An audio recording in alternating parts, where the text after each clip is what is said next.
After you can just lie down. You can just lie down. Wait and relax. So if you lie down now,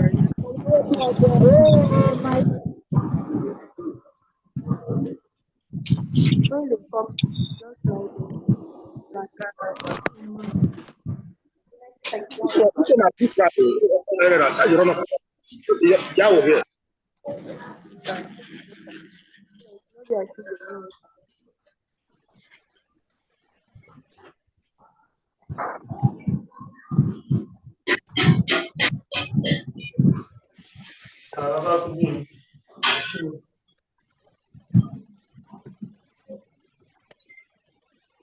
Maybe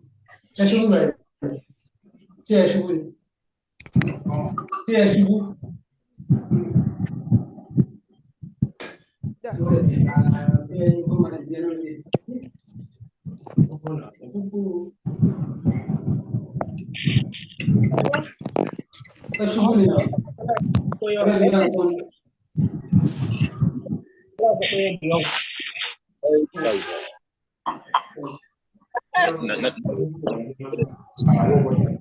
In love with you.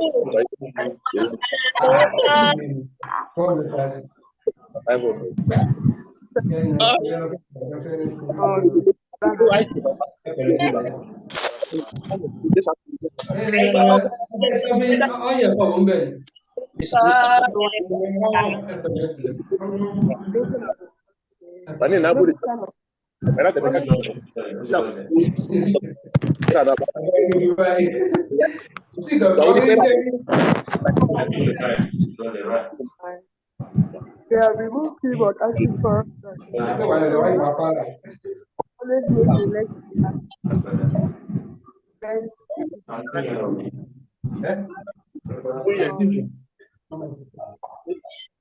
So as you do, not the circulation, how body.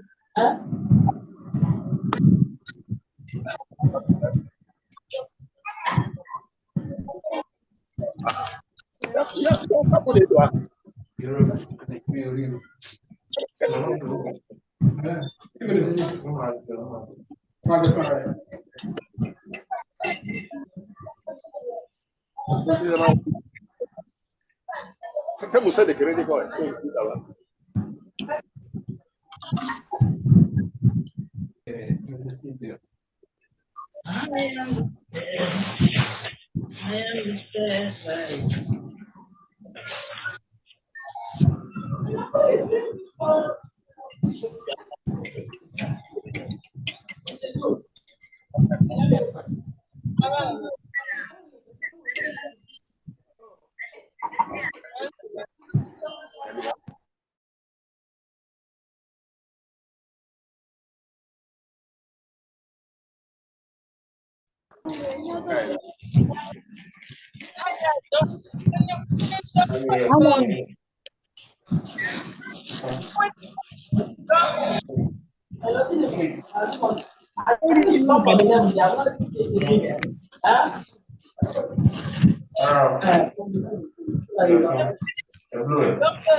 When you're looking at it, you have to straight, always straight.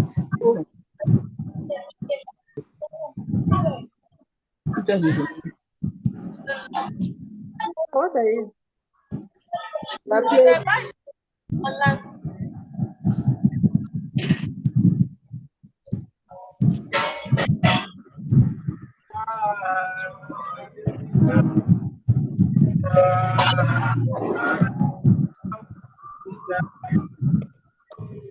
لنتوى الحزن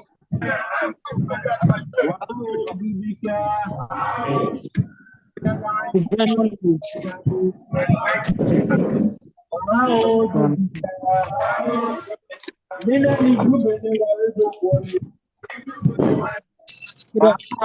afternoon, everybody. Please, when are we starting the seminar presentation?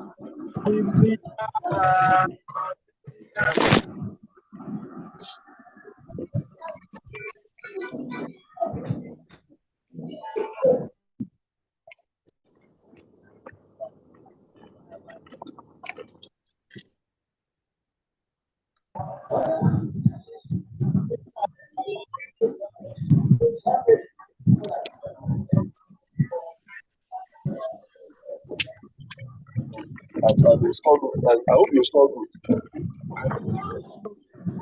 Why you don't play strength? You don't want to play strength. Okay, so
Good morning, ladies and gentlemen.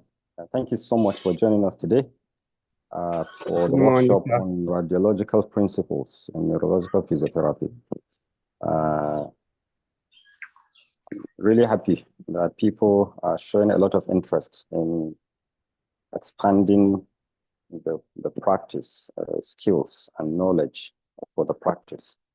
This is really very encouraging.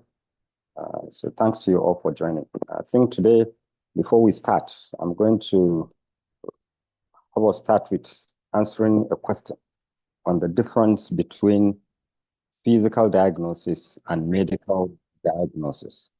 So please, anyone that wants to just go to the chat forum, please. What's the difference between physical diagnosis and medical diagnosis? I know many of us that were at the workshop on systems review, and possibly the one we did sometimes back at MRTB on human movement system. I may remember our discussions on the differences between medical diagnosis and physical diagnosis. But of course, as we practice, the practice is changing now. Our scope of practice is changing, and our understanding of what we do as physiotherapists that is peculiar to our practice is also getting wider. That understanding is getting wider. So please, let's just answer this question very quickly, because what we are going to do today is going to have a lot of relationship with the issue of medical and physical diagnosis. So just go to the chat forum and post your comment.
Okay, so should I assume that we are not familiar with the difference, or is it that you didn't hear me? Am I muted?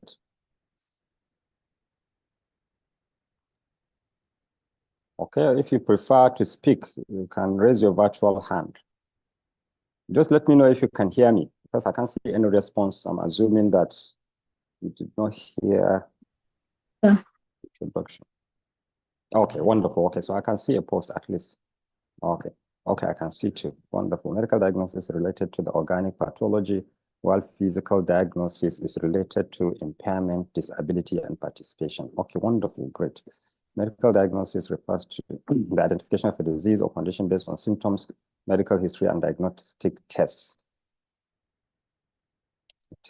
Physical diagnosis focuses specifically on identifying disease or conditions through physical examination techniques, such as observing, palpating, percussing, auscultating the patient's body. Your audio went dull for about 1 minute. No, I just kept quiet waiting for the responses. And when I didn't get them, that's when I came back to speak. Good morning. Good morning. No audio, please. Well, the audio, I just wasn't speaking because I was waiting for responses on the question I asked. The audio is too low. Or is it still too low? Okay.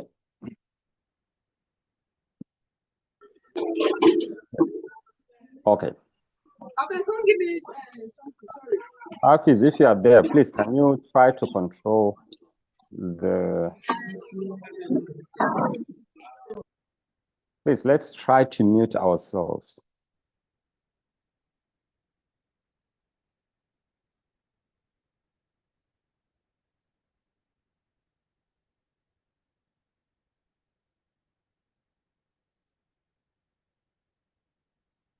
I can hear you now. Wonderful. Okay, thank you. So that's great.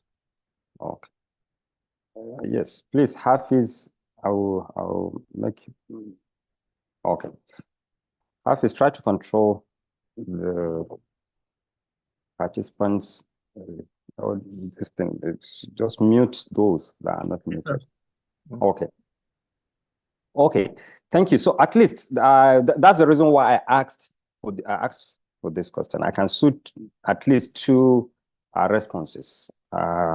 One of the responses says that the difference between medical diagnosis and physical diagnosis is about the process of making the diagnosis. That in medical diagnosis is about the identification of the disease or condition based on symptoms, medical history, and diagnostic tests.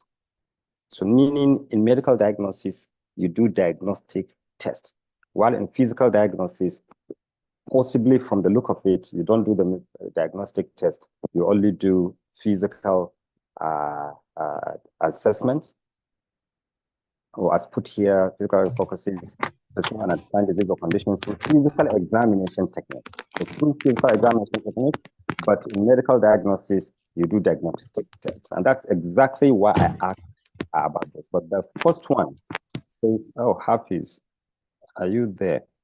Okay, good, thank you.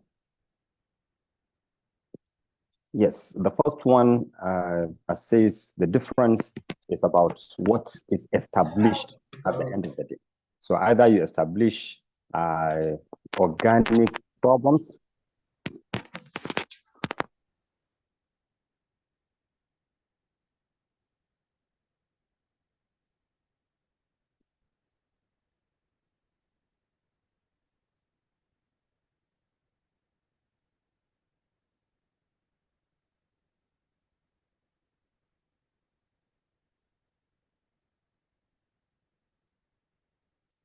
Yes, so usually the noise distracts. I have to just, sorry. Yes, so there are two definitions here. Sorry, two responses. One is looking at what is established as the difference. That the difference comes in at the point of what is established. Whether you establish an organic pathology or you establish a movement impairment or movement dysfunction. While the second one is looking at it from the perspective of what is done, the process. Meaning, if you do diagnostic tests, it's medical diagnosis. If you do physical examination only without diagnostic test, that's physical diagnosis. The first one is looking at what is established. The second one is looking at the process of establishing something. And that is why I asked, because, okay, medical diagnosis is the finding suspected based on clinical assessments of the patient.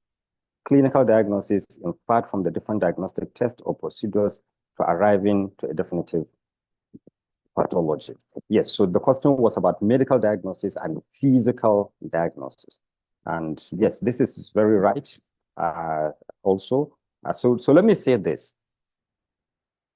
The answer that relates the two at the level of establishing something is the one that really looks at the difference. Because the process is the same process.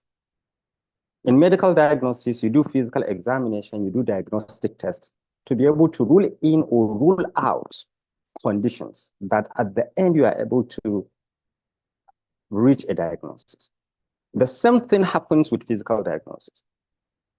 You do the physical examination and you can do diagnostic tests to be able to rule in or rule out conditions that at the end of the day, you reach a diagnosis. And that is why we are doing this workshop, Radiological Principles in Neurological Physiotherapy, because physiotherapists do physical diagnosis. Medical doctors do medical diagnosis.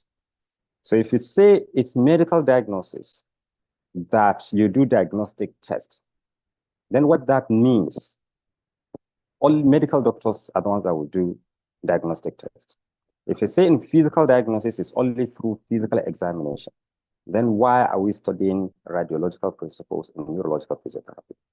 So it's not about the process, it's not about what is done, but how do those processes, how are those things that are done help us to reach a particular diagnosis that is related to our scope of practice?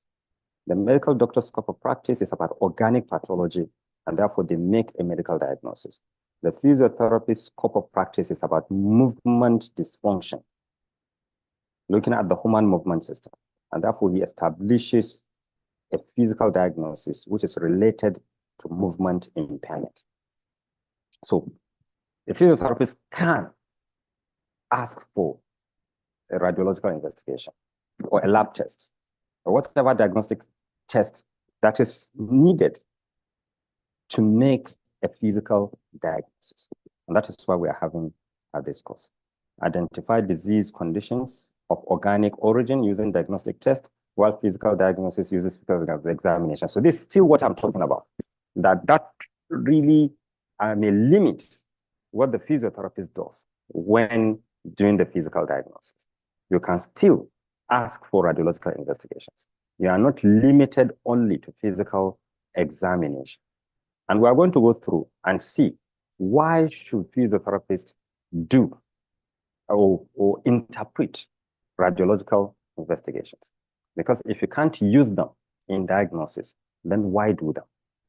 So even if you are not using them to make a diagnosis, at least remember we did systems review. So it's very possible you want to make sure that it is not within your scope of practice. Having the radiological investigations can be able to let you know that you are ruling out or you are trying to rule in a suspicion of an organic pathology, so that will give you more confidence in knowing where to refer the patient, who to refer it to.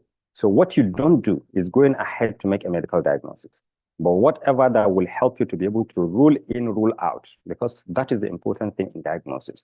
You suspect many conditions. You are ruling in, you are ruling out. At the end of the day, you come to the realization that it is one condition that the patient has, and that is what you are going to treat, and that is what diagnosis is all about.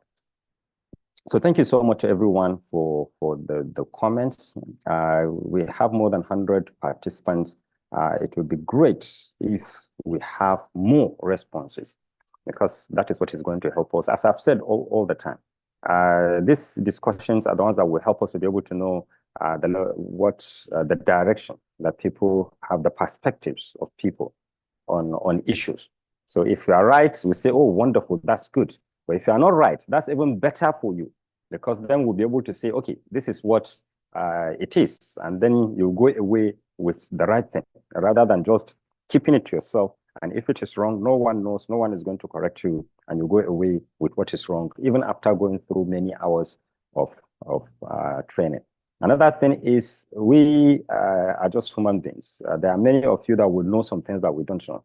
It is through these interactions that you will say something, will say you are right, and then someone that has better knowledge in that particular area will now make a post say, well, this is what I think, and this is what I know from so sources. And then we ourselves can be able to also be educated, and all of us will live with something better. So I really appreciate if we have more comments going forward.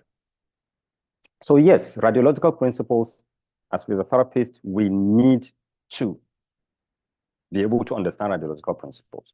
We can request for radiological investigations. We need to be able to understand how to interpret them, but from the perspective of doing a physical diagnosis. And we're going to see that as we go through the slides.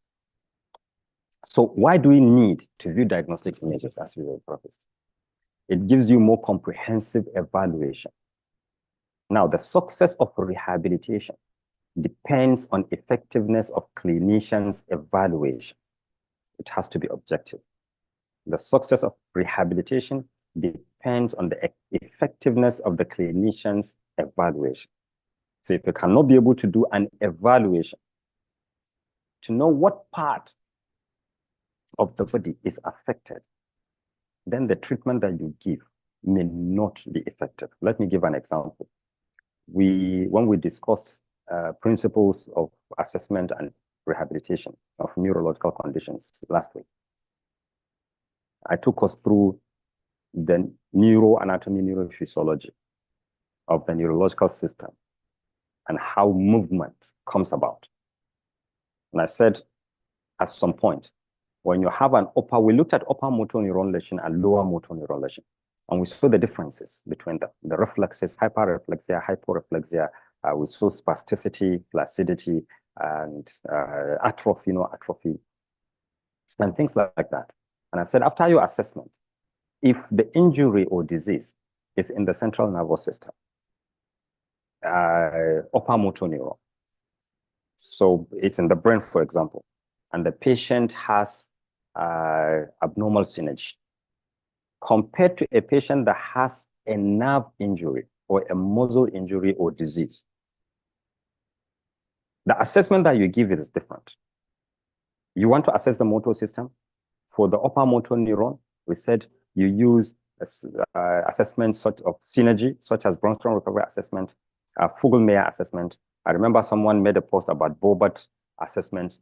That's what you do. But in the lower motor neurology, you use your Oxford grading system because you are assessing individual muscles. And we said, when you come to treat, for the lower motor neuron lesion, you have a nerve injury or disease, you have a muscle injury or disease, you give strengthening exercise would be great. You give electrical stimulation would be great. But if you give strengthening exercise or electrical stimulation in a patient that has brain injury, and that brain injury, the problem is in the brain, of course. You have some cells that are dead and you need neuroplasticity for movement to now come back. And you give strengthening exercise or electrical stimulation, you may not affect the motor area in the brain. You may not affect the motor area in the brain. With electrical stimulation, the best that you can have in the brain is the sensory area, because application of the electrodes and that stimulation, the brain somatosensory area will feel that stimulation. But will the motor area pick? No, because the patient needs to make an attempt to move for the motor area to be activated. And therefore, you can give electrical stimulation for donkey years, the motor area in the brain will not change. And therefore, you need to confirm where exactly in that hierarchy of the nervous system is your injury or is your disease. So what do you give for the brain? You give task-oriented training, mirror therapy, transcranial direct current stimulations. And we are going to look at these concepts next week when we deal with the issues of stroke, and upper week when we deal with the issue of spinal cord injury. So these are difference in the interventions that you give. These interventions, you choose them depending on your identification of the exact area of the nervous system that is affected. And therefore, so you need diagnostic images, because sometimes physical examination alone does not give you the exact area of the nervous system that is affected. It does give a hint, but it may not give you the exact area where the problem is. And therefore, diagnostic images can help you to be able to identify that. And if a medical doctor, a radiologist may not give you that report. That is the second point, what the second point is saying. Information needed, often different from what physician seeks, and of different nature than may be described in radiologist's report. We don't have physiotherapists that have specialized in radiology. At this point, we don't have them. Therefore, the radiologist is a specialist who is a medical doctor that has specialized in radiology. And since he's a medical doctor, what he knows and understands is how to establish an organic pathology, a medical diagnosis. And therefore, when he's writing his report, he's writing that report to let the physician know that this is what I see related to organic pathology. He's not going to describe what he or she sees as related to movement dysfunction, because that is not the scope of their practice. They don't even have understanding of the scope of practice of the physiotherapist looking at the human movement system. It's a completely new thing to them. It's not in their curriculum. They have not studied it. They don't understand it because the relationship between them and physiotherapists is only in few centers that you see that very close relationship, the discussions at ward rounds and other fora where they can be able to understand what you do so that they will give you what you need to be able to do what you do. And that is one of the reasons why we have to view diagnostic images, so that we can be able to understand what is relevant to us. And this is one of the things that we are going to look at in this morning's presentation before Dr. Abba comes and gives us. I'm going to categorize what I'm going to take and what he's going to take. So some of the pitfalls of image interpretation, 20% to 40% of statements. This is from a research.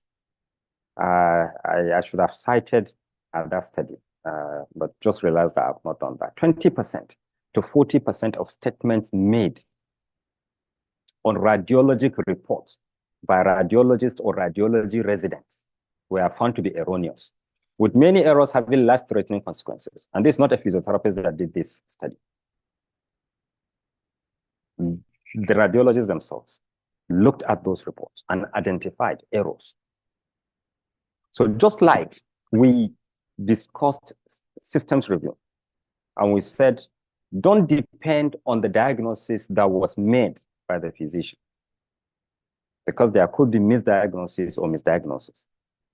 And that's why you are reviewing the medical records, just to be able to see if there is a misdiagnosis so that you identify that and send back. The same thing with radiological investigations. They make errors. And therefore, you can't build your own practice on the error that has been made. And that does not mean that you know how to do it more than them. No. But it just means that there is a second opinion. Someone is looking at it the second time, so that if something has been missed, there is a possibility that a second person can pick it up. So some of these errors can be errors of observation as they observe, or errors of interpretation. So they may observe well and interpret wrongly, erroneously, or they may interpret what they observed. So if there was an error in observation, interpretation itself will also be affected. And therefore, whichever way, an error will be an error. What do you need to know to be able to interpret images well, very well? There are 4 things that are very important that you need to know to be able to interpret images. Okay, someone says, I don't know whether he's referring to me. I can give you the chance to speak. Physical diagnosis is identification of disease by way of other procedures other than lab test or radiology. Physical diagnosis can be part of medical diagnosis, but medical diagnosis does not necessarily have to involve physical diagnosis. Well, Ismail Abdul Salam, right? Well, let me give a chance. That's why I kept quiet for a while, for people to make their post so that we can discuss it at the same time. What is your source? What is your source for this? Especially the person that said, I think I saw someone saying, like, you are wrong, unless if it has been deleted, that there's a difference between... do you want to speak to this? Hello, sir. Yes, It's welcome. me. Go ahead. Good morning, Okay. sir. Morning. When I saw the write-up, I decided, this is physical assessment, not diagnosis. It's explaining physical assessment, not because physical assessment is part of medical diagnosis, and it's also part of physiotherapy or physical diagnosis. Okay, you have to do the physical assessment. Okay, I thought So you were that's saying what I explained was wrong. So that's why I said, okay. No, Were you referring to me or another person? I referring to the question, to the comment, sir. Comment, okay. Yes, sir. Okay, wonderful. So we are in agreement, right? That for physical diagnosis, it doesn't have to exclude diagnostic tests. Do we agree on that? Okay. Yes, sir. Because as I've said, please feel free, everyone, not just you, everyone, feel free. If I say something you don't agree with it, let's discuss it. And that's why I'm just stopping to have this discussion, because if we disagree, let's discuss so that we'll be able to learn from each other. So wonderful. Thank you so much, Najib. Thank you, sir. Okay, so 4 things, as I've said. Number 1 is the imaging technology. Why should I choose to request for an X-ray instead of a CT scan? Why should I choose CT scan instead of an X-ray? Why should I choose to request for an MRI instead of a CT scan? It is the imaging technology of each of these technologies that will help me. Understanding of the imaging technology. What does X-ray gives? What is its limitations technologically? What does CT give? What is its limitations technologically? What does MRI give? What is its limitations? What sort of conditions do I suspect that I want to confirm that I will ask for X-ray? What conditions will I suspect that I want to ask for CT or MRI or ultrasound, and a number of other ones that are available out there. You need to understand the imaging technology. I'm only going to take us through brief on them, and I will leave Dr. Abba because that is the area of expertise. He is a radiographer, and he's going to give us more details on the imaging technology. The second thing, which I'm going to dwell more on, are the dimensional perceptions of anatomy. If you don't know where the basal ganglia is, when you are looking at an image, radiological image, and your suspicion, because the patient is having tremors, you want to confirm if the problem is coming from vessels that supply the basal ganglia, or it is coming from the affectation of the substantia nigra pars compacta that is not releasing a dopamine. You want to know, is it a vascular problem that is affecting the basal ganglia, or is it the basal ganglia itself that is having a disease that is making the basal ganglia not to function to do the activities that it's supposed to do? So if you don't know the position of the basal ganglia in the brain, when you look at the image, it will just be something blank. You can't be able to locate anything. But your understanding of the anatomy is what is going to help you to be able to locate places in the brain and the other parts of the nervous system. And then you'll be able to, if there's a problem in that area, you'll be able to say that, well, this is the area and this is the problem in that area. So these two things that I've mentioned, this is the area, the dimensional perceptions of anatomy gives you that. How do I know there's a problem in the area? Number 3, characteristic patterns of pathology. Characteristic patterns of pathology. I will take part of this. The last year when we did this course, Dr. Abba also did a good job in explaining this second one, and therefore I'm not going to take a long time doing that so that he can also be able to give us more information about that. So imaging technology, characteristic patterns of pathology, he is going to take more than I will do. But I will take a lot of dimensional perceptions of anatomy and relate it to movement impairment. And that is why I'm going to dwell on that, because Dr. Abba may not give us its relationship to physical diagnosis, movement dysfunction, human movement system. As a physiotherapist, I'm going to dwell more on that. Another aspect that we're going to also take in this course is the issue of organized method of visually searching image abnormalities. So usually when you are writing a report, you may just write on 1 or 2 parts out of 4 that are important. For example, for musculoskeletal physiotherapy, when they look at images, they are looking at what is called the ABCs. So ABCS. This is not musculoskeletal, so I'm not going to focus on that. I will focus on that of neurological physiotherapy, and we're going to see that at the end of this first part. So these are the 4 things that are important for you to understand.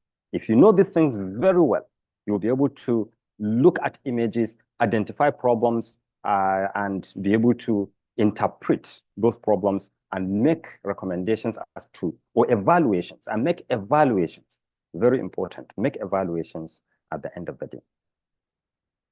So let's look at the first one. As I've said, I'm going to rush through this just because it's an introductory part. Dr. Abba, I believe, is going to take more of that. So the imaging technology. So let's focus on X-ray, CT, and MRI. There are others, but let's focus on this. So CT,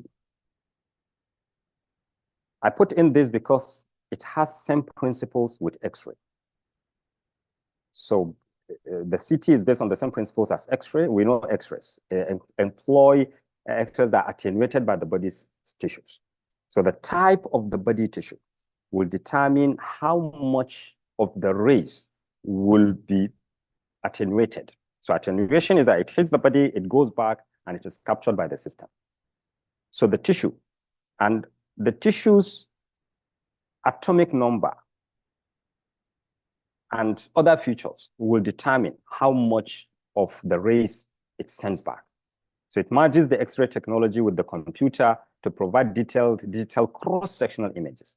Meaning with an X-ray, you are going to have only one dimension. And that is why you are having to have 2 plates, 2 radiographs. one that is looking at possibly anterior, posterior, another one lateral. Sometimes you might even ask for oblique. And you have to look at the 3 different images to be able to make an evaluation. But with CT, on the computer, you can be able to rotate and even cut a structure and turn it around and be able to see what is in the middle of the structure. So this is the difference between X-rays and CT. So this is how it looks. As I've said, I'm not going to go through the details of it. You can have 3D CT where you can be able to see structures from different angles, and if there are injuries, you can be able to see them. The CT myelography, you can see this is something that you can't be able to see with an X-ray directly, but you can be able to see if there are changes in the spine, for example, when you take a cross-section, something that X-ray will not be able to give you. There are also small CTs that you can be able to use to only take. So what are some of those? That's complex from creating degenerative changes, for example, in a joint. So if it is with a simple X-ray, even if you have some of the changes that are within the joint, but a CT can be able at X-ray also cannot be able to give you that intervertebral disc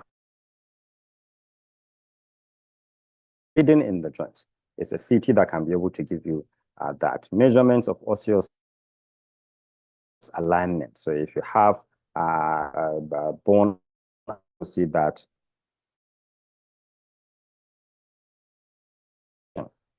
in the spine to be able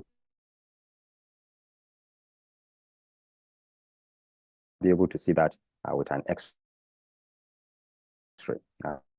So this is but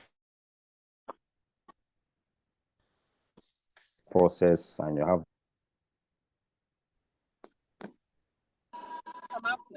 X-ray, but a CT can be able to show that. The principle for X-ray and CT go to a metal in the body. It's Hafiz, are you there?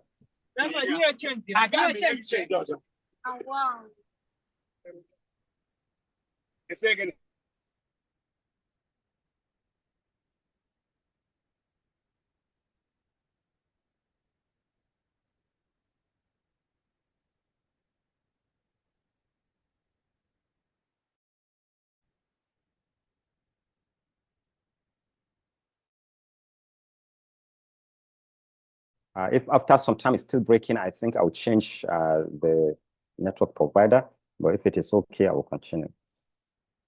Yes. So as I've said, you have bone, for example. It has the atomic mass more than that of muscle, and that of an implant that's used maybe in an orthopedic surgery will have more atomic mass, and therefore it repels or it attenuates because the atomic mass will not allow rays to pass through. And so that is at one end. While at the other end, you have air. Air will take in everything in, and therefore in the will be white, and in between it, you are going to have a range of colors depending on the amount of rays that will be attenuated. We are going to see those colors that they call shades of gray. But let's look at magnetic resonance imaging. So cross-sectional imaging technology that uses a magnetic field and red nuclei to emit their own signals. So I won't go into the details of this terminology. With magnetic resonance imaging, there is water in the structure, and the the radio frequency in the machine, in the MRI machine, the magnetic fields and the radio frequency signals, cause the hydrogen nuclei in the water, every structure has its own water, and every structure has different levels of water in it. Muscle has different level of water than tendon, than bone, and any other structure. So if you have blood, it has water of its own, and it will have more water than these other structures. All these are regarded as all these soft tissues, muscle, tendon, ligament, and any other structure that has much water content in it in the body. All of them show as the same color in X-ray and in CT scan. All of them. And that is why in tendon, muscle, ligament, they all appear as the same color. So since they appear as the same color, if you are having a tendon injury, you can be able to see in an X-ray or in a CT scan that, oh, this is where the tendon is, and this is where the injury is. Because the color is the same with that of ligament, with that of muscle, with that of blood. All of them have the same color. Even with what is called the windowing, that Dr. Abba is going to explain to us at some point in time, you still will have difficulty differentiating between muscle, ligament, tendon, and blood. But in MRI, because the technology makes the hydrogen nuclei to emit signals, and it is the signals that are converted to images by a computer, then you are going to see the ligament since it has different amount of hydrogen nuclei in it. The ligament, the tendon, if there is water, if there is blood, all of these structures are going to show differently because the imaging technology is one that looks at the content of water in the structure, how much of hydrogen nuclei emit signals, how much of those signals are converted to images by a computer. It's what determines, and that is why in MRI, you can be able to, if there is a soft tissue injury, you can be able to say, oh, it's the ligament, oh, it's the muscle, oh, it's the tendon, is this, is that. You can be able to differentiate across those soft tissues. But in a CT, you can't be able to do that. And therefore, CT will help you more to see if there is a problem in the bone, if there is a problem of alignment and issues like this. So this is the difference between CT and normal X-ray, and also between the two of them and the MRI. So these are some of the differences. So there are other things that, as I've said, I'm not going to go through them. Another important issue is the issue of T1 and T2 weighted. What is important to know here is that with T1, it helps in seeing anatomical details, while in T2, it helps to see if there are inflammatory processes. Many of us would have seen MRIs that say this T1 weighted and this is T2 weighted. So this is T1 weighted. If you look at it, you'll see that the bones are really very clearly shown, while in this, they are not as clearly shown. But if you look at those places where there are soft tissues that inflammation can show, it is much more marked. So this is what T1 and T2 weighted do. So if you are suspecting an anatomical structure, you ask for a T1 weighted. But if you are in the patient, you ask for T2 weighted. So this is also another very important thing. Remember, we talked about the issue of radio frequencies and magnetic things that help with the hydrogen nuclei to emit signals. So this is how the technology is. But as I've said, we are not radiographers, and therefore we don't need to technology. But what is important, how does the technology what we want to see, and how does it help us to be able to see another? That is what is more important. These are all pictures of the MRI. In fact, just like we showed for the CT, now you can have those that can be able to give information about one with the MRI. It can do that too. So what are the clinical uses? Sensitive for detecting changes in bone marrow.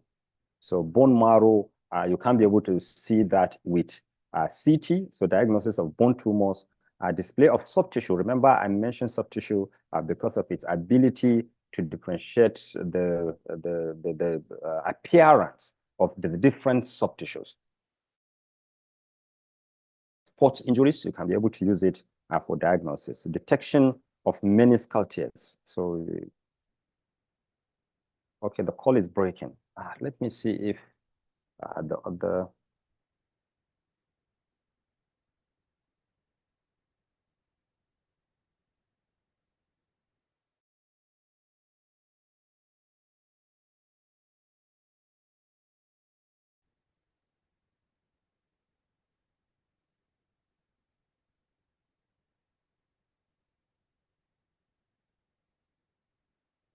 So please just let me know if there is any difference. If back to the other service provider. Yes, so you can give feedback at any time. So another thing is disc herniations, because disc herniations has to do with nucleus of the annulus fibrosus and other things that have to do with fluids. And therefore, if you have disc herniations and also other causes, whatever it is that impinges the nerve, whether the nucleus pulposus moves out, impinges on the nerve, or whatever that impinges of the nerve may have water content in it. And therefore, if you want to identify it in isolation to others, then you need to have, cannot be able to give you that. Please, can I get a feedback?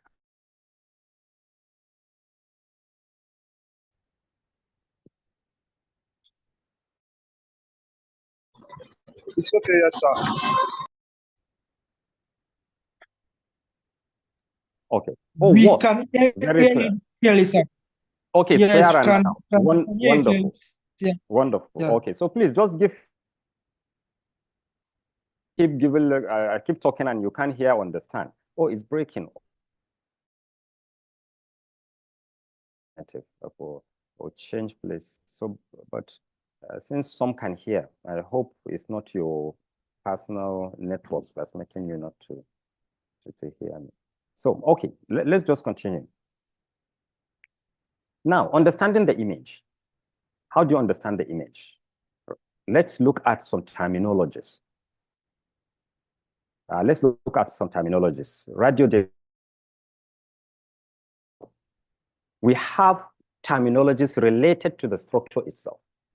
And we have terminologies related to the color of the structures on the radio.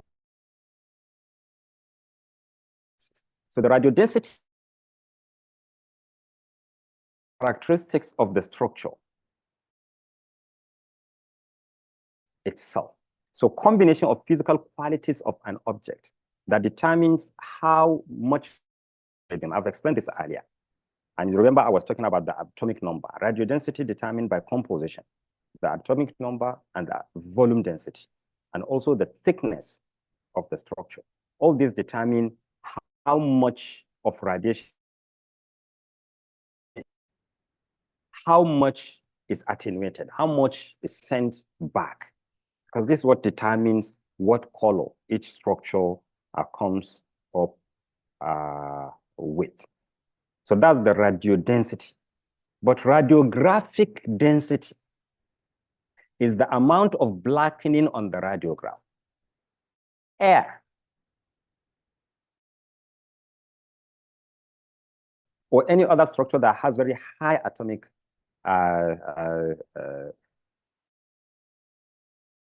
white. So the higher the radiographic density, the lower the higher the radiodensity, the lower the radiographic density, meaning the structure that has very high radiodensity because it has very high atomic mass or thickness, it's going to appear white. So since the radiographic density, which is the color, is about the blackening, the more the blackening, the more the radiographic density. But when you have very high radio density, you have a very low radiographic density because it's going to be white, not black. That is why there is an inverse relationship. Air has the least radiodensity because it does not have very high atomic number and volume or the thickness. But it shows as very black, meaning it has the highest radiographic density, but the lowest radio density. So the structure, how much atomic number it has or thickness is what determines the radio density.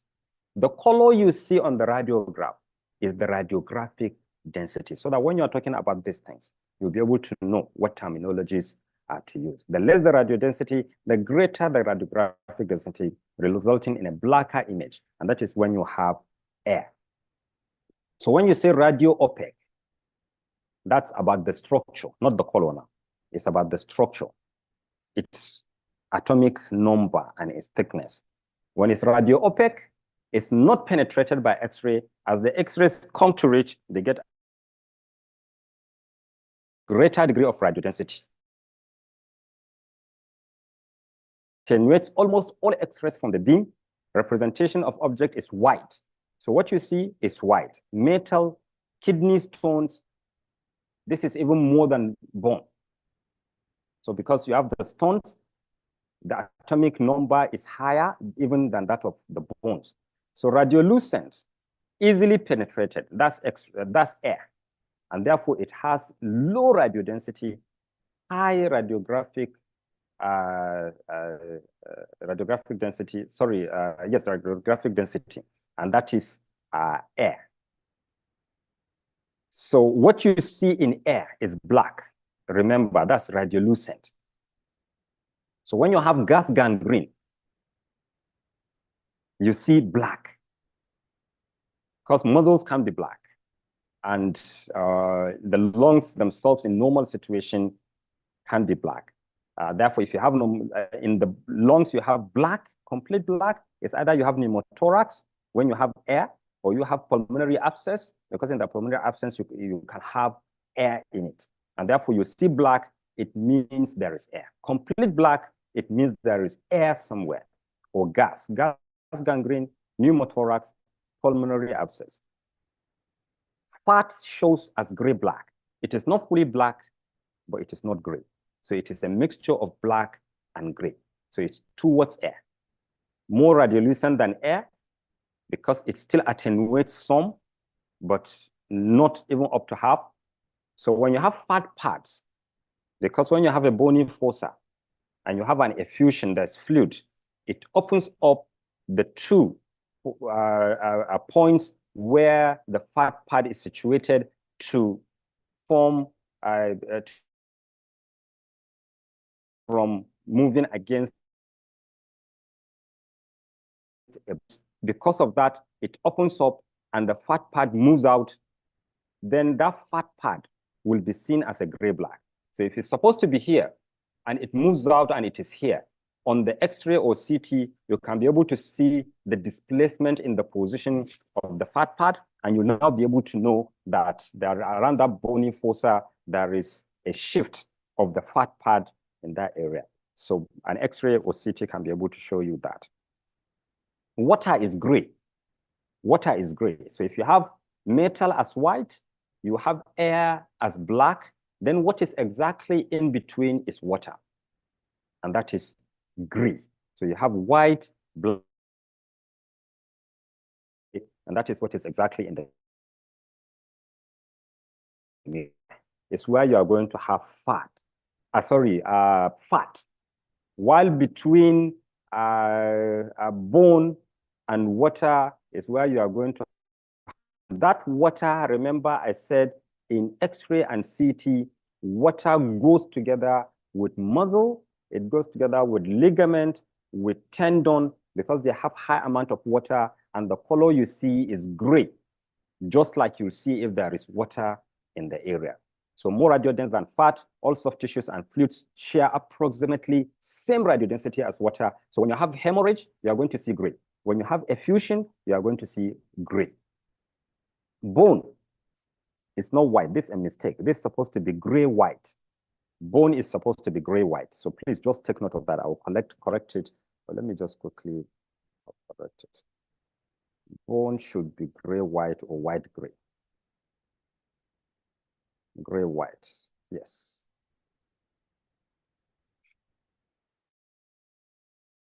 Have myositis ossificans.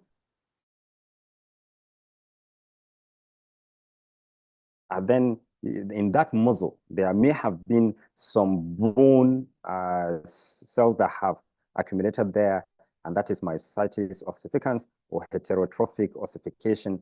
So all this will appear as gray white. Of course, the last one, and that is why I made that mistake of putting white.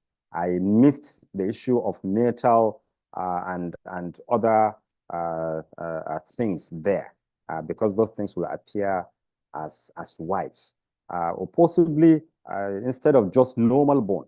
So I think that is just normal bone would be gray-white, because when you have myositis ossificans, it's going to be white, just like metal or whatever structure that is in the body, that's a foreign body that has high atomic number. So just, I think these two has just been merged together, but bone itself is gray-white. While if you have metal or if you have myositis ossificans, it's going to now appear white. Apology for that mixed up.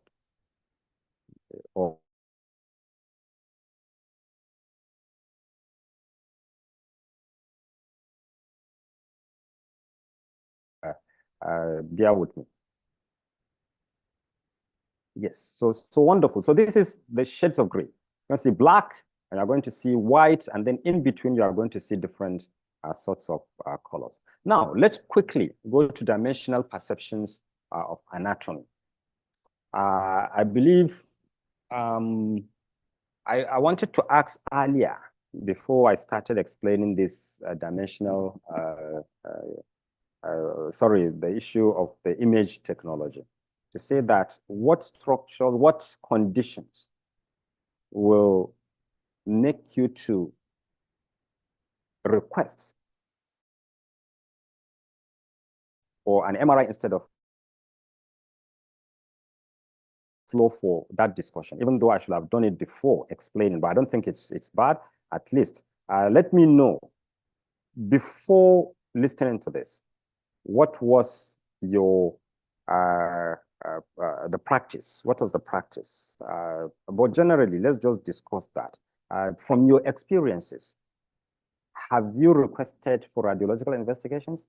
Have you ever requested for MRI, a CT, or an X-ray? Was there any reason why you chose one over the other? Was there any reason why you chose to request for one over the other? Can we discuss this? Either you raise your hand or you send a message on the chat forum. Let's just take about 5 minutes to do this, please. Thank you.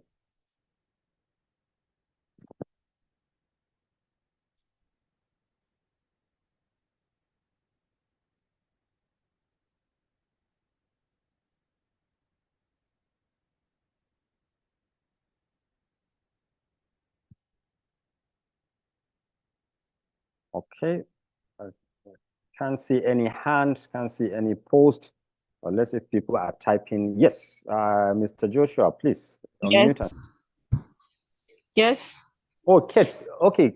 Yes, Kate, I have actually requested. okay, so yes, go ahead. I have requested for mostly MRI when it has to do with soft tissue. In terms of multiple disc degenerations, I normally do that, and to know if other soft tissue, surrounding soft tissue involvement in that, I actually choose MRI due to clarity. Wonderful, good. That's wonderful. So MRI, just like we discussed earlier, if it is about soft tissue, it differentiates to, and if it is inflammatory of anatomical structures, you want to go 41 weighted. So all this will depend on what you want to do. Most times I rely on the reports by radiologists. Wonderful. Sir, I don't know, is there any reason for that? Is it I mean, if you can just shed more light, I really appreciate your perspective on that. Yes, but while we are waiting for that, Mr. Joshua, please unmute and speak. Okay, thank you. Good morning, everybody. even though in my center, we physiotherapists are allowed to request for history, but we still need to consider there are some centers that you are not allowed to request for radiological investigation above history. Physiotherapists in some centers in Nigeria even are not allowed to request for history. So that should be also put into considerations. If as we are asking for, as we are discussing the issue of making requests for investigations, I'm very sure, maybe I'm not sure if you are aware that I'm not, even in UCH, for example, there are some doctors that are not even allowed to request for radiological investigations. And they are saying it is in the purview of some specialists. I'm even among them.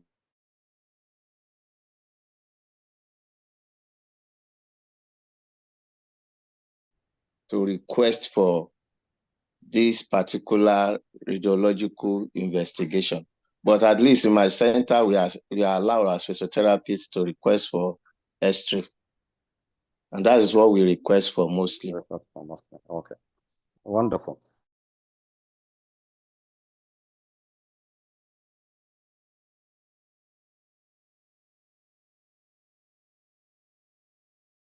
Rules, there are regulations. And what is important is to look at those rules and regulations in your place of practice. Now, one of the things that bring about the capacity of someone to do something, and the rules and regulations will allow them to do that thing, is the issue of their curriculum. That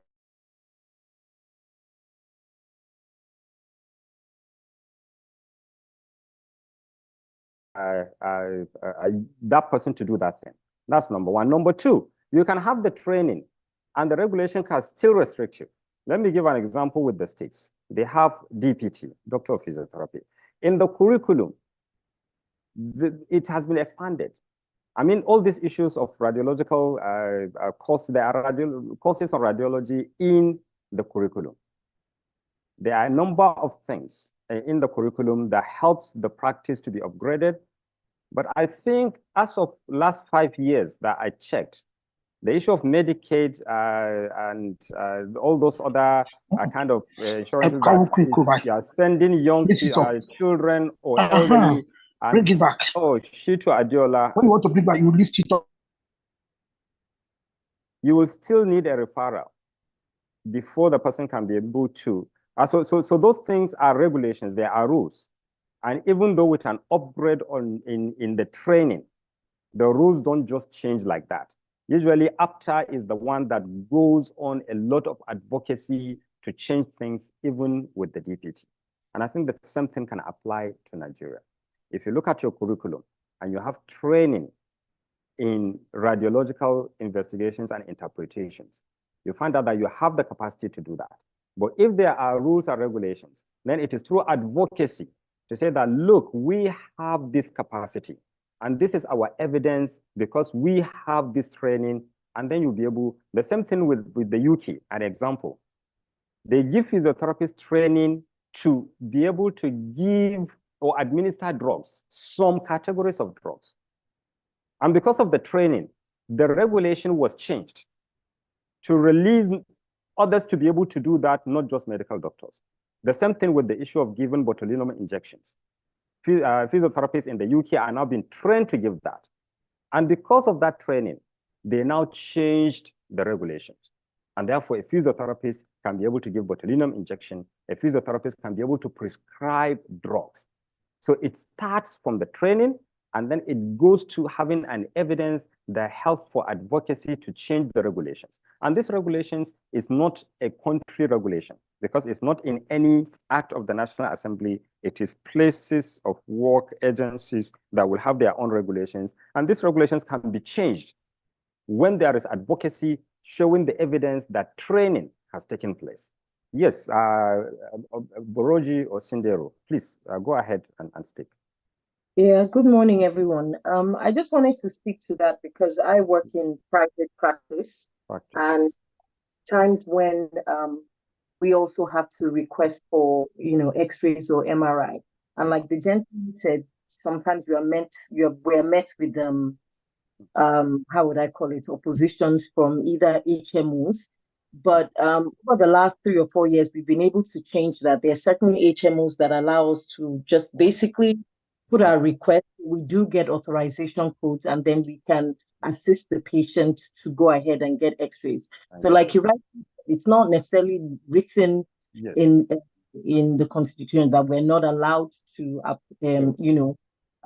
practice or rather request for these X-rays. You just have to show evidence that it is something for care. And like I said, because we've been enrolled with a majority of the HMOs, we've been able to sort of change that with some. I mean, not all. They're obviously over 30 or so national HMOs, but with some of the HMOs now, I think physiotherapists will find it much easier to request for authorization for their patients, X-ray, other diagnostic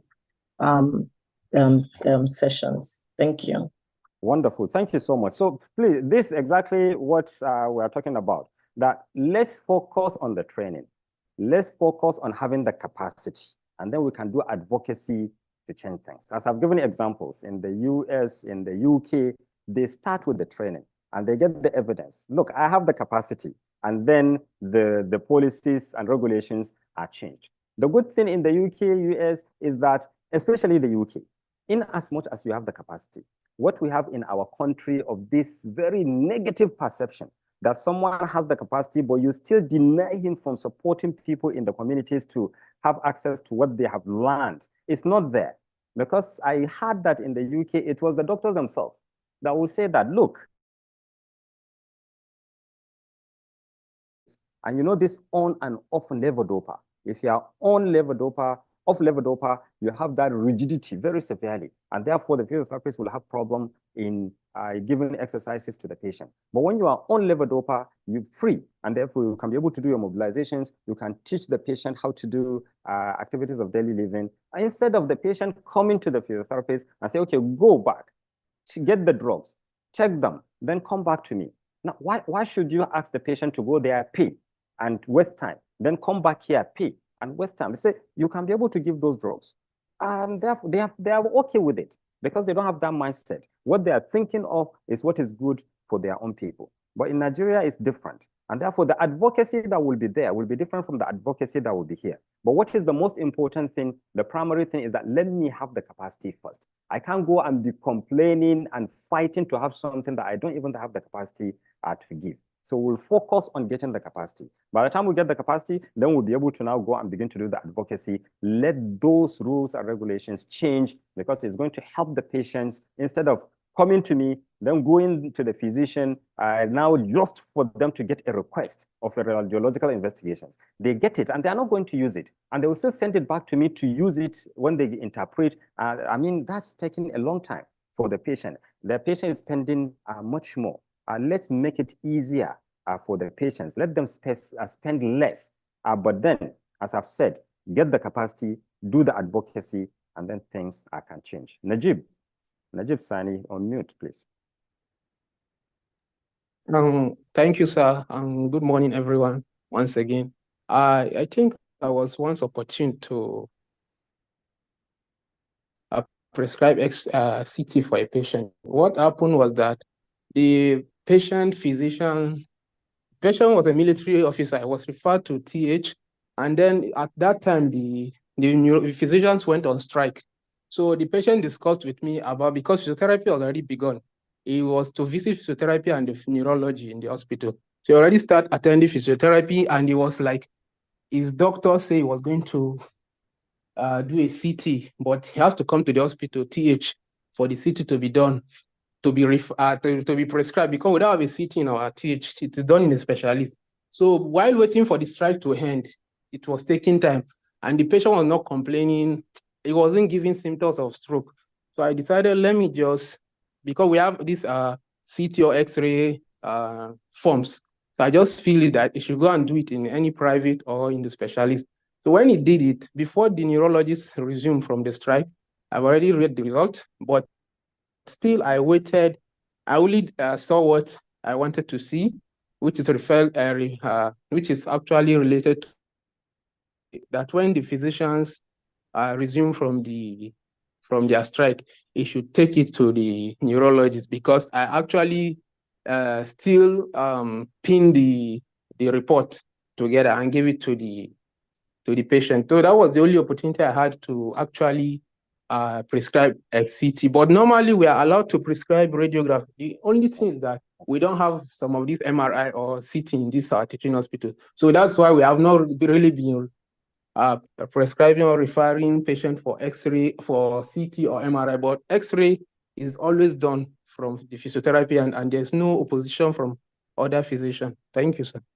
Okay, wonderful. Thank you so much. So I think what we need to do is even to upgrade to the level that it's not just circumstances when the other person is not there. Because if there are rules that says you can't do it, even if the other person is not there, you still can't do it. It's like the issue that we have been discussing, sensitive issue about assistants, physiotherapy assistants. Now, if you have a physiotherapy assistant in a department, and by law, he cannot be able to see a patient, make a diagnosis, and give treatment.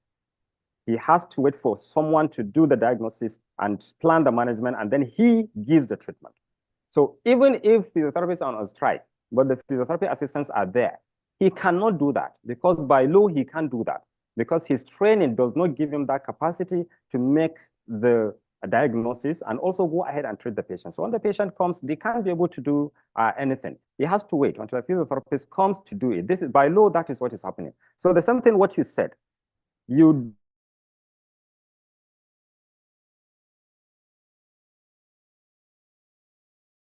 if they are not there, you can't do it.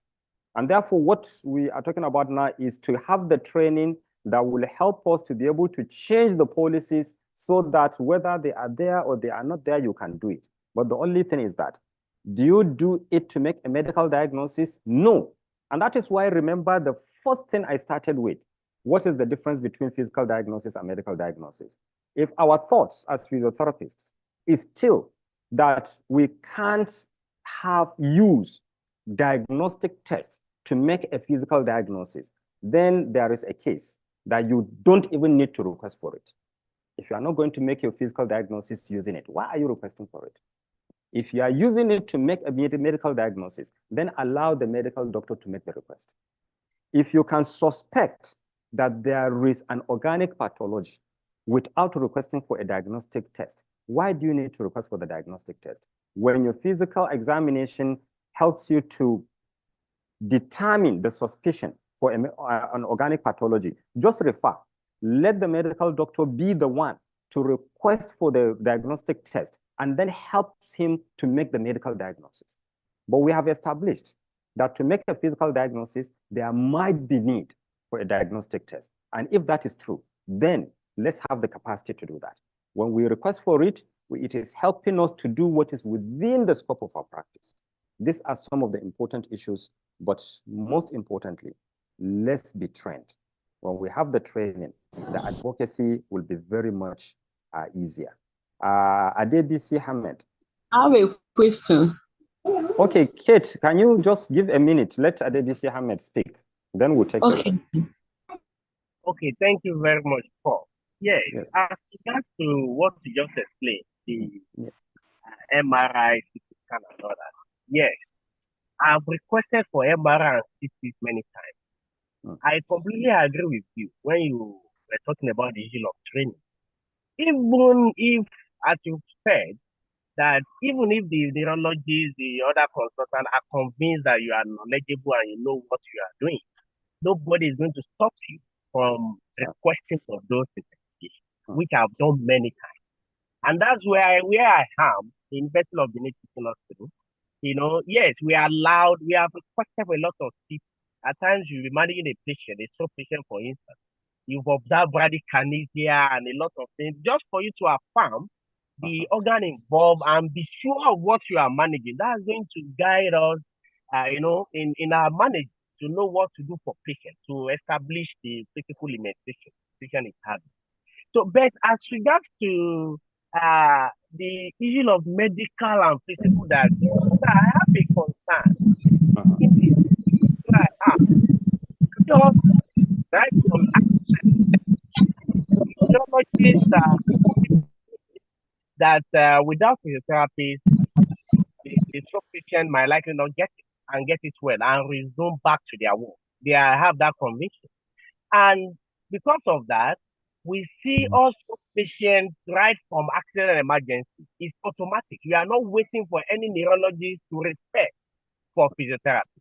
We establish our physical diagnosis, but the question I want to ask is this. Looking at the definition of stroke itself, it could be with or without the presence of clinical symptoms. Someone has suffered a stroke without any physical limitation. Are we to tell the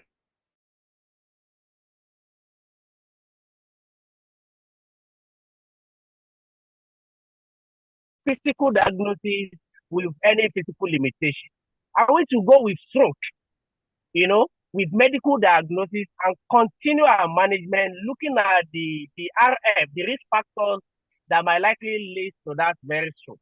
Because maybe this patient is obese and all that. I don't know whether you get the point I'm trying to make.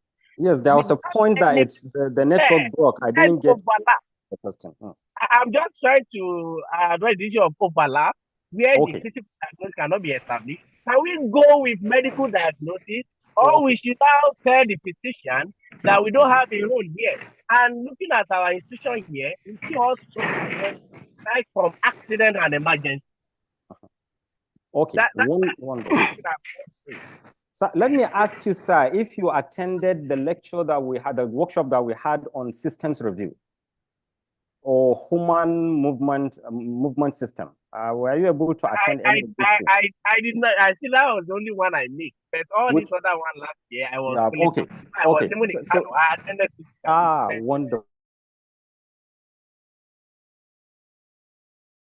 Some patients right from accident emergency, and some of them no physical limitation. So what should we do? How should we go about that? Okay, let me just say this. The issue of scope of practice is a very, very important and sensitive aspect of the practice. If you are not trained and certified to do something, don't go into it. There is what is called task shifting and task sharing. It is something that is very relevant, very common nowadays. The WHO is adopting that concept of task shifting and task sharing. And this is exactly what I was explaining, that in the UK, they said a physiotherapist can prescribe drugs. It is task sharing, because this is a responsibility of the medical doctor, but he's sharing that responsibility with, sorry, let me make some. Gunde Ahmed, please, can you mute? They are sharing it. Why? Because the most important thing is that there are people out there that need the services. The health professionals that provide the services are not many. If someone is free to give what I give, let's train that person so that they can be able to give it. But remember, I keep saying trained. If someone is not trained and they have not been given that rule or law has provided for them to do it, let them not go that way. Now, the difference between medical and physical diagnosis: organic pathology, movement dysfunction. Organic pathology, that's why I was asking if you attended that lecture on systems review. We define organic pathology. Examples: when you have an infection, for someone that has Pott's disease, if there is no medical doctor, are you going to come in and assess, diagnose, and give the drugs? Do you have the training to give that? Will there be task sharing on that without training? I would say no. If someone has a fracture and there is a breakage, will you come and say, let me reduce the fracture because this person is not there, or there is so much work on them? Let me reduce the fracture. I mean, I have read about it, but have we really been certified to do those things? So these are the things that I'm saying. If you suspect them, don't go ahead and make a medical diagnosis. It is not within the scope of your practice. You need to refer. because in trying to solve it, you can do more harm. And therefore, it is not allowed. But if you are trained, then there can be task sharing, and you can be able to do those things that they can do. But the books and the training are the things that determine what you can share and what you cannot share. For example, this issue that we are discussing of requesting for radiological investigations, it can be shared. Why? Number one, it's in the curriculum. You have been trained to do it. Number two, when part of doing it is going to help you to make a diagnosis and treatment that is within the scope of your practice. This is the principle, the training and the scope of practice. Anything outside of these two is unethical because you might end up harming the patient more than helping them. There are so many ways that you can be able to help the patients, and there are ethical and professional aspects of doing things. But I will leave that to the ethical courses and lectures and the professional courses and lectures. I hope I've addressed what you asked, because at some point I didn't get it because the line was breaking a little bit. So thank you so much, everyone. Let me just quickly read what I have on the chat forum. Number one, okay, yes, Kate, go ahead. Yes, sorry. Okay, thank you for the opportunity. I was a little bit skeptical about requesting for X-rays. I remember last time, sometime last year, when we did, either 2 years ago, when we did something on radiological studies in physiotherapy, somehow we're being discouraged on the constant use of prescribing X-rays for patients, since we can use our physical diagnosis to physical tests, examinations to make a diagnosis.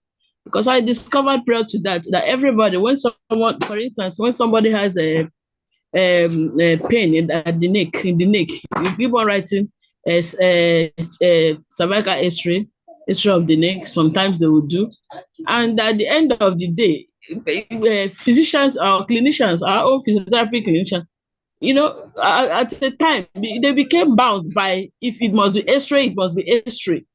We no longer use clinical reasoning, do our differential tests. So what is the need of continuously, allowing us to do that? I felt because we have good knowledge on what to do physical assessment, that we can use looking at the cost implication on the patient, trying to cut costs for the patient.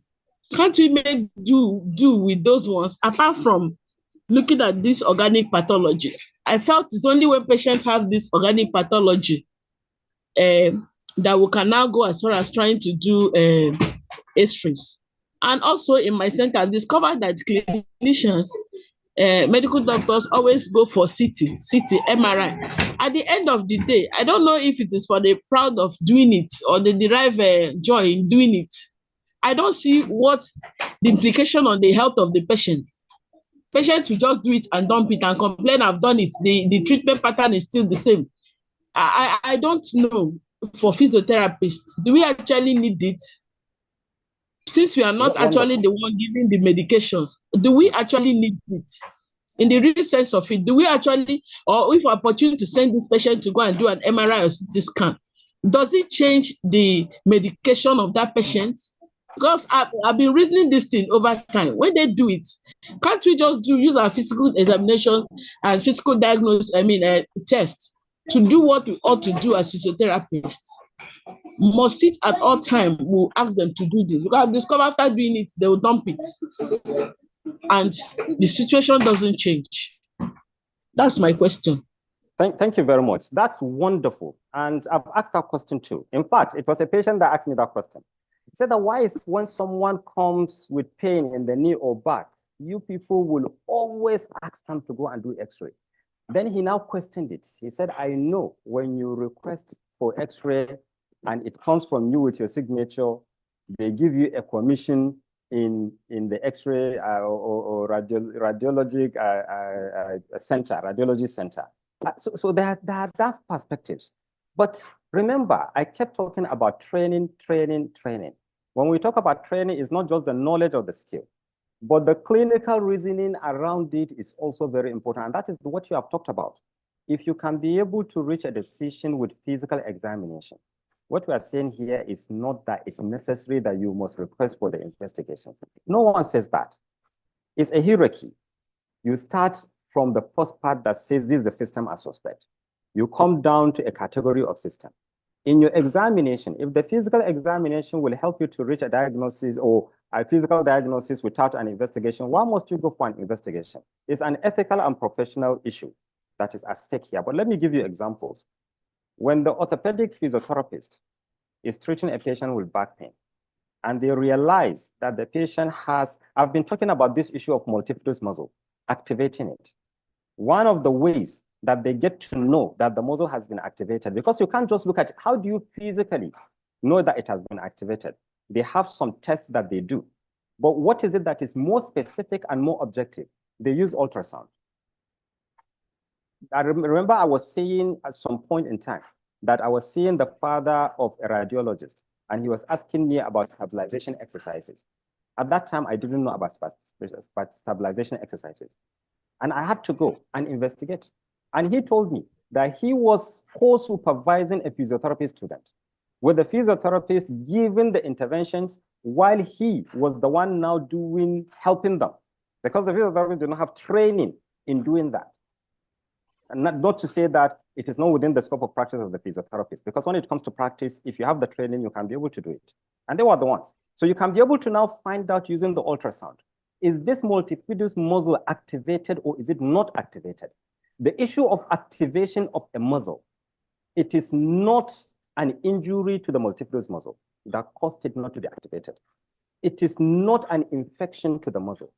It is not that there is any tear in the muscle. These are organic pathologies. Why is the muscle not activated? Because of the pain the patient has in the back.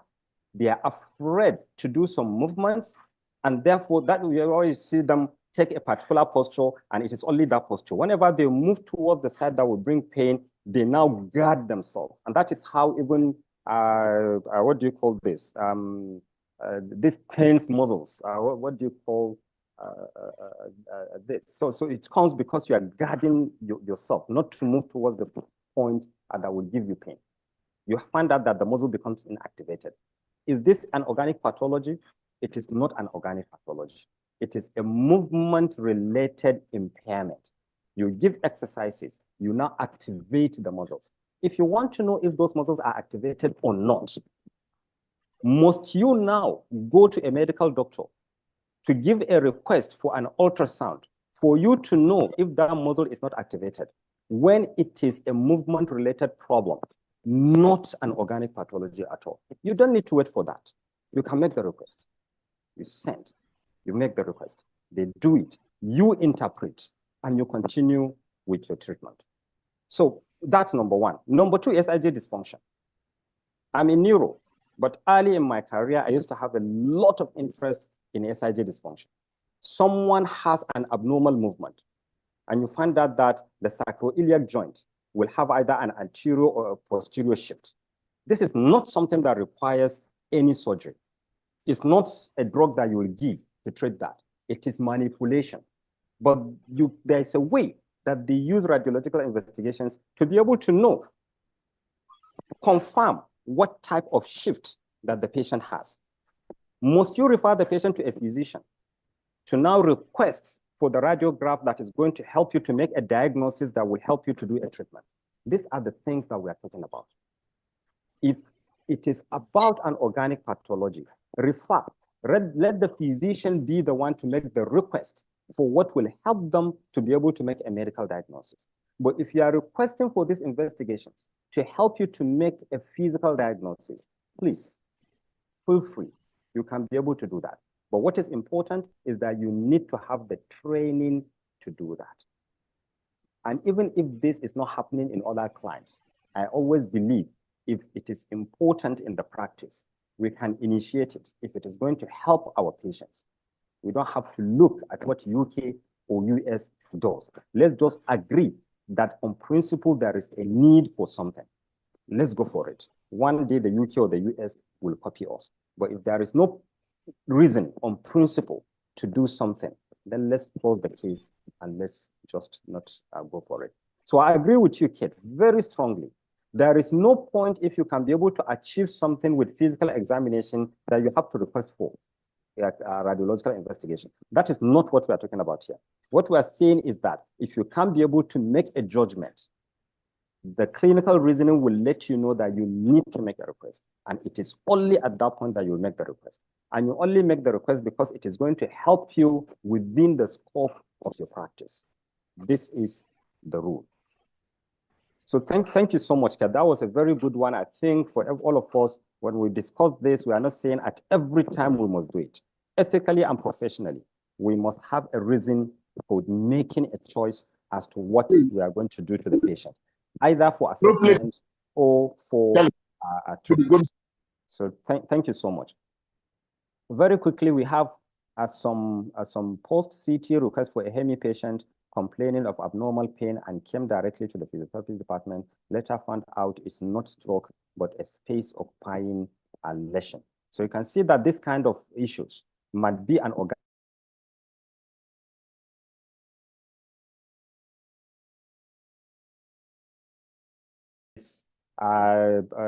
organic pathology. Don't even request for the X-ray. But if you believe and you suspect strongly it is a case of movement impairment, and for that reason you request for the CT, and then you now identify an underlying problem that is organic pathology, then you refer. But if it is not that, then you keep and you continue to see the patient. I've given an example right from the beginning.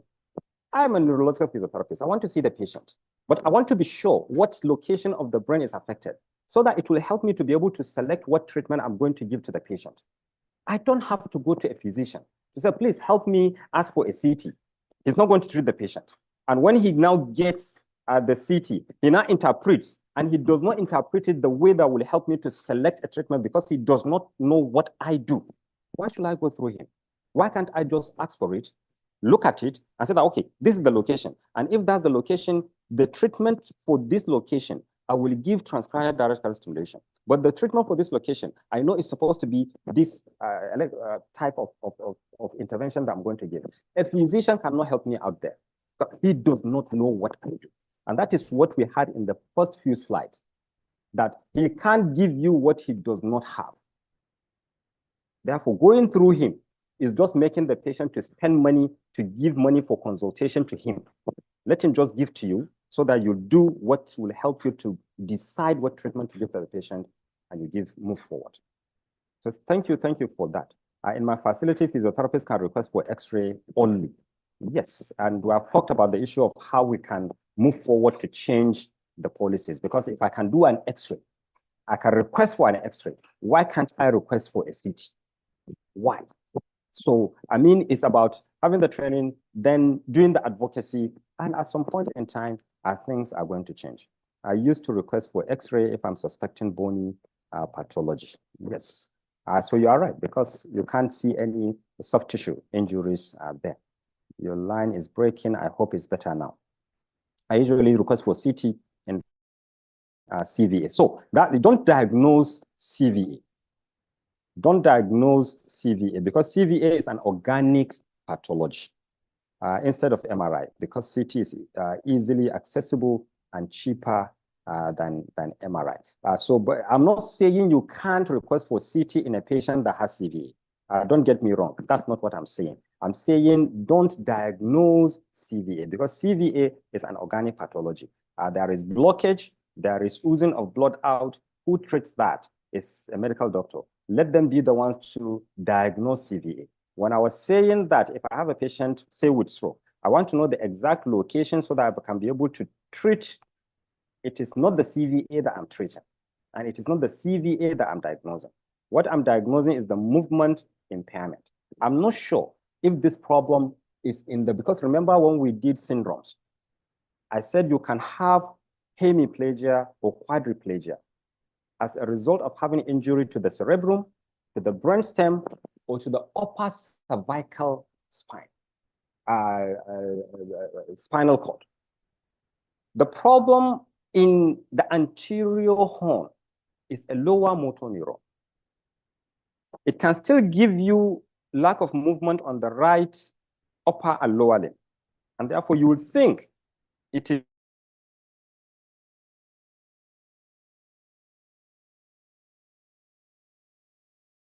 to know, should I give this patient an electrical stimulation, or should I give him a functional electrical stimulation or a task-oriented activity? I am requesting for the CT for the purpose of identifying whether the problem is in the cerebrum, is it in the brainstem, or is it in the upper cervical level, especially at the anterior horn cell point. So if I do that, I say, oh, it is in the anterior horn cell. Let me give my electrical stimulation. Let me give my strengthening exercises. Let me give this. But, oh, it's in the cerebrum. Let me give this. But remember, someone mentioned, can I be able to get that with physical examination? I can be able to get that. But is there anything that will make me not to be able to see that? The patient is unconscious. The patient has another thing that is interfering with me to do reflexes. The patient has bones in their knees and in their elbows and in every place where I'm going to use the patellar hammer to tap. And therefore, I can't see hyperreflexia. The patient, because of the bones, I can't be able to do a test of spasticity. Because of this, because of that, I can't do that. What option do I have? The CT or the MRI will help me. Why can't I go for that to help me to get the information that I need, since the physical examination cannot be able to do that? Or possibly I've done all that and it's difficult to evaluate for some reasons. Why can't I add the CT or the MRI to be able to give me the confirmation of what I've seen that is not conclusive from the physical examination? All these case scenarios are possible. And all we are saying, let's not limit ourselves. Let's not send the patient to spend more when they can spend less. So that's all we are talking about here. Thank you so much, everyone. The patient is also not allowed to request for a PT, CT, MRI at my place of work, but then, okay, I think these are all similar cases. Let's move forward. But I'm happy that we're having these discussions, because these are the things that we need to change the practice, not just having knowledge. And that is why I don't mind if we spend 30 minutes, 1 hour, and discussing these things. And please, let me say this. I'm not claiming to know more than any one of you. And that is why I open up the discussions and allow you to say things against what I've said. So that if there are issues that you are right, superior argument will prevail.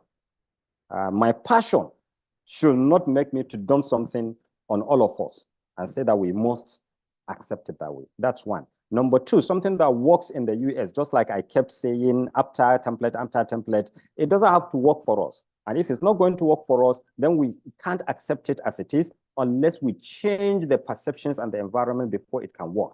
We can still accept what is here working for us and move on. So please, just to say this, so that it will not be like I'm really insisting that everyone must change to the perceptions that I have or what is out there in other clients. Thank you. I had someone trying to speak. Are you still interested in speaking, or do we move forward? Okay, so let's look at dimensional perceptions of anatomy very quickly, because at some point, Dr. Abba has to come. So as I've said, if you don't know those positions of structures, if you look at the X-ray, it will just be like a work of art, that you see sometimes the leg of someone on their head, and you find their private parts in their shoulder. You go and see art, and you just be wondering, what am I looking at? Why are these things in places that I don't even understand? So when you look at radiographs, you need to be able to locate things. That's the first thing, locate where you are expecting the problem.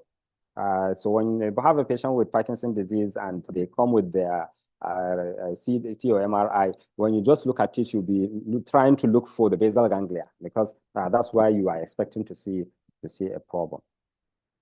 So how do we do that? Now, why am I looking at eye and optic nerve? Remember that discussion we had, first part of the discussion of last week. I took us through how parts of the nervous system work together to bring about movement. I said with the eyes, you have the image of the object falls on the retina, and the optic nerve picks the information and takes it to the primary visual area in the occiput. And that is how the brain gets to know where the location of the object is and what is the nature of the object, so that the brain will be able to know, how do I manipulate the object? All these are important. So I'm not going to dwell a lot on the pictures, but it's important just to know those locations. So if you have an injury here, then it is because the optic nerve is affected, then possibly what has been seen and it falls on the retina. The information cannot go through the optic nerve to go to the primary visual area. So I'm not going to dwell a lot on this. I'm just going to focus on what is important for movement. So I want to see another picture that will see the different muscles that help the eye to move. Because if your eyes cannot move, then you can't scan the environment. And if you can't scan the environment, you can't relate and pick objects. You can't kick ball. You can't on the TV. You can, and these are activities of daily living that are important to us as physiotherapists, and that is why this is relevant. So this is the slide I'm talking about. These are the muscles: superior rectus, lateral rectus, medial rectus, and inferior rectus.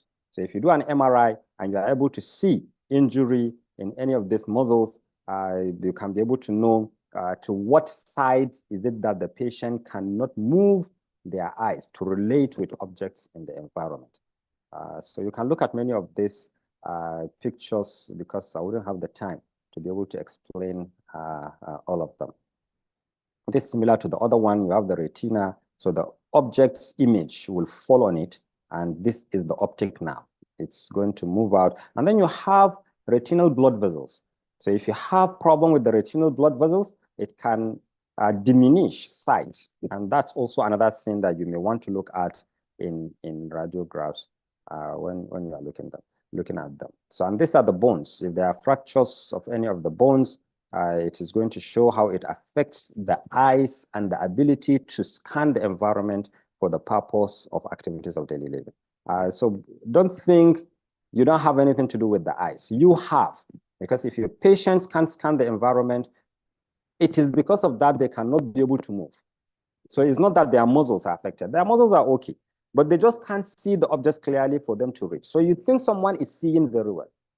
You say, pick the blue object, and they can't move their hands, and you think their muscles are affected. Their muscles are not affected.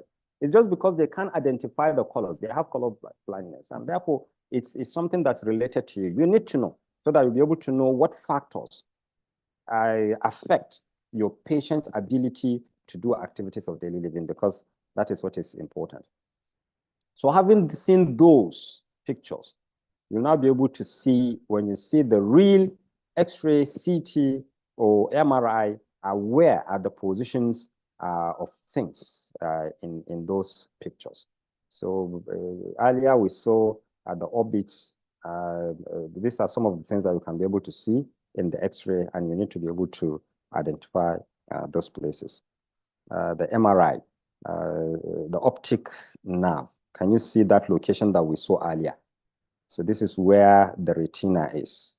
And at the end, it now comes to be the optic nerve. So as I've said, Dr. Abba is going to talk to us about the issues of densities for hypodensities, and then we'll be able to see if there is a change in color around where the optic nerve is. I'll be able to say that the patient has problems sending information about the objects that the patient will interact with to the primary visual area. So there are many things there, but what is important is just that I wanted to show the position of the optic nerve. So this is it, optic nerve, optic nerve. Here you have the retina, and this is the eye. So this is it again. You have the optic nerve. Now here you are beginning to see some of those muscles. This is the lateral rectus muscle. You have the medial rectus. So very important to take note of their locations, because that is what is going to help you to be able to know this patient can move the eye to the right or to the left, or possibly they are unconscious. But by looking at this, you'll be able to know that even when they wake up, they will need to have strengthening of the medial rectus or the lateral rectus. Or if there is any other thing that makes them not to be able to move the eyes, you are not sure. Is it the muscles or is it something else? Is it cognitive problem? When you call them from the side, they don't have the attention to move towards you. Is it cognitive problem or is it a muscular problem? So if you look at the MRI, you'll be able to locate, is there any change in color across the muzzle? And that might help you to be able to know if there is any problem in the muzzle itself. Of course, I don't want to go back to all the discussions that we have had. Can we suspect an organic pathology before we ask for this? Don't go ahead and ask for it. But if you can't, but you just want to rule out other problems so that you can then that is fine, and you can look at all these things. So this is a CT scan, but these are superimposed just to show you the positions of all those muscles that move the eyes: lateral rectus, superior rectus, medial rectus. So one of the tests that you can do to be able to know this is that H movement. So you ask the patient, look at my finger, follow the finger without moving your head, but with only your eyes. So as the patient goes like this, then you move up, you come down, you go to the middle, you go back without moving the head. The patient keeps moving with their eyes, and you'll be able to see if all these muscles, so the lateral rectus, superior rectus, medial rectus, and superior oblique, they move in the eyes up, down, and to the sides. And you need those movements to be able to interact with the environment. That's very, very important. So this is a CT scan of the eye too, showing those muscles. So those muscles are shown. So the color that you see there will depend on whether it is a T1 weighted or T2 weighted. And as I've said, Dr. Abba is going to talk to us about those things later. So now you have picked the location of the object. Its location, the image has fallen in the retina, the optic nerve has taken that information, it's now going to the primary visual cortex. Where is the primary visual cortex? This is the primary visual cortex. This is the visual association cortex, just next to it. So that's at the occiput. So you have awareness of visual stimuli. So when the information comes, the brain is aware of it. That is this extreme end. But this association cortex for vision processes, analyzes the visual information. It understands the visual information. So this one is just like reception. It receives it and is aware that there is an object. But what object is it? What is the location? What is the nature? And all that. That is the most important thing, is about perception. So that perceptual ability takes place in the visual association cortex. It recognizes, it memorizes, it keeps it there before it sends it to this part of the brain that is called the prefrontal cortex.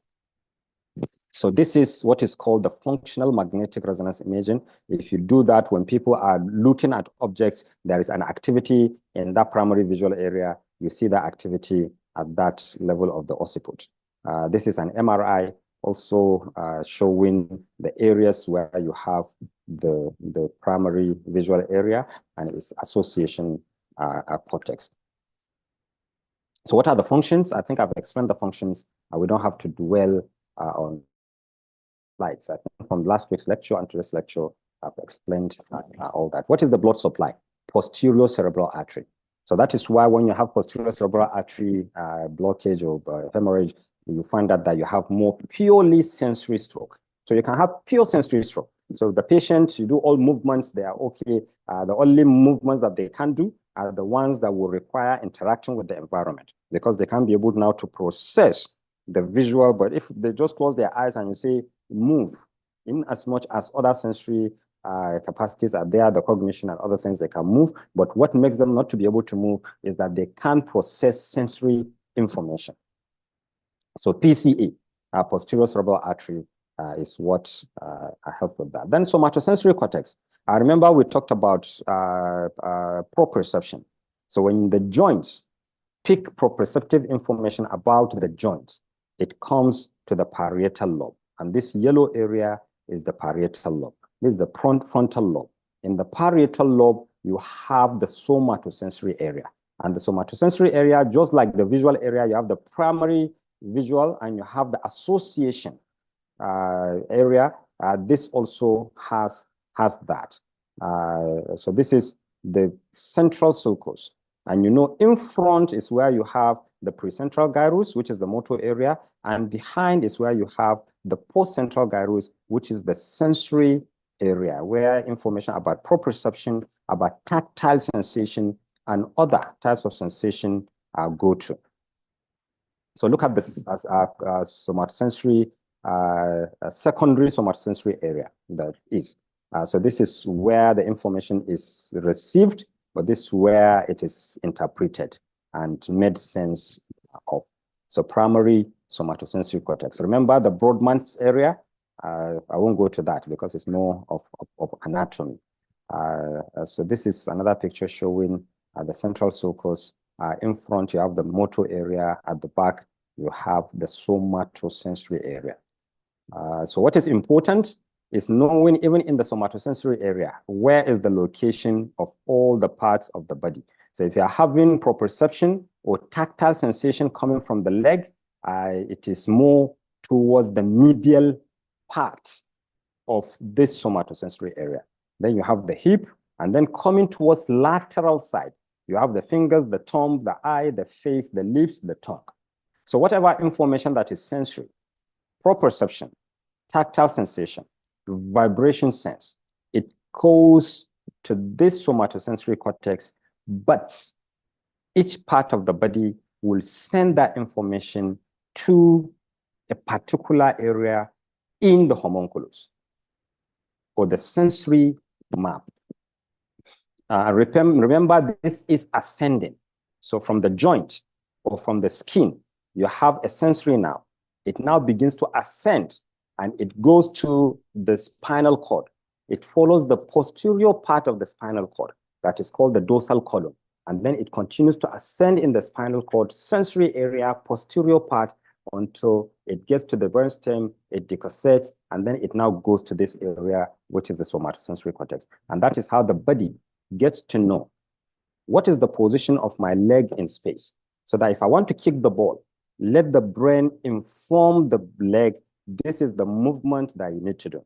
Do I need to go with flexion in both the hips, or do I need to go with adduction? Because possibly my leg is wide open and I have to come with adduction to be able to kick the ball. So if someone touches me on the shoulder, I turn around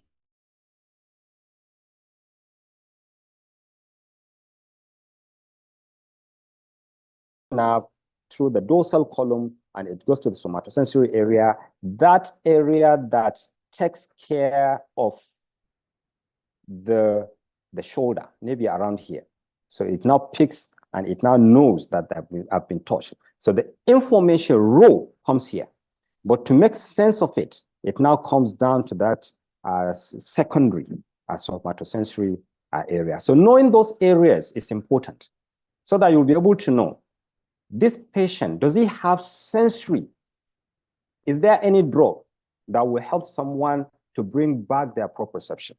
Is there any drug that will help someone to bring back their tactile sensation? So a patient has tactile sensation problem, but he has cognitive disability. And therefore, I'm not able to know what particular area of the body, because when you touch, it does not say anything. But it's because the cognitive problem. You have limitation in physical examination that we kept talking about. Let's just use physical examination. This patient has cognitive problem. How do I now know what area of the skin he has abnormality in sensation? So if you have the CT scan, whatever investigation that you want to do, you go to that location and you see that that area that controls the fingers or the trunk or the leg, it has a problem there. And it is not a problem that will require surgery. It's not a problem that will require drugs. What it needs is just neuroplasticity. You want to give a sensory rehabilitation therapy that is going to help neuroplasticity to occur in that place. It is movement impairment. Possibly the source has been taken care of earlier. You have come in for the movement impairment. The principle of treatment is neuroplasticity. No drug, no surgery. Why do I need to go and ask a physician to help me send a request for a CT? That this patient has cognitive problem. I want to be able to locate what area he has sensation problems. I don't need that. Sorry, I keep emphasizing, but just trying to bring out those clinical reasonings that will help us to know when to do something and when not to do it. So this is just a crude method of showing the areas. So you have the motor on this side is similar with the sensory. So you have the central sulcus in front of it. That's where, so this is in front. Because this is the frontal lobes. This is the occipital lobes. So in front of the sulcus, which is this, you have this. So the representation of this, remember there is also this part going down on the medial part. So if you turn it around, you can be able to see it. But now that you are seeing it from the top of the brain, you can't see that. So if you are seeing it from this side, this is the leg representation. This is the trunk, this is the hand, and this is the face. So if you have an injury around here, then the patient is going to have a manifestation in the face. If you have an injury around here, you are going to have in the hand. If you have an injury around here, then you are going to have the leg. Now, we are going to see blood supply. This area is being supplied more by the anterior cerebral artery, while this area is supplied more by the middle cerebral artery. And that's why when you have anterior cerebral artery, you have the legs more affected. And if you have middle cerebral artery, you have the upper limb affected more than the lower limb, and the face also. So that is why when you have anterior cerebral artery, you usually have the most of the vision, speech, and other things are spared because it is affecting more of the upper limb, lower limb only. If you have middle cerebral artery, you find out that when the patient has more affectation of the upper limb, you find out that they have either speech problems or audiology problems or visual problems and things. I know visual problem, as we said, is usually the posterior cerebral artery. Yes, but you can have, oh, sorry, this is motor. We are looking at motor, but it's the same thing with the sensory also. This is the side that is sensory, and now this. So meaning this one that is just behind the motor area. So this is the sensory area. And this is how the representation is, and it's similar. So the middle cerebral artery will supply the motor area there. It will also supply part of the sensory area. Sensory area that is here affected, it doesn't usually affect those sensory modalities. So as I've said, I won't go through a lot of this. This is something that I've shown earlier. It shows all that representation from the medial, and as it goes down to the lateral. This also the sensory homunculus. You can see more even details of the genitals, toes, foot, and other things. Even the little finger, ring finger, middle finger, you can see their representation in the brain there. This is the funny one, showing it as if the body is just overlapped on the brain. Functions of the somatosensory cortex. I don't think I need to go through this. I've already explained it. It receives peripheral sensory information. Remember, touch, shape, size, texture, and all that. Tactile memory, sensory experiences, all that. So these are just some of the list of the things that the somatosensory area. So if you have a problem from this CT or MRI, you see an injury in every area of that brain, you can be able to infer that this is the part of the body that it will affect, whether it is motor or sensory. And therefore, knowing where the motor area and the sensory areas are is very, very important, very important. You know, the central sulcus, you have the frontal lobes, the occipital lobes, just behind the sulcus is the sensory. And just in front of the sulcus, central sulcus, is where the primary motor cortex is. Just trying to be very conscious with time, so I have to really move fast. MRI, coronal section, yes, these are all those areas. Just look at them. So depending on where you need to know the frontal, and so you have the what is it called, prefrontal cortex. And then you will have, this is what is called the supplementary motor area. And this is the premotor area. And then this is the motor area, and the green is the sensory cortex. So knowing at their positions is very, very important. I don't know that we have started looking at, okay, supplementary motor area is just showing all those areas. I think we'll get to that. But before we go there, remember we said the prefrontal cortex. Or maybe let's just quickly get to those areas. So the blood supply. Remember, I said anterior cerebral artery and the middle cerebral artery. The medial portion is by the ACA. Remember, the medial portion is that area where the leg is, before you now have this convex where the head, the trunk, the head, and the hand are. So that is the lateral area, but the medial area is here, and that is where the leg is. So where the leg is the anterior cerebral artery, and where the medial area for the hands and the trunk and the head is the middle cerebral artery. So if you have a patient, anyway, these are all things that you know. Now, let me not go along emphasizing it. So this is the picture. Can you see that medial area that we are talking about? So this one is like you are taking a section like this, going down. So you can be able to see this middle side when you look at it from that angle. So this medial area is the anterior cerebral artery. This brown area is the middle cerebral artery. And then you have this as the posterior cerebral artery. So the prefrontal cortex. Remember we said the visual information, the proprioceptive information, they are all in separate areas in the back of the brain. If the brain wants to make sense of the two, then they come to the prefrontal cortex, which is right here in front. So this is the frontal lobe. And you now have this blue area as the prefrontal cortex. And that is where cognition takes place. Information processing from all the sensory information that comes, memory, saving the blueprint of the last activities, attention, and all those things that take place are here. So if a patient has cognitive problem, you want to do your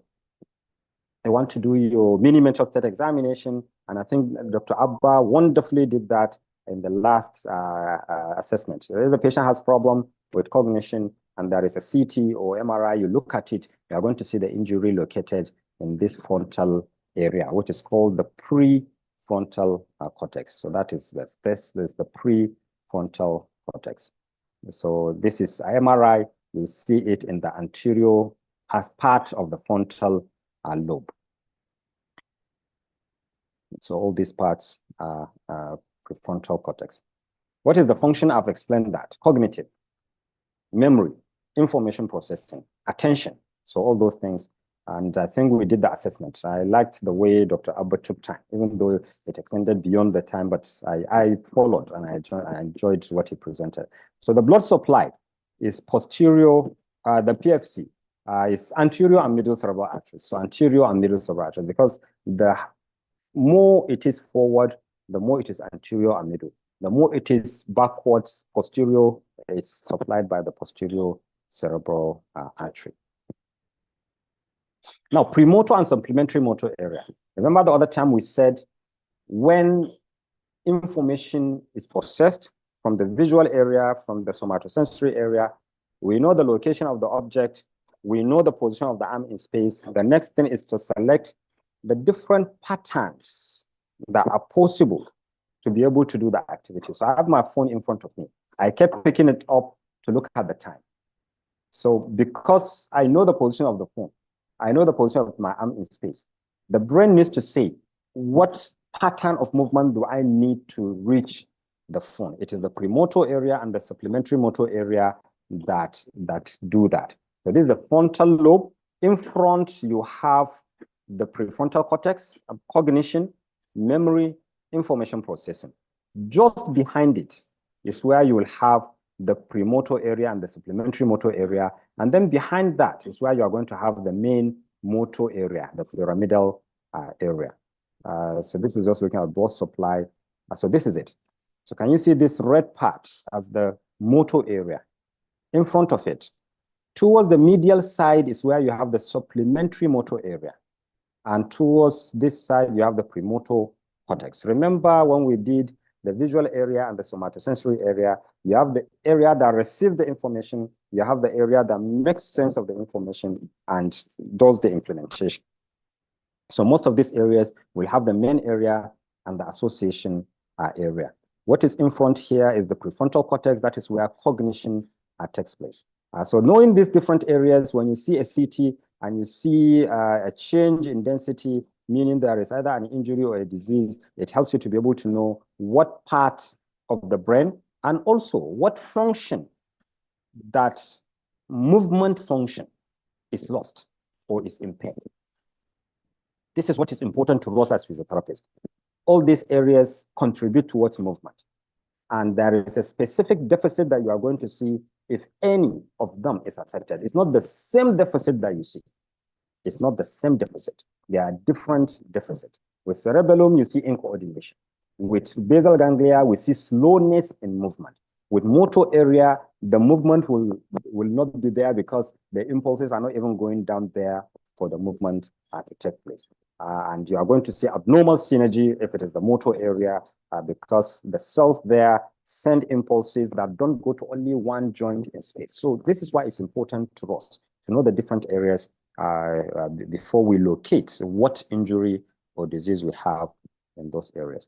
Just give me feedback. Am I too fast? Are you with me? Am I losing you?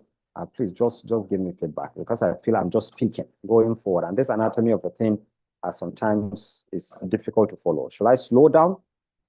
Should I, what is it? Just give me feedback, please. Okay, thank you. Okay, so should I assume everyone is comfortable and okay with the pace and the explanations? Okay, thank you. So now this is something similar. I think I don't need to go through explaining because I've explained all that. So if you look at it, you have the premotor cortex, and medially you have the supplementary motor area. Of course, you have the motor area, and then in front you have the prefrontal cortex. So this is how the areas are. We'll come to see the basal ganglia. This is what the basal ganglia is. The thalamus, this is where the cerebellum is. This is the pons, and this is the medulla oblongata. But we are going to see that in the appropriate sections. So this is it, supplementary motor area. Remember we said it's more medial. It's more medial, while the prefrontal cortex, premotor cortex is more medial. So they are supplied by anterior cerebral artery. Remember I said anything that is more anterior in the brain, especially the cortex, is anterior cerebral artery. Functions, I've explained it. They select the patterns. So if there are 10 patterns that are possible to do an activity, the premotor area and supplementary motor area choose those 10. They choose those 10.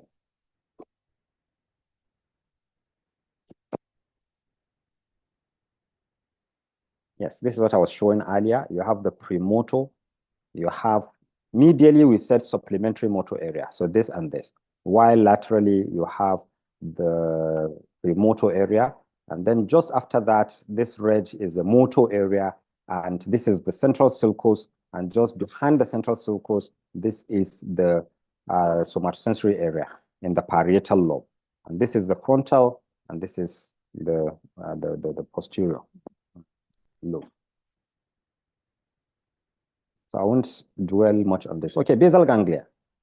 Remember earlier I showed you the position, but let's quickly just go to where we are going to see. If I had time, I would have explained all this. So this is important. When you see this section in an what is it called in a CT or MRI, now this is what you look at. You now have the lateral ventricle. So these are the lateral ventricles here. Lateral ventricle, lateral ventricle. You see it on the right and on the left. But in the middle, this is where you are going to see the third ventricle. Third ventricle. Third ventricle. And then around here, you are going to see the fourth ventricle, so on each side. So if you have that middle ventricle, the third ventricle, you are going to have a structure to a side, right, and to the left. Those structures, always when you see those structures lying on the right and left side of the third ventricle, that is the thalamus. The thalamus. The thalamus is very important because it's like a relay center. When you have information that we just said now from the premotor cortex and supplementary area, is going to come to the basal ganglia, so that the basal ganglia is going to select one pattern out of the many that are available. The thalamus is the relay area. It comes to the thalamus, goes to the basal ganglia. It leaves the basal ganglia, comes to the thalamus, and go back there. So if you have problem in the thalamus, then you are going to have a problem with relay. The information will not get back or go in, and that's really a problem. So if you have a problem in the thalamus, this is exactly where you are going to see it. And this is the caudate nucleus. Remember, we talked about the striatum. We said when the information comes to the thalamus, it goes to the striatum. So when it goes to the striatum, then you have the substantia nigra. So the substantia nigra is the one, especially the pars compacta, that is now going to send information to the caudate nucleus or the striatum. And the striatum is now going to select one out of the 20 because of the action of levodopa. No, not levodopa is what you put in to give, what is it called? What is it? Dopamine. So dopamine released by the substantia nigra pars compacta will now go to this area. And when it gets to that area, it selects one, and then it comes down to the thalamus through the globus pallidus. And this is the globus pallidus. This is the globus pallidus. After the thalamus, this area is what is called the internal capsule. So you have the third ventricle. Just after it, you'll have the caudate nucleus, the thalamus. And just after the thalamus, this angle is the internal capsule. And then after the internal capsule, you'll have other parts of the basal ganglia, because the thalamus and internal capsule are not seen as part of the basal ganglia. And then you'll have the putamen, you have the globus pallidus, and all the other areas of the basal ganglia. So this is the area where you see the basal ganglia. So very important, wherever you have the ventricles, lateral ventricles, the third ventricle, the fourth ventricle, around the area, you are going to see the basal ganglia, you'll see the thalamus, you are going to see the internal capsule. So this is the same thing. This is right and left lateral ventricles. This is the third ventricle, and this is the posterior horn of the lateral ventricle. So this is the thalamus. Remember, this is the thalamus. In between the thalamus and the globus pallidus is the internal capsule. So whenever you are looking at this, we'll see the actual one, and possibly you might be able to locate those areas. This all is just for you to have a look. So this is it. This is the CT scan. Can you see the ventricles? These are the lateral ventricles. These are the lateral ventricles. Sorry, it's the horns. So they're still lateral ventricles. This is the third ventricle. And we said immediately to the right and left of the third ventricle is the thalamus. This is the lentiform nucleus. Remember the caudate nucleus. And in between the thalamus and the globus pallidus, and that's why you have the lentiform nucleus there. There they separated them. You have the globus pallidus and the other part of the basal ganglia. And in between those, thalamus, in between the thalamus and the globus pallidus, where it is here, you now have the internal capsule. And the internal capsule comes like this, and then comes out like this. The thalamus is there between it and the third ventricle, and also the lateral ventricle gives another border to the thalamus. So that's it. So if you have this presentation, now this is a CT. Can you see the lateral ventricles? Can you see the third ventricle? This is the other horns of the lateral ventricles. So if this is the third ventricle, this should be the thalamus. And this area like this, it comes in here and then it goes out here, is the internal capsule, while this is the putamen. That is where we have the globus pallidus. So these are the structures. Very important to take note of it, so that when you see an image, you are always going to be able to to know what's happening there.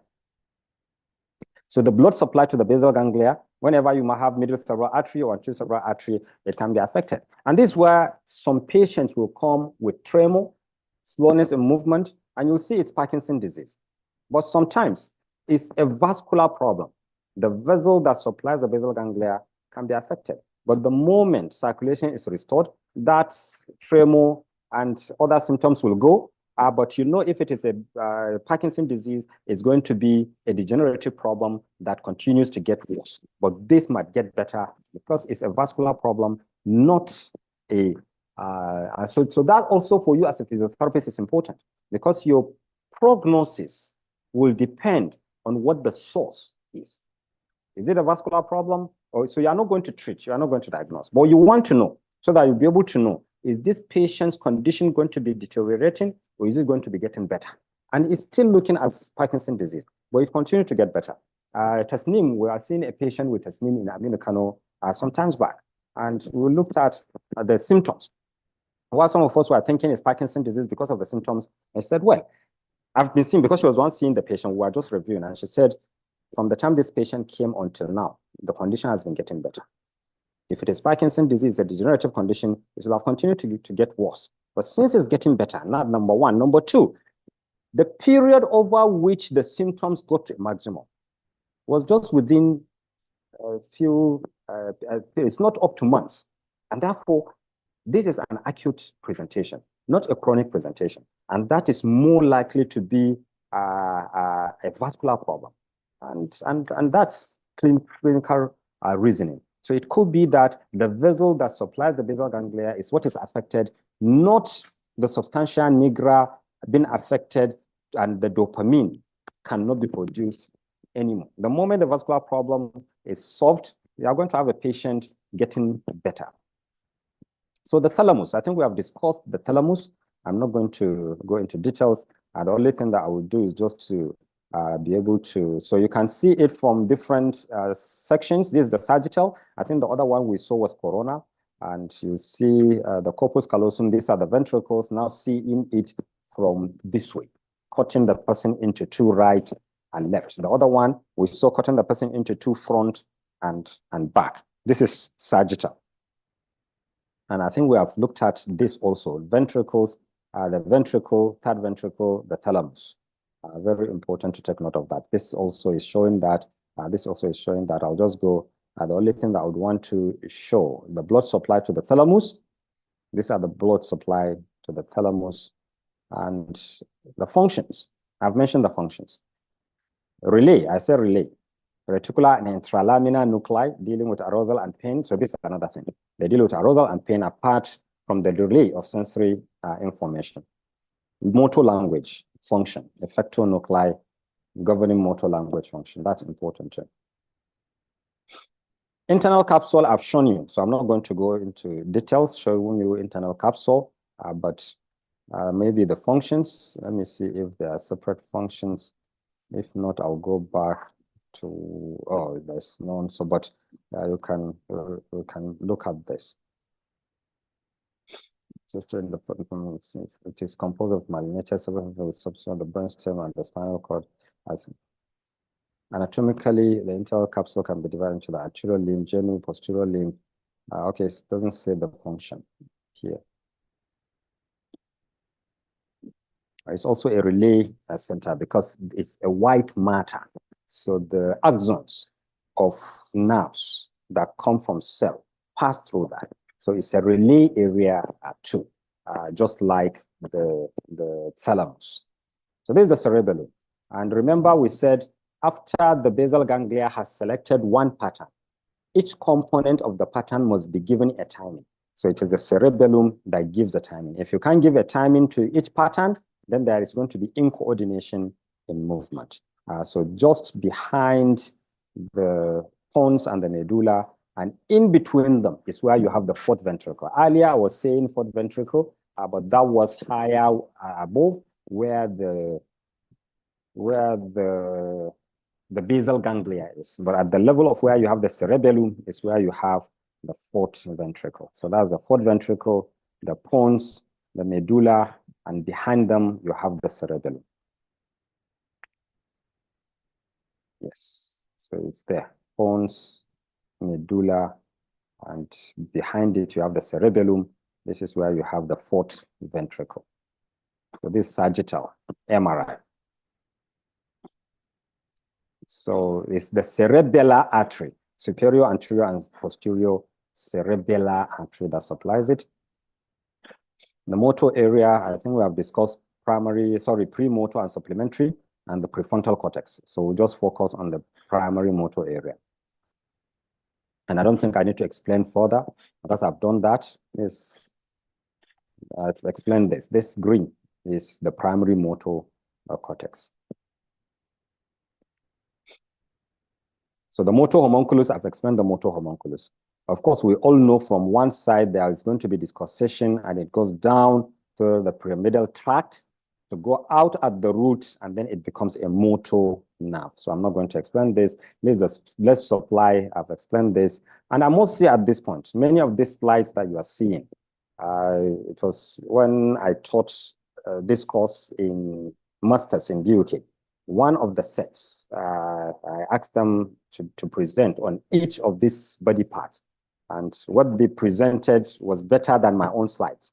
And therefore, I asked for their permission to use it going forward in teaching. So there are many of the slides that are from BUK students that were doing MSc on one set that made all these presentations. I'm using it with permission from them, actually. So you can look at all these pictures. I think with the motor area, I've explained it earlier when I was explaining the premotor cortex. Then the descending tracts. We know that descending tracts. Pyramidal tract is motor. It goes down and is voluntary. The pyramidal brain motor cortex sends information for the muscles to act. But you have extrapyramidal. Some of them are alternatives to the pyramidal tract, but some of them are not under conscious control. And what they do is to maintain balance and other things. So you have, after the corticospinal tract, you have the reticulospinal from eye movement, so that if you see that you are going to fall, it helps the reticulospinal. It helps you when you are moving forward and your eyes pick information that you are moving forward. It goes to the reticular formation, and then from there, it goes down to anti-gravity muscles as a reflex to bring you back to position. So for us as physiotherapists, that's important too. So that if people have problem with those pyramidal tracts that help to maintain an upward position, then we are going to have patients that are prone to falls and that have fear of falls. So very important for us to look at those things. Then you have also the vestibulospinal tract, from the vestibular system to the vestibular nuclei in the brainstem, and then through the vestibulospinal tract to the anti-gravity muscles. You also have the tectospinal and a number of other descending tracts.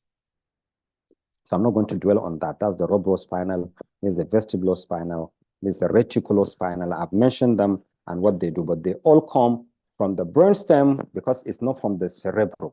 They are not under conscious control. They are more of a reflex. So if you look at this, you are going to see the locations of the tracts in the spinal cord. You are going to see them. And this is what you can look at to relate with this to be able to see the positions of those places. Now, I've discussed the ascending tracts. Proprioception, we said, is what goes to the somatosensory area, but it goes there through sensory nerves and dorsolateral aspect of the spinal cord, and it goes up. So if you look at the spinal cord, you are going to see the locations of those ascending sensory tracts, the ones for proprioception, the ones for tactile sensation, vibration sense, and what have you. And if you go back to the earlier slides, you are going to see a particular slide in the somatosensory area that shows the locations of those proprioception, tactile sensation, vibration sense, and what have you. So they descend through the spinal cord. That's the posterior column. This is the posterior column at the back, and they go up. And when they go up, they go to the somatosensory area. These are the ascending tracts.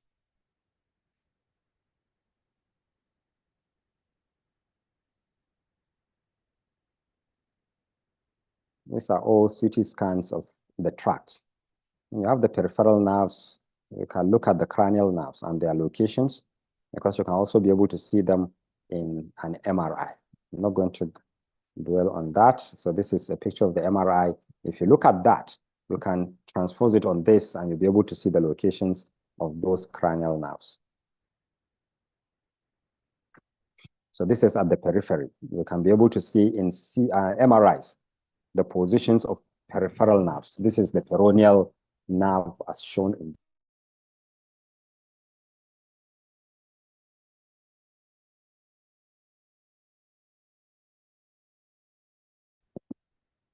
So you can also have the neuromuscular junction, because it's almost time for Dr. Abba to come. We'll take a break and Dr. Abba will come. So pardon me if I just move fast. So that's the anatomy. The anatomy. Characteristic patterns of pathology, as I've said, I'm going to leave that to Dr. Abba, but these are the slides. How you get to know the densities. The windowing is going to explain all that, so I'm not going to go into that, unless if I need to come back later So why is there a decreased density or increased density? What happens? All this is here. You can read the slides, and then these are examples of where you see decreased densities or increased densities. You see the arrows will show, and this is from a textbook. It's very huge. I will try to see if I can send it. It's very helpful because it will show you the pictures and it's going to give you the text explaining what's happening there and what you can see. And there are always arrows. With different arrows, they will tell you this arrow means this is the pathology, this arrow means this is the pathology. If I can send it, I will send it on the WhatsApp group. If it's too heavy, it can't go. I will maybe send a Google, what do they call it? Google Drive link or something like that. But I know Dr. Abba is going to take parts of this, so I'm not going to. So you'll see all the CTs, and then you'll see MRIs too, I think. I have all the slides there. Yes, these are the MRIs and what have you. So now finally, and very fast, remember number 4, organized method of visually searching image abnormalities. Very important to remember the sections. Very important, because what you see will depend on the section. So whether it's longitudinal, transverse, and what have you. Now, another thing that is important, what section of the brain will show what structures of the brain?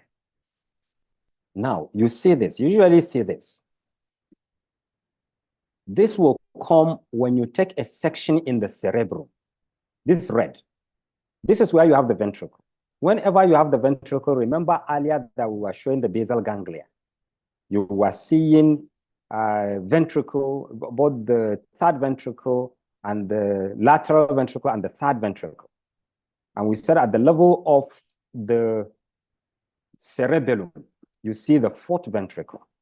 But whenever you take a section and you can't see any of the ventricles, then it means it is above this level. So anywhere you take this section, you will not see the ventricles. And if you look at this, the ventricle is not showing. What can you see? Only the frontal lobe and the parietal lobe. You can't see the temporal lobe. You can't see the occipital lobe, because this is where the occipital lobe is. And this is where you have taken the section. So this is what you can see. And you can also be able to see the colors that are showing the areas of the brain that has the distribution of the blood supply. Very important. Now, what can you see? I'm not going to go through the whole thing, but you can use the slides to see what you can see. The frontal bone, the occipital bone, and then you see the parietal lobe and the frontal lobe, and you're going to see where you have the the central sulcus, and anything in front is the precentral gyrus, postcentral gyrus, and you see a lot of structures. They are all there. So that when you are looking at a CT and you see something like this, you can be able to know where all those things are. Superior sagittal sinus is here, and you have all other structures. Now, by the time you come and the line is just touching the ventricle, then you now begin to see the ventricles. Can you see the ventricles? And because this line, it was here, you couldn't see the occipital lobe. Now that it has come down, you can see part of the occipital lobe. So you have the frontal lobe. Maybe it's not capturing much of the prefrontal cortex, but at least you have the premotor area and the supplementary motor area. You definitely also have the motor area. You have the somatosensory area, and you even have the visual area. So you can be able to see all those, and the colors will show what it is. The blue is occipital, this purple is parietal, and this brown is the frontal. And this is how you see it in the actual CT. This is what shows that there is a ventricle, and this is the lateral ventricle. So it has not gone down to see the third ventricle or the fourth ventricle. So let's see. This is coming down even more. You can see the frontal lobe, and now that it has come down, you are even beginning to see the temporal lobe. So the temporal lobe, side by side, anterior lobe, you have the occipital lobe, but you are now beginning to see the third ventricle. So you have the lateral ventricle, third ventricle. Can you see the thalamus here? Can you see the putamen? And this is the internal capsule. So all those things are now appearing. And this is exactly how you see them here. Third ventricle, lateral ventricle. This is the thalamus. This is where the putamen is. Between the lateral ventricle, thalamus and the putamen, you now have that section that has the internal capsule. So this is how it is. And these are the things you can be able to now get the information about all of them like this. This one has even come down. We can still see all those structures. And this one is even around the area of the cerebellum. So can you see the cerebellum coming in? This is the cerebellum. You still have the frontal lobe. The temporal lobe is there, but now you can't see the parietal lobe because it has come down below the parietal lobe. You also can't see the where the visual area is, which is the occipital lobe. That one is not there. But you cannot see the cerebellum. You can have the pons, but you can't have the medulla oblongata because it's right below here. So you can also be able to see all those areas from this slide. This is something that was prepared by Tasneem. I don't know if Tasneem is here. When I was in AKTH, I think she was doing her master's. I supervised her master's. I taught her in master's in, I think, maybe MPT. And that's where she did all these slides. I also sort of permission to share. It was in a presentation that she did this. So wonderful. So all this, I'm not going to dwell on it so much. I'll just go quickly to look at the order of the viewing. So you need to report about blood. You report about the cystans, which is jackets of CSF in between the arachnoid and the pia mater. So you will have jackets where the CSF is contained. So the cystans, then the brain parenchyma itself, the ventricles, we have talked about the ventricles, and then the bone, we have talked about the bone, the frontal, the occipital bones, and all that. So you look at everything and you make your report according to them. So if there is no problem with blood, you say, that's what you see in reports. They say so, and so are within normal. So that is how you make a report of investigations like this. So I'm not going to go into really details because of the time, but you have the slides. You need to report if there is any epidural hematoma, subdural hepatoma, a lens-shaped subdural hematoma, intraparenchymal bleed within the brain mass itself, intraventricular bleed. So when you have, if you have an MRI, you can be able to see CSF separate color, blood separate color. So if in the CSF you have a color, but you now have a bleed inside, you are going to see a different color. So all this you can be able to see. That's subarachnoid hemorrhage. In the arachnoid space, you can have hemorrhage and you'll have blood there. So this is where the arachnoid and pia mater are, while this one is where the ventricles are. Remember the location of the ventricles that we discussed earlier. So you can see all this, just like we discussed earlier, the subdural, epidural, and subarachnoid, and the ventricular. This is when there is blood in the ventricles and all that. The systems, those jackets that I said between the arachnoid and the pia mater. So you can have different types: suprasellar, quadrigeminal, sylvian, circumsencephalic, mesencephalic, and what have you. So they are there shown in these pictures, and these are the actual. You can Google them. I don't have the time also to go through. Then the brain tissue itself. You need to differentiate between gray matter and white matter. And if you can differentiate that, there must be a reason: either there is swelling and it has shrunk and things like that. You also need to look at shifts. When you have those hemorrhages, so arachnoid, epidural, and what have you, because of the accumulation, it kind of shifts the midline to the other side. And if you know the exact position of the third ventricle, you see that it is in the middle. So third ventricle, then left ventricle, But if that third ventricle is not in the midline, it has shifted, then it means there is a hematoma that is shifting the parenchyma to the other side, and it takes with it the ventricles. So you can also look at the coloring. What do you see? In the CSF is black, the brain and the bone is white. Remember, air is much more blacker. So these are the densities. But remember, when you do the windowing, Dr. Abba will tell us, instead of seeing CSF, brain, bone, and air, if, for example, you take a bone window, then it's only the bone that you will see with one color. Any other thing will just be in one other color, so that you only see two colors. That will help you to be able to see the bone more enhanced. We may see it when we look at bones. Then the ventricles. I think we have seen the ventricles, so this is not a problem for us, but this one is just that they are given the shape. Back-to-back commas, slit-shaped, helmet-shaped, and that's it. Back-to-back commas, slit, and helmet. So these are the different ventricles there. Then the bone. And you see the window that I was talking about. Everything here is the same color, only the bone is white. Dr. Abba will explain to us how we do the windowing. It's because of that you are able to see a fracture here. Because if to say you are using the other color, this will not have been pronounced. So if you are suspecting bone fracture in the brain, then you do the bone windowing. It will make any other color to be one, only the bone will be white, so that it will enhance what is there in the bone, and you'll be able to see it. So I think this is where I come to the end of this first session. I told Dr. Somania I will stop by 12:30, so that we'll take 1 hour break and Dr. Abba will come. I'm glad I'm able to finish just 4 minutes after that.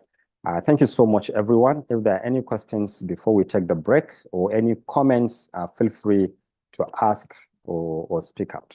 Thank you all.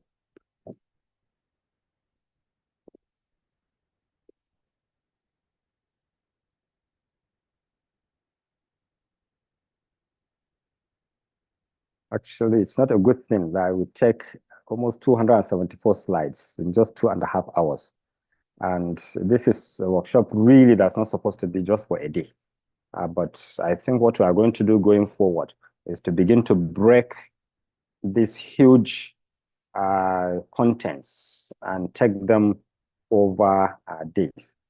But we'll work this out, because when we say we want to do a very good training, we shouldn't dump a lot of things on participants, but just consider this as an introductory part. We are going to break them down later so that we can be able to have it much more gradually for people to pick something that they will put into practice more. Yes, so any questions or comments? How one can identify an artifact on a CT or MRI. Wonderful. Let's listen to Dr. Abba. Because I told you, those pathology, I just jumped it because I know it's part of what he's going to take in the second part of, but if he doesn't take it, I believe it should be there. If it's not there, then I will come back and we'll discuss that. I will listen to his too. And at the end of the day, we are going to discuss all this. Yes, so any other question? Or comment? Yes, okay. So in that case, we'll go for a break. We'll have 1 hour break. Is that all right? Do we take 12:30 to 1:30? Or should we come back by 2? Okay, announcement. Oh, Dr. Jibril, let me hand over to you. So please, can you guide us on what's going to happen going forward? I didn't know you were here. So please, Dr. Jibril Samani, over to you. Okay, thank you, Prof, for the wonderful presentation, and we thank the participants for participating. So we'll go for 1 hour break and we'll resume at 1:30 for the next session. But please, we are trying to improve our services. So one of the things we want to introduce is that after every workshop session, we are going to have a Google form that we will distribute to the participants. Just few minutes for you to make some survey regarding the presentation, the presenter, as well as the institute, so that will help us to guide us on feedbacks, and so that we can better improve the delivery of the workshops in future. So thank you so much, and see you in 1 hour time. So like for this presentation, we will try to send you the link for the feedback about this present workshops that just took place. Also, the next session, when it finishes, we will send another link. Thank you so much.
Okay, now she said that. Now you want to for ginger. I don't know. Hey, give them, I just give them. Oh, yeah, no. Okay, I should share it.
We are welcome back, and our resource person has already joined us, and I think we can continue because of time.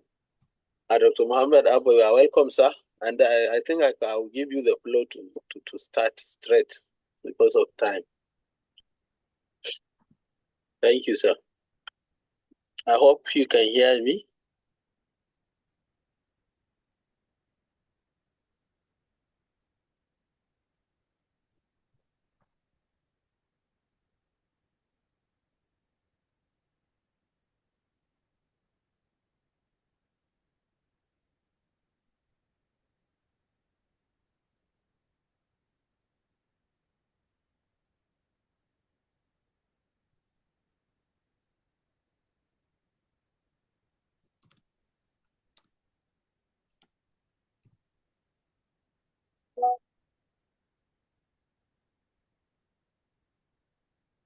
You can start, sir. Yeah. Okay. Yeah. You're welcome. All right. Good afternoon, everybody. Assalamu alaikum. Members, thank you for inviting me to this year's workshop. Let me share my screen. Okay. I hope you can hear me at your own end, everybody. Yes. Yes, it's clear. All right. Thank you. I'm happy to be here, to be part of this workshop. And thank you, Medical Rehabilitation, for giving me the platform to share with us, with colleagues, as part of capacity building. Thank you, Prof, also for taking us around the world of physiotherapy. I'm Mohammed Abba, a lecturer here in Radiography Department, Bayero University. Kano. I've been asked to take us around the radiological principles in radiological physiotherapy. Prof has done justice to almost every aspect. What I will only do is to perhaps give us the basic concepts and have basic physical understanding of how radiological images appear, and then some sequential nature and systematic way of approaching those images that we keep on having from day on. Okay, so this shall be our outline. What we'll be discussing. Very pretty long, but I'll see how we can do to summarize it. Okay. Again, review of basic anatomy of the brain spinal cord imaging technology as pertains neuroradiology, viewing patterns of obtaining, assessing the images, and then these images that we are viewing, there is a systematic way of identifying what structure is this, what structure is this. Some pathologies mimic normal other structures, but how can we distinguish them with other pathological and normal conditions, CT density number or in MRI intensity? Then windowing. Prof had highlighted that, but we'll discuss more on windowing in radiological images, MRI signal assessment, causes of increase or decrease intensity of structures, common MRI images, relevant cases, and then some pitfalls or artifacts, as I had had somebody asked during the tail end of the Prof's class. So we'll review anatomy, but we'll just run over them because radiological anatomy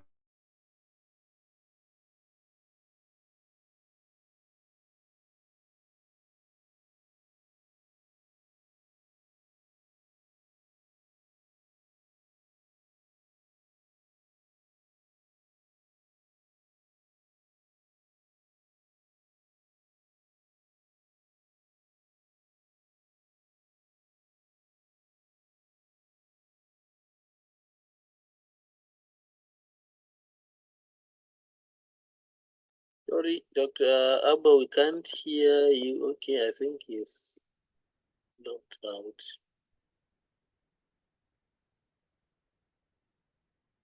Hello. Yeah, we lost your voice before. Okay. Yeah. All right, let me come back here. I said we can't discuss radiological anatomy without No, you making need to share the screen. Okay.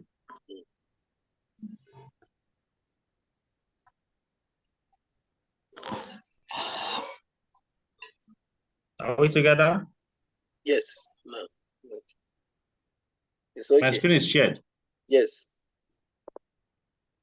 Can I continue? Yes, you can continue. Hello. Yeah, you are on, sir. You can continue. No, you have to go back, please. You have to go back to the earlier slide. All right. I think my network's becoming a bit unstable. But please, this is the highlights, okay? Prof had also said it. In assessing radiological images, we need to first ask our questions. What image is before us? At what plane are we seeing this image? You can see this bony anatomy we are seeing. Look at how the parietal bone is appearing differently in these two planes, either the sagittal or the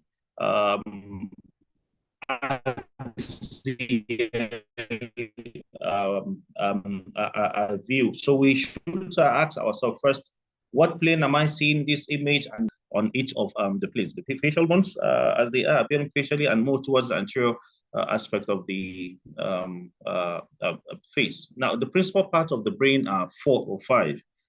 The cerebellum, which fills almost 2/3 of the intracranial cavity, occupying both the frontal and temporal parietal spaces, and then the brainstem structures. Then cerebellum occupying the posterior cranial fossa. Please, this is a view on the median sagittal view. Let's take note that here at this view, the mid-sagittal view, that is where we have between the parietal and the occipital lobe. Okay, we cannot see this parietal sulcus on the superolateral view. That is looking for demarcation between the parietal occipital sulcus. The only view is the median sagittal view.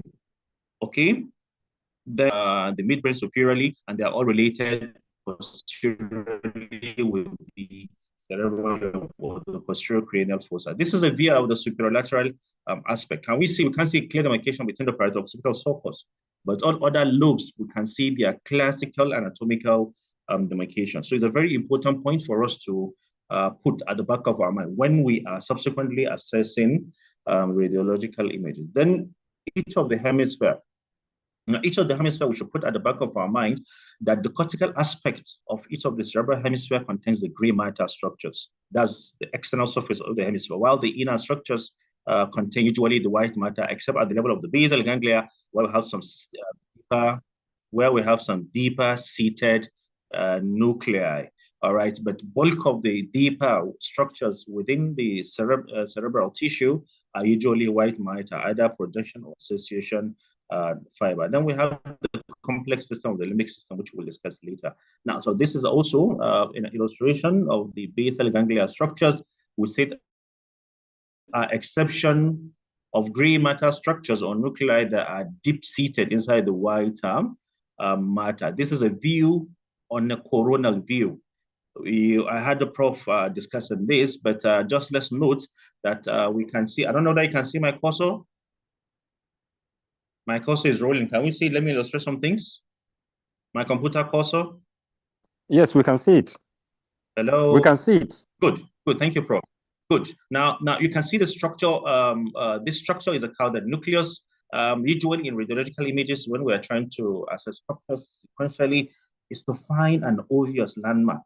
If you want to describe a location to somebody who is not conversant with any location, you use landmarks. This landmark should be obvious, very well seen. So usually the ventricular system is a landmark used in assessing intracranial structures, and they are very easy to locate and very easy to identify. So the caudate nucleus, as I put that at the back of my mind, that the caudate nucleus is within the concavity of the anterior horn of the lateral ventricle, and here it is.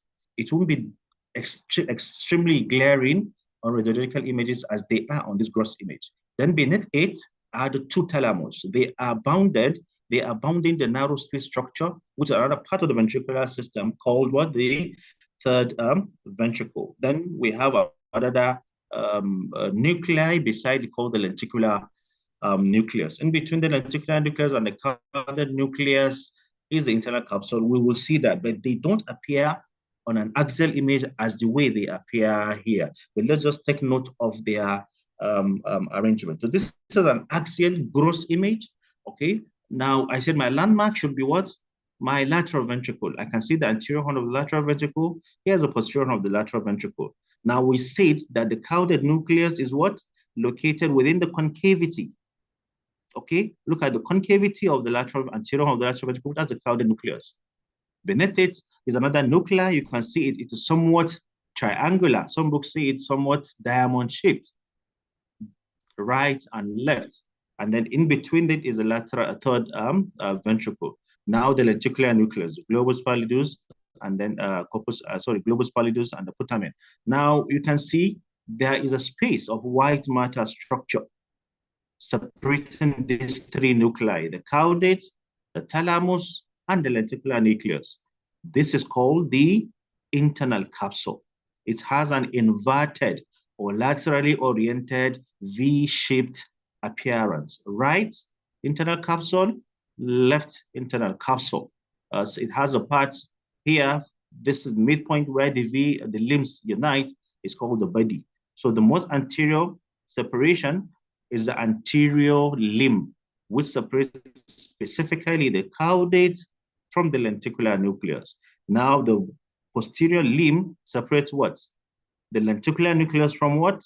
The thalamus. These are all the exceptions of the what's it called? Of the deep-seated nuclei within the brain. Then we go to another white matter structure that is of concern to us and is a landmark in radiologic anatomy. It is called the corpus callosum, which is a commissural fiber connecting corresponding hemisphere. It is classically seen also on the median sagittal view. We can still see the appreciation of the demarcation between the parietal and occipital limb. Please, I want us to see the arrangement of these structures because they will guide us in approaching our radiological images. You can see the body of the corpus callosum is the most superior part of the corpus callosum. And the genome is the most anterior part of the corpus callosum. Can you hear me? Dr. Abba. All right, let me attempt. Possible to put it first. All right. Yes.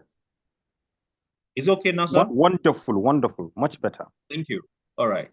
Now the body is the most superior part of the corpus callosum, whereas the genome is the most anterior part, the splenium.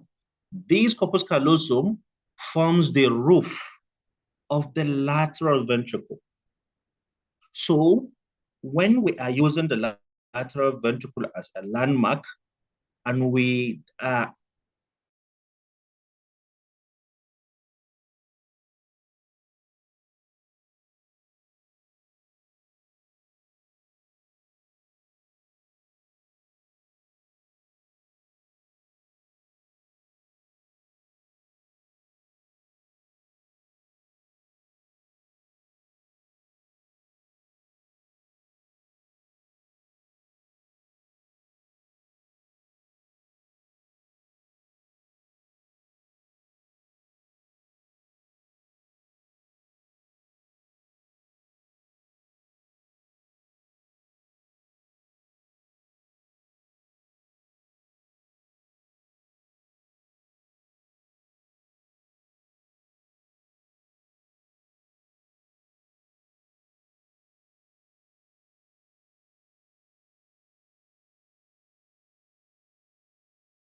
Sorry, we lost him, but he is rejoining now.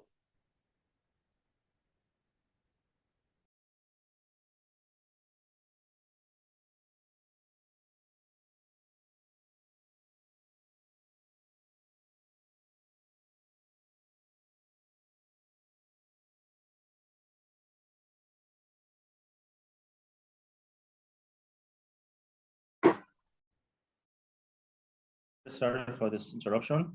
I don't know what's the problem. I think my network is fluctuating at my own end. Okay, so these are the things I want us to put at the back of our mind here. That the corpus callosum, the lateral ventricle is bordered superiorly by the body of the corpus callosum, and the most anterior part of the corpus callosum, which is engaged between the limb of the anterior horn of the lateral ventricle, is the genome. So also the posterior horn of the lateral ventricle, the limbs is engaged by the corpus callosum structure, specifically the splenium. We will see them much later. Now we introduce the anatomy of the ventricular system. Look at this illustration. Are you with me, all of us, please? Can you hear me? Yes, we can hear you clear. Thank you. Thank you. Now here, This is an illustration model of the ventricular system and anatomy. Now, please look at how the ventricular system and the various morphology of the ventricular system is within the intracranial cavity. From the lowest point of the brain or the base of the brain towards the vertex of the skull, the ventricular system have different morphology. Now, since we are generating images in slices, we can use the various shapes of the ventricular system as a landmark to know what particular point of the intracranial slices we are. Now, look at the fourth ventricle. The fourth ventricle is the lowest point of the lowest point of the ventricular system, and you can see it's associated with structures posteriorly with the cerebellum. And look at the shape of the fourth ventricle. Anteriorly, we should be talking about structures that are anterior to the cerebellum, which is what? The brainstem structures. When we go up, we wouldn't be talking about the structure of the fourth ventricle. We see a narrow ventricular structure because it contains fluid, CSF fluid, throughout the axis of the the ventricular canal. So we should be talking about the cerebral aqueduct or the third ventricle. And we go up, we will first appreciate the temporal horn of the lateral ventricle. When we go up, we see first the posterior horn of the lateral ventricle. When we go up, we see the anterior horn. When we go up, we see the body of the lateral ventricle. When we go up, we see what? The corpus callosum. And when we go up again, we won't see any ventricular system. And we know definitely we're at the vertex. That is where it's at that point that we begin to appreciate classically the interhemispheric fissure and the central sulcus. So throughout our discussion, we should have this mental image of the appearance of the ventricular system along the longitudinal axis of the intracranial cavity. Please, let's not forget, on assessing radiological images of the brain, you are best recommended to start as your assessment from the base of brain structures to the vertex, okay? Systematically start your assessment from the base of the brain and run through the vertex of the brain. These are all the parts of the ventricular system. So we are going now the posterior cranial structure. We did say that the landmark structure for associated with the posterior cranial fossa structure is what? The fourth ventricle. So we can say that the cerebellum is posterior to the fourth ventricle. So also the brainstem structures are anterior to the fourth ventricle. And the fourth ventricle is found in between the cerebellum and the pons. Now look at the shape of the fourth ventricle here. You can see it has a widest dimension at this level of the mid-vermis or level of the mid-pons. Can we see it? So when we start our image assessment from the base of the brain here, we go up, we begin to see the fourth ventricular shadow, we go up. When we are here, where we can see is the widest dimension of the fourth ventricle, I will simply close my eyes and say the anterior structure is the pons. That means if I go down where I begin to see the tip of the fourth ventricle, I'll close my eye and say the anterior structure will be what? The medulla. Or I am here at the level of the widest dimension of the fourth ventricle, and I go up again, again, and I'm seeing it begin to vanish. Then the most anterior structure to it will be what? The midbrain. Now on axial images, these brainstem structures are connected to the cerebellum via the cerebellar peduncles. Because we have three midbrain structures, superior, middle, inferior, all connect to the cerebellum. The cerebellar peduncles that connect to the cerebellum are named in this anatomical fashion. The most superior structure, which is the brain, connects to the brainstem to the cerebellum via the superior cerebellar peduncles. So on the pons, so also the inferior cerebellar peduncle. We will appreciate this on an axial image when we go on to see. Again, I had Prof had discussed with you about systems. The CSF fluid we use, our landmark, are intraventricular, isn't it? They are fluid, CSF connections seen, but they are within the ventricular system. However, there are a lot of potential intracranial spaces that do contain CSF, but they are extraventricular. Because of that, they are given a special name called cisterns. So cisterns are potential intracranial spaces that do contain CSF spaces, and they are directly related to the subarachnoid space. Most of them are named after the anatomical location. We will discuss them and we'll see them subsequently on an axial image. Of course, this, you can see this green color is associated with the pons and it's called prepontine. This is where the first point of fluid CSF coming out from the ventricular system, after being down the fourth ventricle, it exits via the cisterna magna, and then it follows the superior sagittal sinus to other cisterns and also subarachnoid space. Then we have the quadrigeminal cistern. We'll see it, which is above the cerebellar hemisphere, and then the suprasellar cistern, quadrigeminal cistern, basilar ambient cistern, and so on and so forth. So they are unique because they help out outline, or we see bleeding outlining the suprasellar cistern.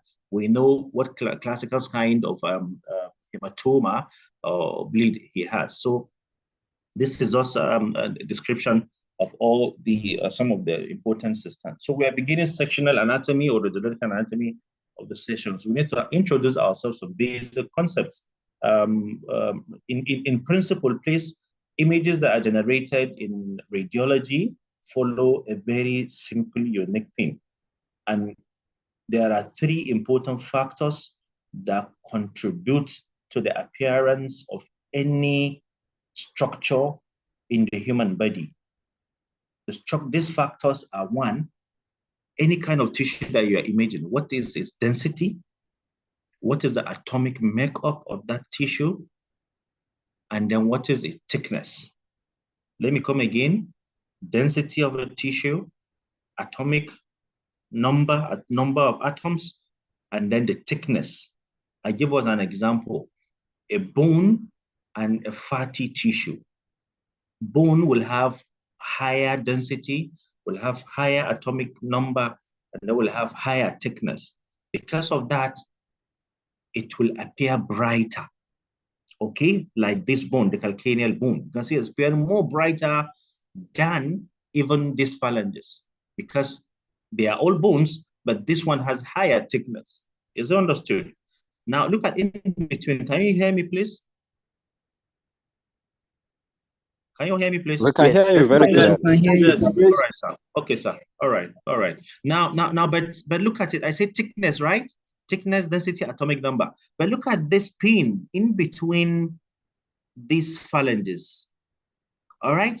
It's appearing more brighter than the bones, and it's not as thick as the bones. Why? But it's metallic since it's pin, because the atoms that makes up this metal far outweighs the contribution the thickness of that metal will do in increasing the brightness or the density. I don't know that we get it. So that is why the metal, even though it is thin, but the atomic density is so compact, the electron number is so high. That is why it's as bright as even the bone, associated bone that is thicker. You understand? So also associated soft tissue that you can see in the limb. You can see it, they are having mid-grade density. But in between this phalange, if you can see my cursor, in between it is air, isn't it? Inside between the big toe and the second toe is black, because there is no any density there. It's only air, and air, you know, has less density, has less atomic number, has less thickness.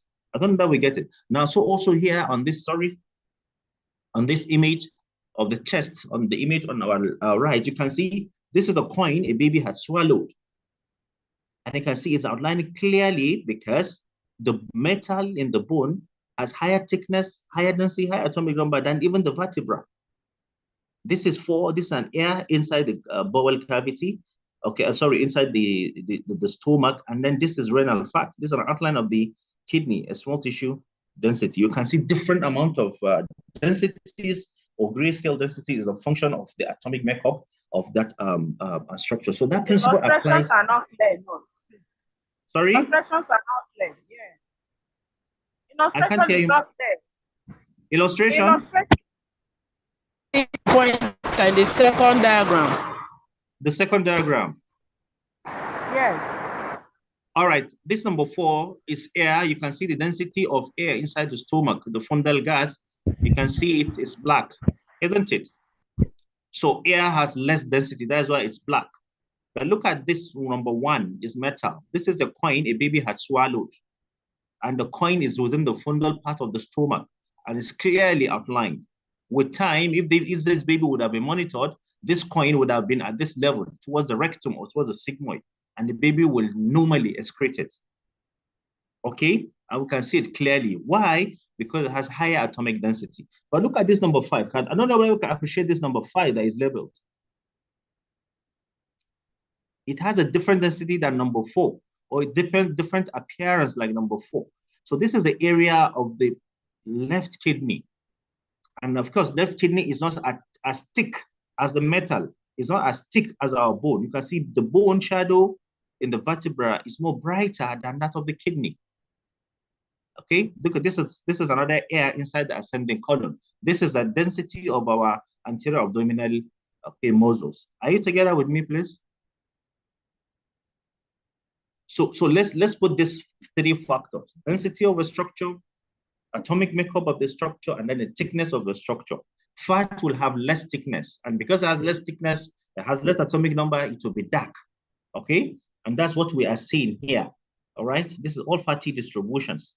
Okay, the peritoneal and omentum. So those of us that want to develop further, these are reference sites. Okay, just Google online, and you have a lot of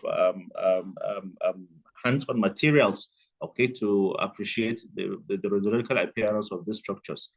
Make sure once we are describing any structure anatomically, sorry, pathologically, we should mention these 4 entities: the size of that structure, the shape, is it circular, is it oval, is it irregular, is it amorphous, okay? The location, is it inside the abdomen, is it to the liver, is it inside the brain, is it anterior and located in the frontal lobe, is it base of the frontal lobe, anterior to anywhere specific? And then the density, is it hyperdense, is it isodense, or is it, okay, what's it called, or is it hypo or hyper dense? Now, CT is a whole mark, very common imaging modality used in assessing intracranial structures. It's very popular now because of its relative unavailability, because it is faster, and the images it creates are dependable, okay? And because of that, it's becoming much more popular in intracranial assessment. Now, it used the appearance of structures in CT are quantified or are classified systematically using a scale called the Hounsfield scale. And Hounsfield scale is a direct unit of the amount of brightness a structure appears on the CT image. If a structure is very bright, the Hounsfield unit or the Hounsfield scale will be high. The Hounsfield number will be high. If it is, what's it called? If it is very bright. If it is very dark, the Hounsfield number will be minus a negative value. However, the midpoint of the Hounsfield scale is 0, okay, which is equivalent to a pure water that is exclusive without impurities, okay? So it's a scale from minus 1,000 to 1,000. The darkest structure on a CT system can record is air, while the brightest structure a CT image can record is bone or metal. In between these scale, minus 1,000 to 1,000, you have the density of other structures. Now, please, this is a CT image. You can see my cursor. This, you can see a circular thing is placed here. Can you see it inside the ventricular system? Can we appreciate it? Now, this ring is placed on this area and you ask the CT equipment, please give me the CT number of this structure that is inside here. And when you see, you can see it gives on an average HU. HU is Hounsfield unit, an average Hounsfield unit of 5.52. We said water has what? HU value of what? 0. But here it's giving us 5.52. Why? Because you know there are minerals, okay, there are impurities. It's not a clear water. All right, so these impurities are increasing the HU value. But we know this is a value close to that of what? Water. So we regard this as a fluid structure. Is that understood? And that's now because since the neighborhood, could it be a ventricular system? Could it be a CSF fluid? Okay. Now that ring is also placed here. Can you see my cursor? We call this ring region of interest, ROI. Okay. You now define as a computer, please give me the HU value of this location. Perhaps you are seeing something suspicious you don't know. And the computer gives you a HU value of what? 27, average HU value of 27. But you know this location of what? This location of what? This location of a white matter structure. Okay, so white matter structure has a HU value of 27. Now let's compare with another location. This another location here, you can see is at the cortex of the brain. And we say the cortex of the brain usually contains what? The gray matter. All right. Now you can see the HU value for the cortex of the brain is 39. The white matter is 27. So you can see even CT can differentiate between white matter and gray matter. If we go to the level of the basal ganglia, we ask either the caudal nucleus or the lenticular nucleus or the thalamus, it will give us a value within this range. So why the difference? Because gray matter structures is a condensation of the nucleus, okay, of the neurons. And of course, the nucleus of the neurons is expected to have higher density, higher atomic number, and then higher thickness than the axons, most of the axons, myelinated sheets of the neurons. So usually the white matter structures are usually myelinated sheets, fatty in nature. And that's why they have lower HU value, whereas the gray density or gray matter density cortical, you can see they have higher HU value. On a gross, from a distance, if you can see from a distance, you can see that the cerebral cortex on this CT image appearing a bit more brighter than the deeper white matter structures. Can we appreciate that, all of us? That the cerebral cortex, the outline of this cerebral hemisphere is more brighter than the white matter structure, deeper white matter. So this is the reason, different HU value, because different atomic makeup there. Is it understood? Are we together, please?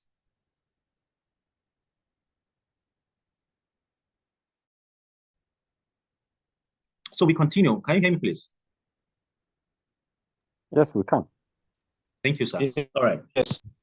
So this is a scale, also an illustration of the various scale. Water, you can see water 0, CSF, you can see a positive up to 10, gray matter 20 to 30,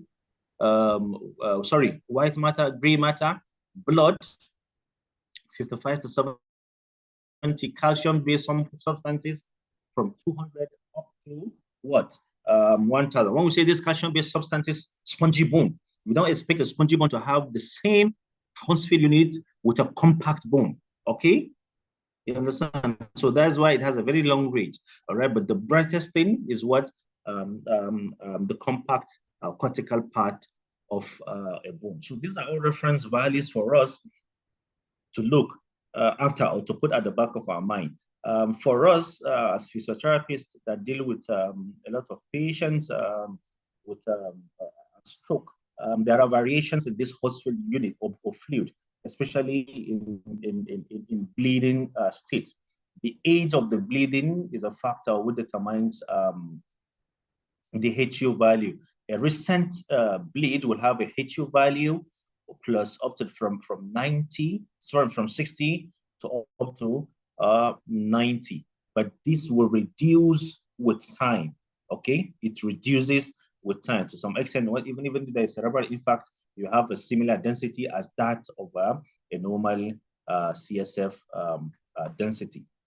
So this is another Hounsfield unit. Bone is 1,000 white matter, 20 to 30 muscular tissues. All right, you can see 20 to 40 gray matter. You can see this a fresh hemorrhage.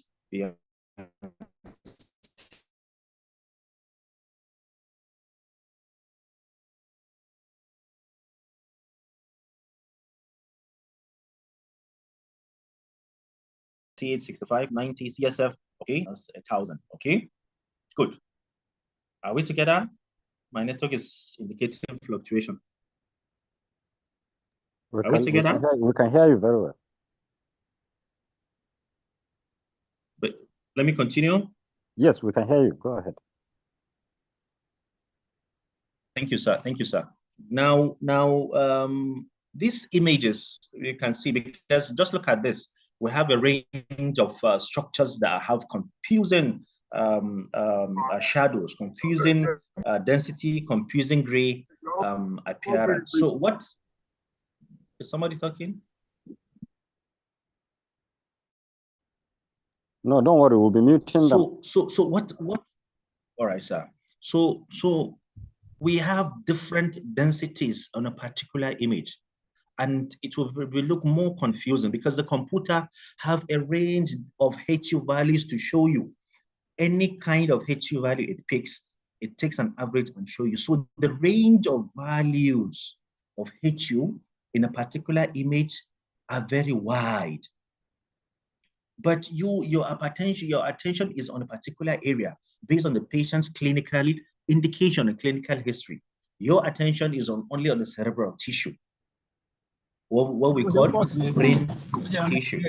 Okay, so you don't need densities or HU value or the appearance of bony tissues.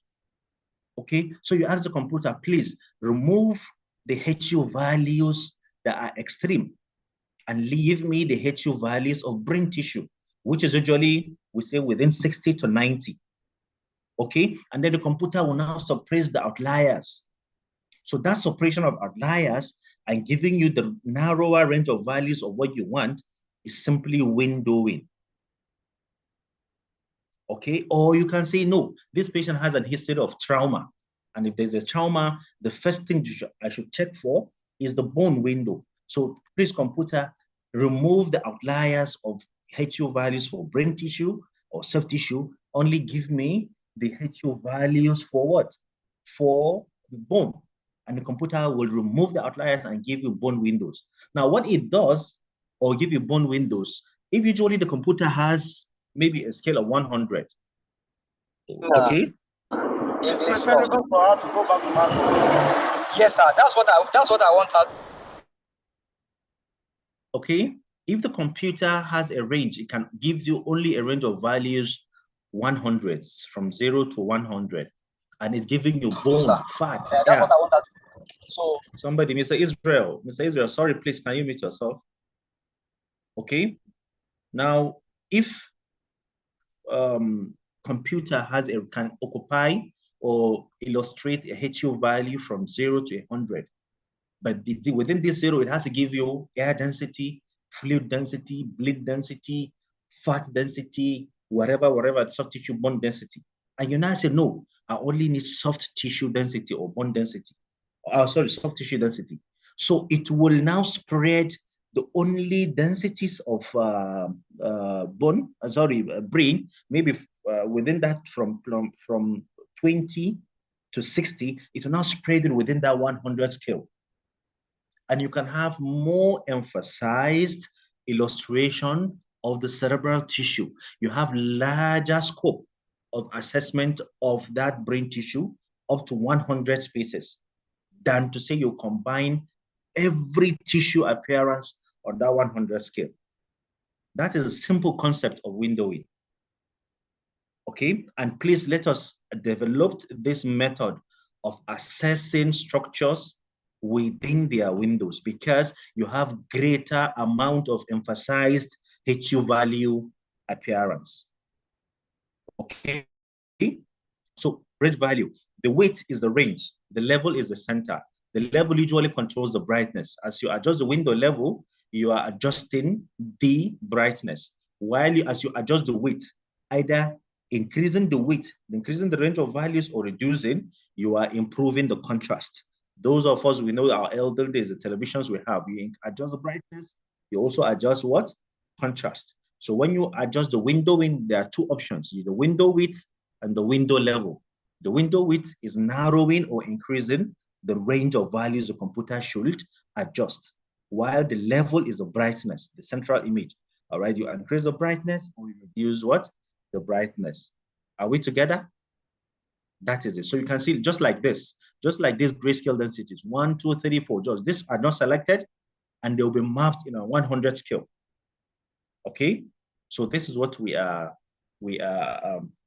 saying. So that's the window width for all these structures.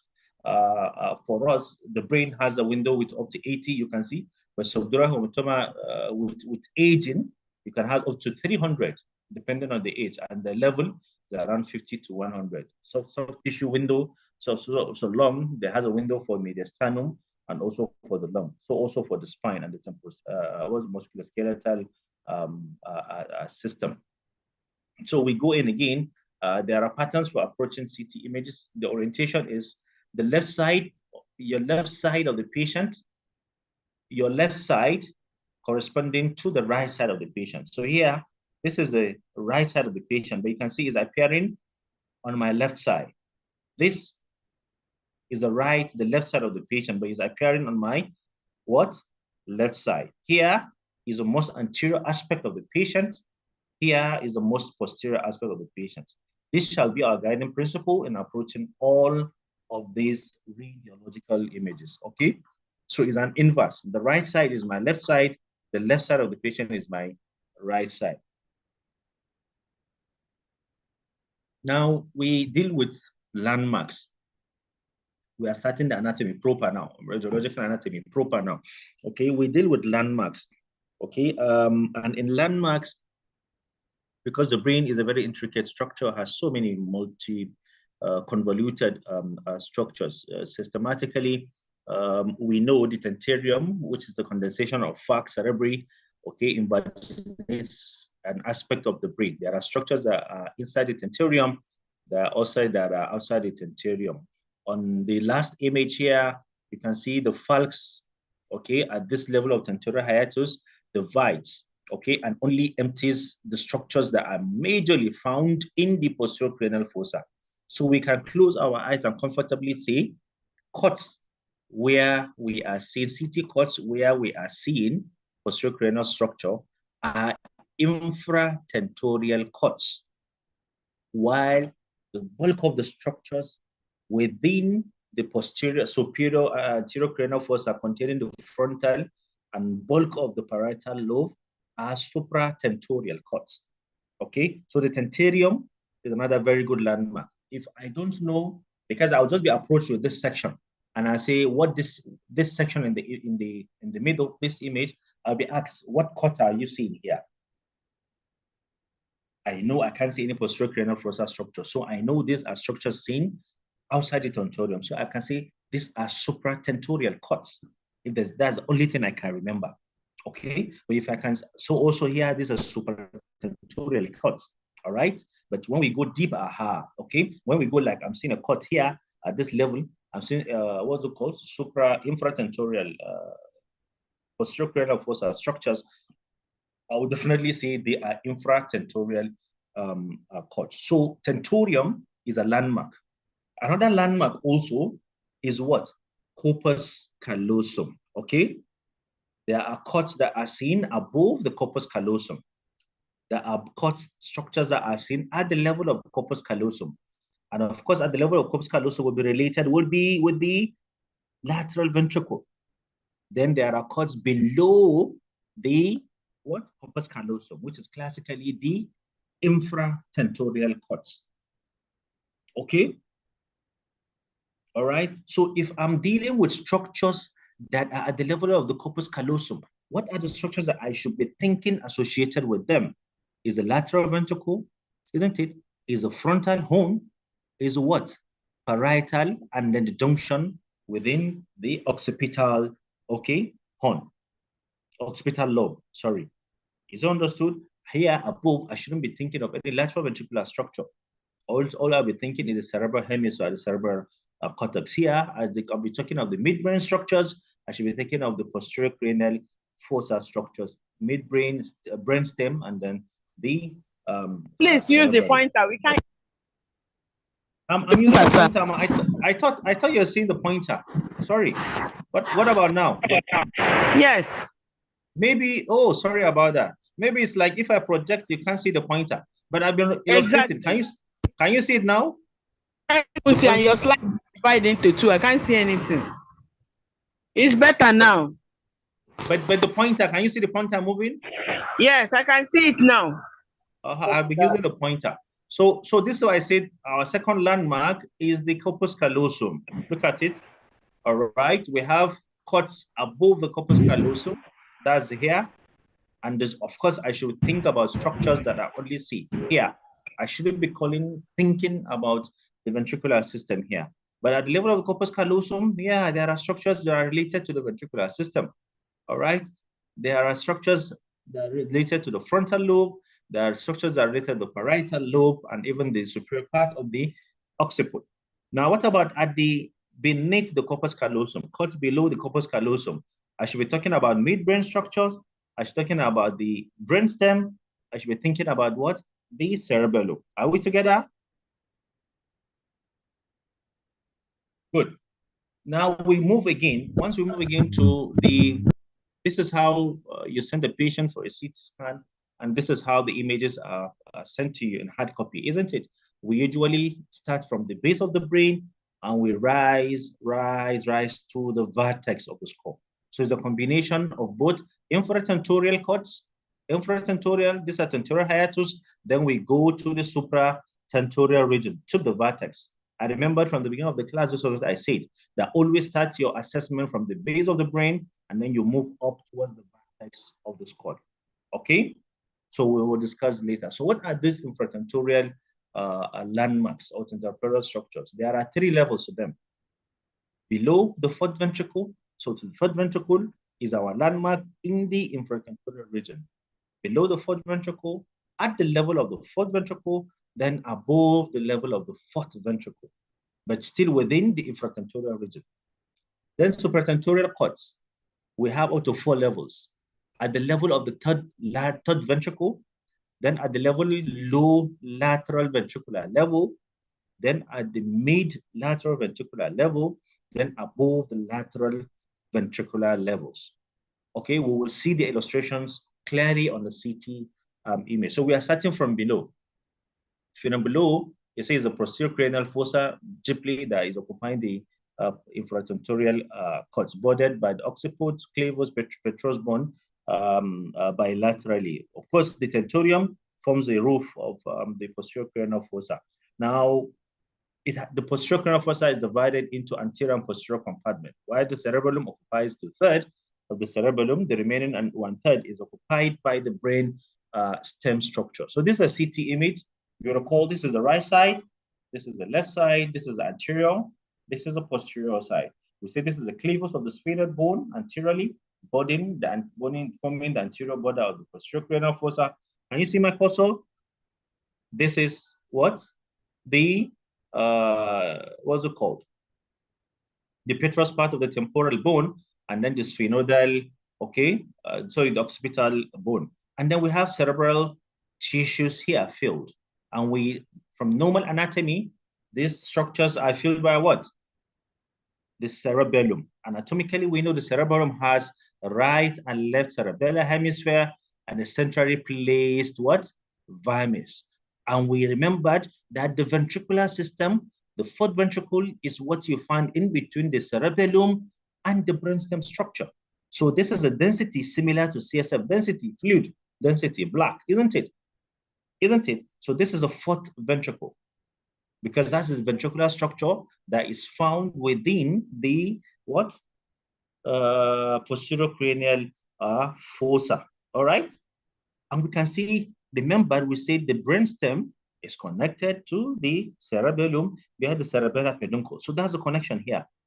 That's a connection here. You can see the connection on the right. You can see the connection on the left. So this is cerebellar hemisphere, cerebellar peduncle right, cerebellar peduncle, okay. Cerebellar peduncle right, cerebellar peduncle left. So what structure is this? Could it be the pons? Could it be the medulla? Could it be the midbrain? How do we identify that? We will discuss later. Now, we can see the similar density anterior to this brainstem structure here. Can we see it? We're still associated to the what? To the posterior cranial fossa. You remember cistans, right? So this is a prepontine cistan. All right, this is a cistan called prepontine cistan, anterior to the pons. So this is the pons. We will discuss that later. It has an extension, prepontine angle cistan on the left, prepontine angle cistan on the left. There are all locations for bleed collection, especially subarachnoid hematoma. This is the connection or commencement of the superior suprasellar cistan. We will discuss that later. So this is the vermis. I don't know whether you can appreciate a subtle difference in the vermis, in the density or in the brightness between this cerebellar hemisphere and then this, the body here, and then this and this. Can we classically see it? So this is a vermis, okay, vermis or the body of the cerebellum, while the right hemisphere and then the left hemisphere found in between. All right, so this is the level at the level of the fourth ventricle. So so below the level of the fourth ventricle, downwards you go below the pons, we'll see the medulla, we'll see the tonsils, we'll see cerebellar hemispheres, cisterna magna, vertebral arteries, base of skull structures. Good. Now this is it. These are 4 CT sections at different levels within the posterior cranial fossa. Please, we said, what is this? The fourth ventricle, right? Can we appreciate from this level to the first image how the dimension of the fourth ventricle consistently reduced in size? And when we remember that image, that model anatomical image, the appearance of the fourth ventricle narrows superiorly and also narrows inferiorly. So if this is the lowest section of the brain, which it is, all right, we should be talking, this structure is the spinal cord, this is the medulla, this is the medulla, this is the pons. Okay, all right, we still appreciate the suprasellar prepontine cistan. Now, you can see this is the lowest point of the fourth ventricle. I don't know whether you can see this aperture. I don't know whether you can see it's more classical here. Aperture, isn't it? Communicating with this cisterna magna. So this is a foramen magendi where the CSF goes out into the superior subarachnoid space. Magendi and then the two, okay, the two lateral or foramen of Luschka. It's a very good clinical sign for patients, usually pediatric patients with what? Obstructive hydrocephalus. There will be obstruction of this apertures and then they lead to enlargement of the ventricular system. So this is the base of the temporal lobe. We have the master air cells, and then this intracranial, this is the orbit canal, all right, the orbital canal. This next is the base of the frontal lobe, more of the temporal lobe, cleavage of the sphenoid bone, and then pons.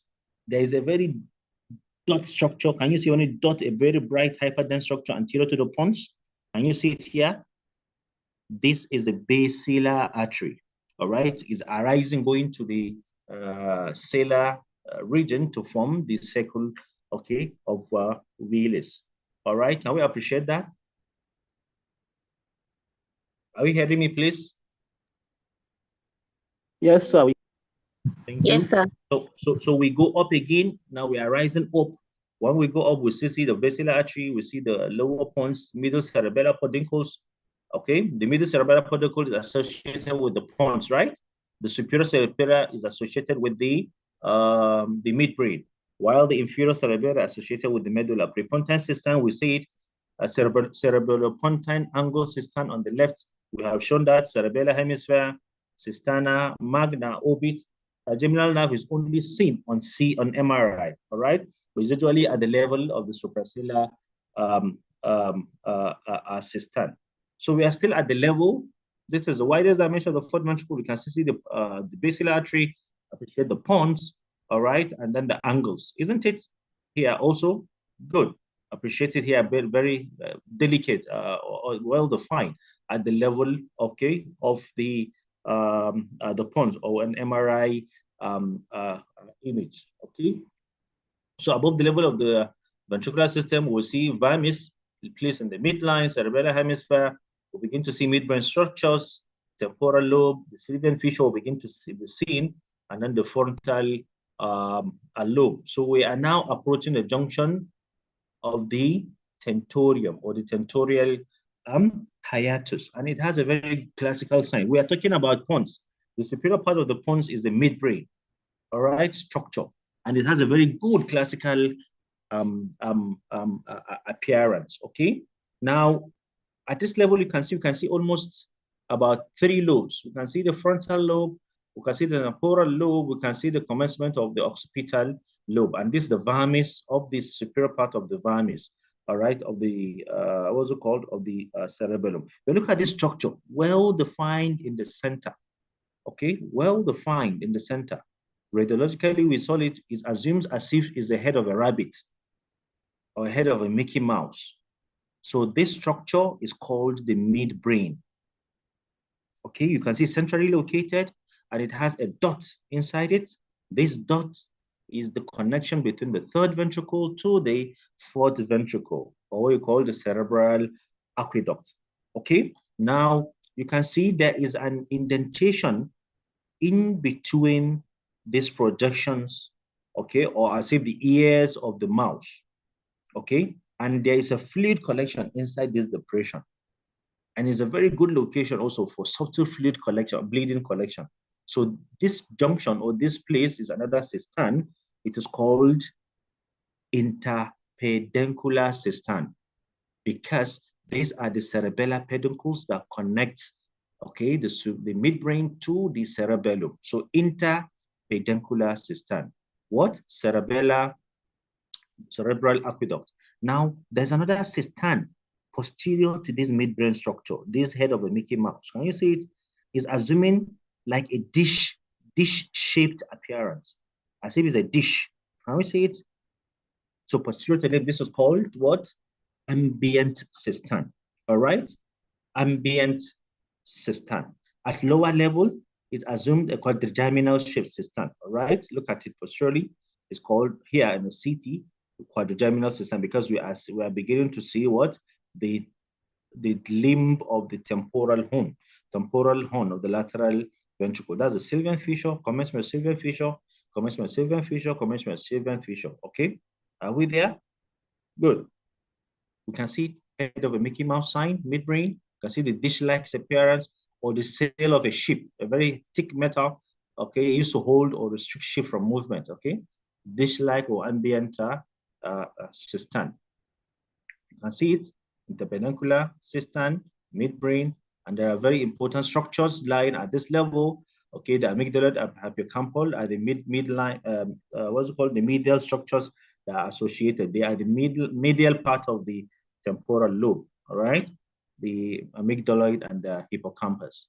So we go again at the level of tentorial hiatus. You can see the quadrigeminal cistern is no longer a dish shape now. Doesn't mean a quadrigeminal what's it called? Cistern, the interpeduncular cistern. These are all mammillary bodies. So we are beginning to form the suprasellar cistern. Okay, this is where at the level where the middle meningeal artery traverses to form the circle of Willis here.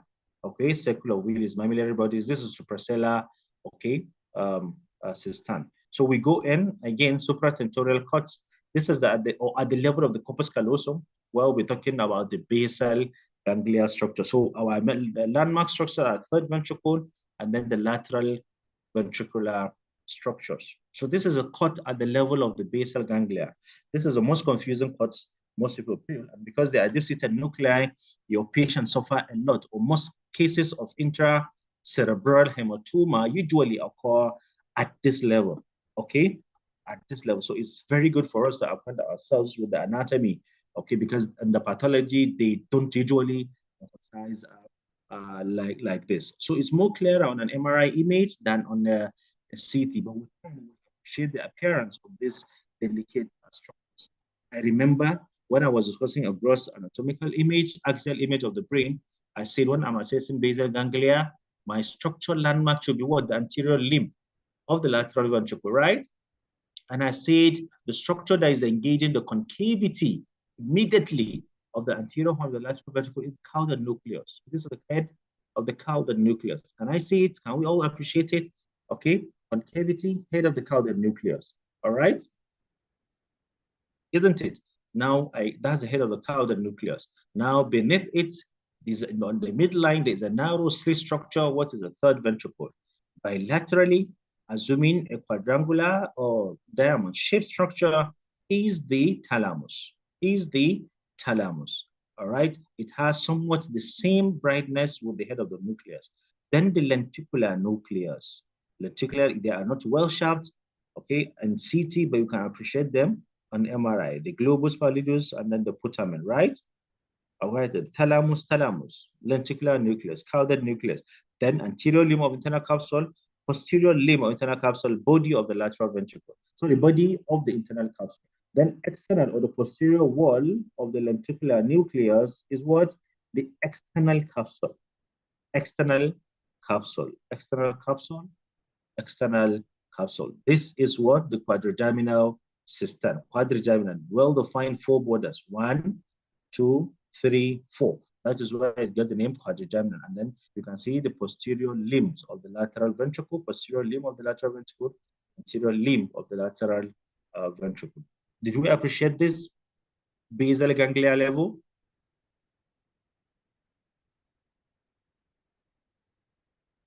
Okay. All right. So we continue again. Basal ganglia. All right. Quadrigeminal system with the quadrigeminal appearance, usually at the level of the basal ganglia. At this point, I should mention these normal calcifications. The choroid plexus calcifications and that of the pineal gland. They are normal calcifications. These are not bleed. They are, you can see, they are intra what? These two are intra what ventricular. This one is external. They are normal and they don't have any clinical implication. All right. So we go up again, mid to high ventricular level, where we will see the superior extension of the Sylvian fissure. We'll see the superior part of the frontal lower horn. We'll see the corpus callosum. We'll still see part of the caudate nucleus and then the occipital horn of the lateral ventricle. Please, at this image, at this level, I don't know whether you can now appreciate that we cannot see the anterior horn of the lateral ventricle, nor can we see the posterior horn of the lateral ventricle. Rather, is what? Is the body of the lateral ventricle, which is more centrally located. The anterior horn is more anteriorly located. The posterior horn is more what? Posteriorly located. But here is in the middle where I see the ventricular system. Why? We remembered that usually the body of the ventricle, but the body of the lateral ventricle, as I said earlier, is the most superior part of the ventricular system, right? So when we leave here, when we are going up, we are now going towards the body. It's only the body that will be left. Is that understood? And that's why we are now seeing the body. We can't see the posterior. We can't see the anterior. Okay. Here you can see just an extension of the posterior. Here also, depending on how the angulation for the cut was applied, but you can see bulk is the body of the ventricle. So here, what structure? Can you see my cursor?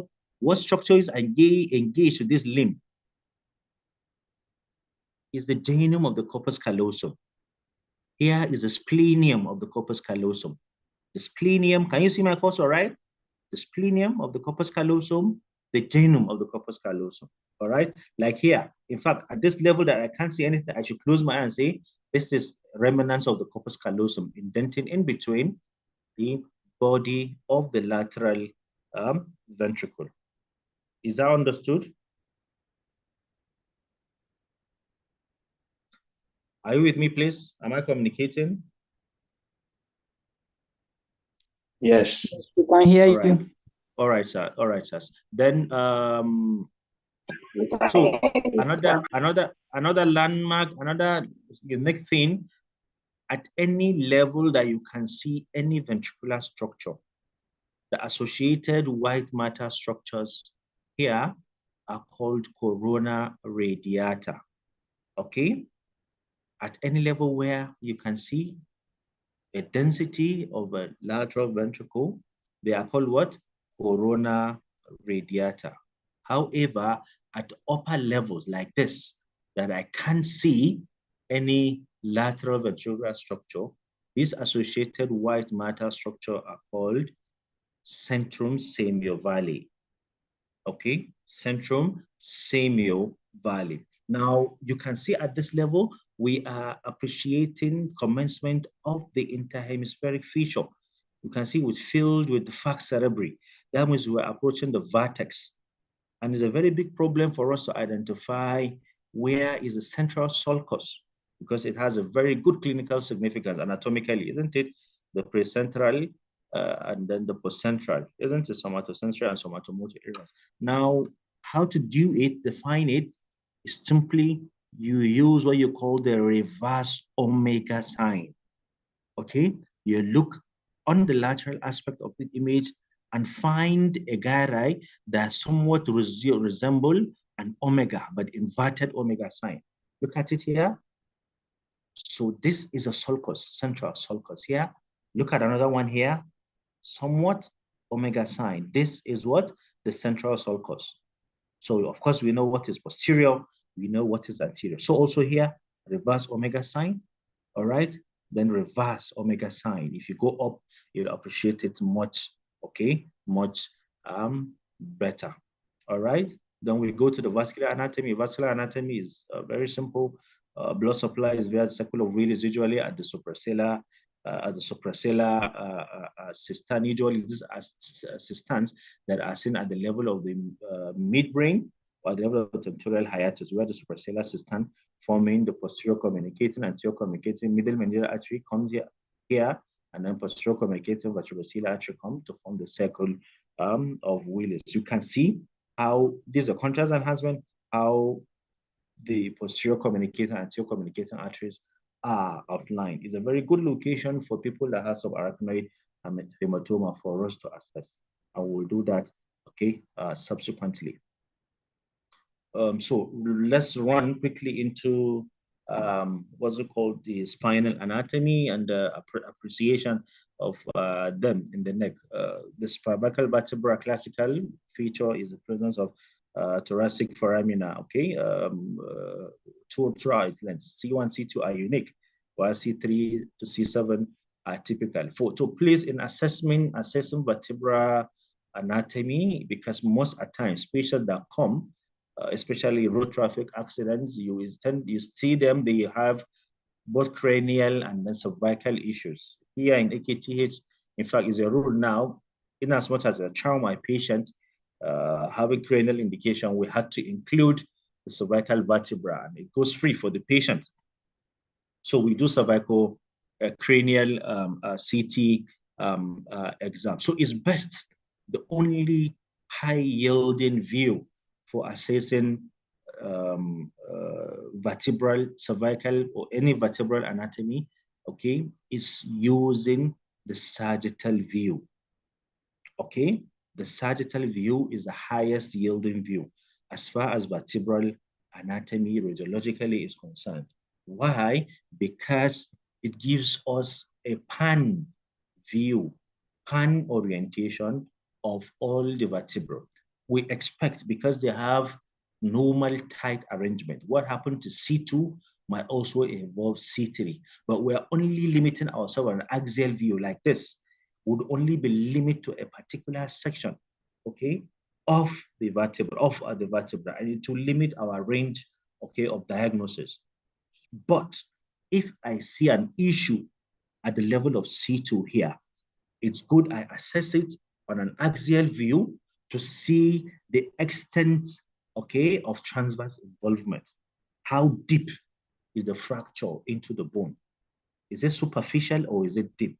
Is that understood? So that's only the contribution of what? Axial anatomy. It gives me spatial distribution, while the sagittal view gives me pan, okay, view. They have an arrangement Okay, usually we call the what's it called, the pre-vertebral line, the post-vertebral line, the spinolaminal line, and the posterior spinous line. They have a particular orientation, either lordotic, normally lordotic, or normally kyphotic, depending on the vertebra. So if that arrangement is derailed, if there is loss of congruency, loss of alignment, it can easily be picked using our sagittal view. But if there's any compression, then we now go that particular level on axial and now see what is the extent of axial involvement. Another plane for assessment of structures is a coronal view. This usually is mediastinal.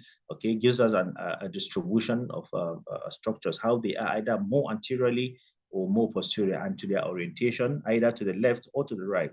This hypodense area is a trachea. You can see, due to the presence of the what's it called? Due to the presence of mediastinal structures, you can see the what's it called? The angular carina angle is more anterior than the superior part of the trachea, and that's how we are kind of seeing the superior part of the trachea, the larynx, on the same plane as this image. On posterior sections, you will see them much more clearly. Esophagus and other structures, I think let's run over them. Okay, that's just what I want us to highlight here. So we go down. All right, that's the spine. You can see congruent arrangement. So if there's any either anterior displacement, we appreciate it on the sagittal view. Either posterior displacement, we'll best appreciate it on the sagittal or on the coronal view. And for us, MRI, of course, we received a lot of complaints about patients, low back pain. Some will come with disc prolapse, okay, some of course. And of course, you know, our intervertebral is a very good shock absorber. So like this patient, you can see his L4, L5 intervertebral disc is having an issue. It has less signal intensity compared to L2, L3, and L3, L4, isn't it? So the nucleus pulposus or other fibrosis are being diminished, and this is a very clear case, okay, of an ongoing prolapsing, okay, disc. You can see it has a very reduced signal intensity as compared to the nucleus pulposus of the L2, L3, or L3, L4. They are all at the various degree of what degenerative changes. The anatomy told us that the cardia equina usually as L1, all right, terminates at the level of L1. So for those who want to do lumbar puncture, L3, L2, L3, L3, L4 are very good location for a CSF collection. All right, we can appreciate it very well. Osteophytes formation, degeneration. You can see nerve root impingement of the spinal canal by osteophytes are all what can easily be appreciated on our radiological images. So in imaging, two things are involved usually. Normal practice, the anatomy and physiology, and they go in hand. Usually, for us in radiology, it is when there is also pathology that which will lead to manifestation of a gross pathological condition. It is the effect of that pathological condition that we see. So it's very difficult to separate the physiology from the anatomy. And in imaging, there are various imaging modalities used in assessing neurovascular structures. Today, we're talking about functional MRI, where the characteristic nature of an organ is assessed based on its degree of blood intake. That will determine the functional status. In fact, now people are even saying people in criminal divisions can use functional MRI when they are investigating individuals to certify whether they're actually saying the truth or otherwise, because they will assess the functional, the rate of input or the rate of intake of blood into the brain. You see, when you are lying, the blood runs faster as against when one is saying the truth. And it goes with anxiety level. It's ongoing discussion. So we'll highlight some of these notable imaging modalities and discuss their feats and also their demerits. So MRI, as far as neuroimaging is concerned, doesn't have a second now, okay, because of its highest soft tissue differentiation. It's able to produce a very classical image, okay, of neurovascular structures, and it's a very good in delineating, separating both white matter and gray matter intensities, and it is having less risk in as far as going at the examination are concerned than CT, because it doesn't use, okay, an ionizing or a harmful part, an aspect of radiation. Okay, so its only limitation is that its cost. It takes a long time to generate the image. It takes a lot of time to generate the image, and the cost of maintaining it is high. That is why the cost of examination is high. And patients who have life support gadgets inside them, in vitro, inside their system, they are contraindicated. People with pacemaker, heart pacemaker, people with aneurysms, cerebral aneurysms, vascular aneurysms, they are contraindicated to enjoy from the bounties, okay, of MRI. And with that, it's the diminution. So I don't think we should discuss, we should dwell more light on the principle of MRI, but what we should just highlight here is that it deals with the also chemical property and the environment of the structure is located, or a tissue is located.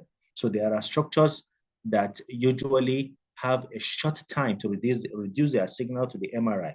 What MRI does is to send signal, isn't it, to the body, and then wait for the signal to be returned for the MRI scanner to take over, to take and analyze. So different tissues respond to this signal differently. There are tissues that return the signals exactly as they are, but there are other tissues that reduce the signal intensity. There are structures that increase the signal intensity. And it is from that time, that the computer now interpolates that if this structure can reduce signal intensity, then it means it's a structure that is a very thick structure. If this structure is a structure that will reduce the signal, increase the signal intensity, then it means definitely this is a structure that is less attenuating or less density, okay, or less intensity. And of course, it increases either the wavelength or the frequency of the signal that it generates, and the time it takes for the signal to be returned. And that's why the concept of T1 or T2 weighted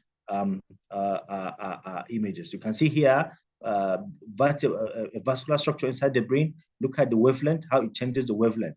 But look at the white matter structure, the wavelength, how the wavelength is minimized. This one, look at how the wavelength is what? Emphasized. And it's because of that, we can classically differentiate, this is a vascular structure, or this is a normal white matter structure, because of this change in intensity of the signal received from what? Already exposed signal. That is a basic crude explanation of MRI. Now, coming to CT, CT uses X-ray, and not just the typical X-ray, but it generates in a very complex spatial fashion that is very well coordinated by computer in order to generate the highest quality images. But it has high specificity, highest sensitivity to bony structures. MRI, higher sensitivity to what? Soft tissue structures. CT, higher sensitivity to bony structures. Bony, specifically cortical bony structures, okay? Okay, so but it is more difficult to detect bony abnormalities, those that are deeper inside the brain clots. We will highlight some examples and we see. And but because this is timely, readily available, more popular, is still used, okay, as a reliable one-stop shop for neurovascular assessment. It's still a debate, but there are studies here now highlighting, as far as cranial anatomy or cranial assessment is concerned, CT can comparably do what MRI could offer as far as intracranial assessment is concerned, especially now that newer image optimizing softwares are coming in order to improve the image quality generated by CT. This was a good overview of how CT images are formed. Even it's a number, million, 1,000 exposures are made in one slice, and the computer collects the data.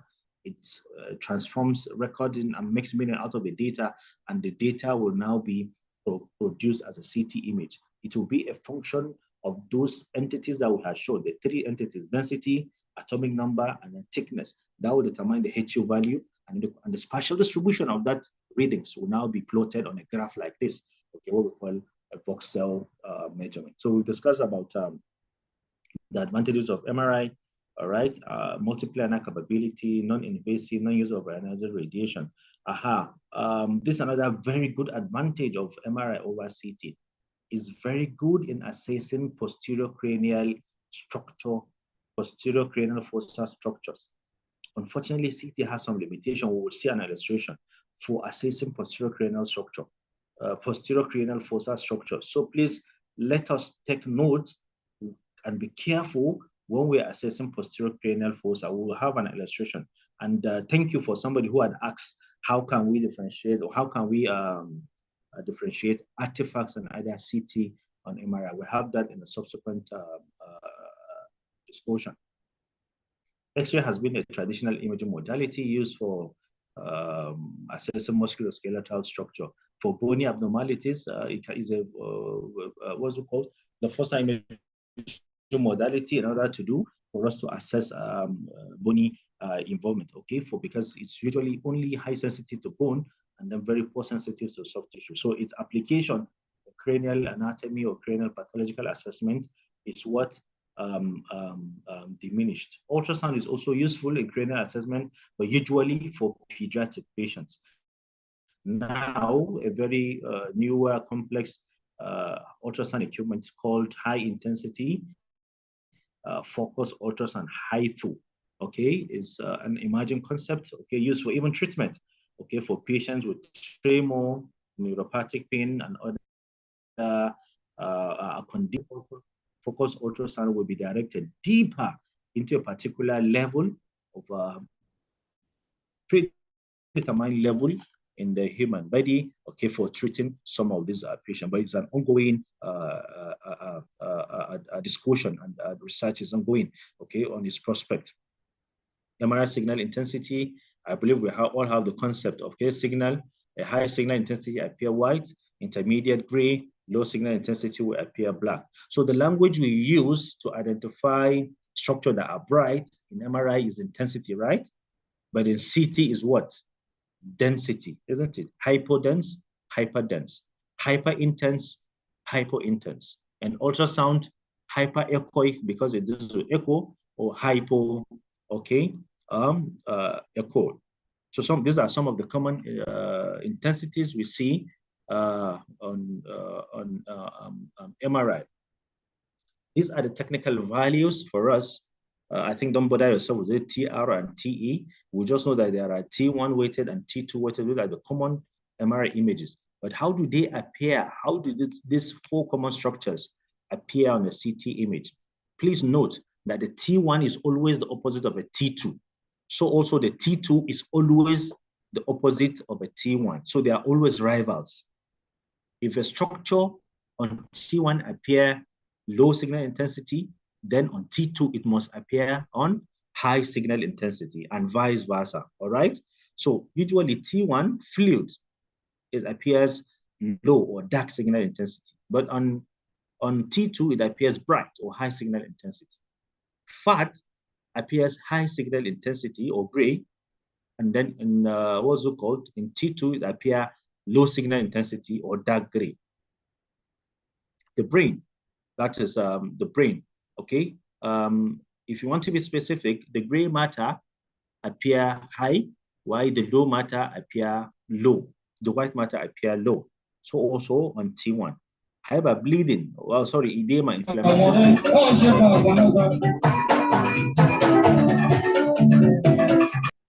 Hello, Oga, sorry. Okay, so also inflammatory fluid on T1 will appear as a low signal intensity. However, on T2, it will appear high signal, okay, intensity. So these are some illustrations we have for us to appreciate what we are saying. An MRI image of the brain. CSF, for us to locate the CSF, we'll simply run to the interventricular system. The lateral is here, and we can appreciate it. You can see here, fluid is appearing dark, isn't it? This T1 on T2, same location, but what? White. Fat, where can we locate fat? At the subcutaneous region, okay, subcutaneous region. You can see it, we can see this area appearing what? White, all right, on T1. But on T2, this area is appearing gray density. It's not as bright as that of T1. They are always enemies, opposites. Gray matter on T1, you can see it, gray matter is gray on T1. But on T2, it's light gray, all right, or bright. If you want to say bright, it's brighter than in T1. Okay, white matter is light gray in T1, but in T2 is what? Dark, very dark. All right, they are always enemies. Then there's another, what's it called? Density called flare density, or you just call it dark fluid. Dark fluid is just like T1 dark fluid. Okay, everything remains the same. Okay. Now, in stage of hematoma, this is a very important point for all of us. Okay, that the intensity of bleeding changes with age. Once it is hyperacute at T1, on MRI, it appears dark gray. However, on T2, it's appearing bright within 24 hours. 1 to 3 days on T2 is extremely dark.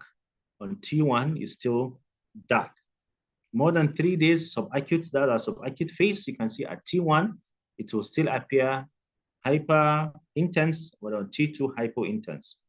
7 days is still maintained on what's it called? On T1, it's still hyper intense and hyper intense at T2.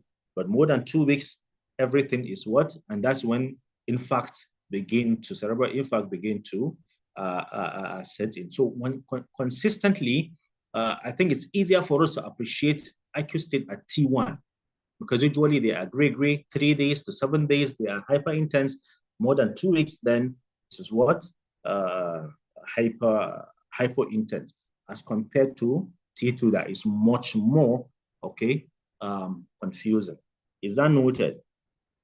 So we see some illustrations of some cases, and then we continue, okay? The basic concept is that on CT, it changes over time, okay? From -8 T80, and then it reduces. So acute, okay? Acute, and then look at subacute. From acute is +80, and then with time, it reduces close to 0. At chronic phase, it's even at 0 phase, okay? So as far as CT is concerned, the HU value reduces with time, okay? But in MRI, T1, the intensity increases with what? Time. This is another very important point. Okay, now look at what's it called? The bleeding here. This is what? What's it called? CT image of the brain. Look at an acute phase. All right, even though this patient is having ventriculomegaly, all right, but there's an evidence of bleeding here, acute, all right, with time manifests, okay, gradually shifting the interhemispheric fissure 5 days, and then in chronic phase, okay, much more clear as cerebral, okay, infarct. Okay, so basic concept, general overview, rule out the bleed, rule out stroke, soft tissue. This has been covered to you by Prof. So this is a normal brain image and a normal brain MRI. We can only know the abnormal when we see the normal. All right, everything appearing the same. These focal calcifications, I said, they are what? Normal, okay, calcification. So in CT, this is abnormal, right? Because from the normal, this shouldn't be there. So this is a mass, somewhat a mass indenting into the intracranial cavity, indenting the remaining part of the brain, and it follows a fashion. Okay, you can see it's having a convex appearance to the brain tissue, and so also convex appearance to the skull vault. So it has where you have either a lens shape or a biconvex shaped appearance. So it's a particular kind of bleed. Usually, this is a bleed that is found only in the epidural region. So it's called epidural hematoma. It's having a bilenticular, bilens, or biconvex, or simply lens, a lens, okay, of the optometry people use. Okay, it has a lens-shaped appearance. Then look at another one here. Okay, look at it. Another bleed.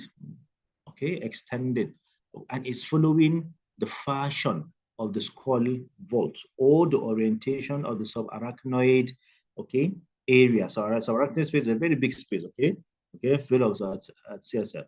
So this one that is following this fashion, all right, loculated inside, okay, is a kind of bleeding found only within the subarachnoid region, and then it's assuming the shape of a banana, okay, or a sickle-shaped appearance, or a concave appearance. Anyone just want to hold, okay, and it is called a what? Subarachnoid hematoma. Look at it, subarachnoid hematoma. I forgot to mention this epidural hematoma. You can see they have mixed shadows, all right, mixed density. These mixed densities are the bleed that had earlier been, what's it called, been there. So bleed with varying dates, all right, from acute to subacute phase. So this is a very, very important table which summarizes all these things, gives us the origin, the location, and then the appearance, okay? Usually epidural hematoma are usually as a result of rupture of the middle meningeal artery, subdural usually from the cortical breathing vein, and then we have the subarachnoid, isn't it, which results from the sequel of village. We will see that subsequently. Can we see the bilenticular appearance? Okay, having bilens here, bilens here.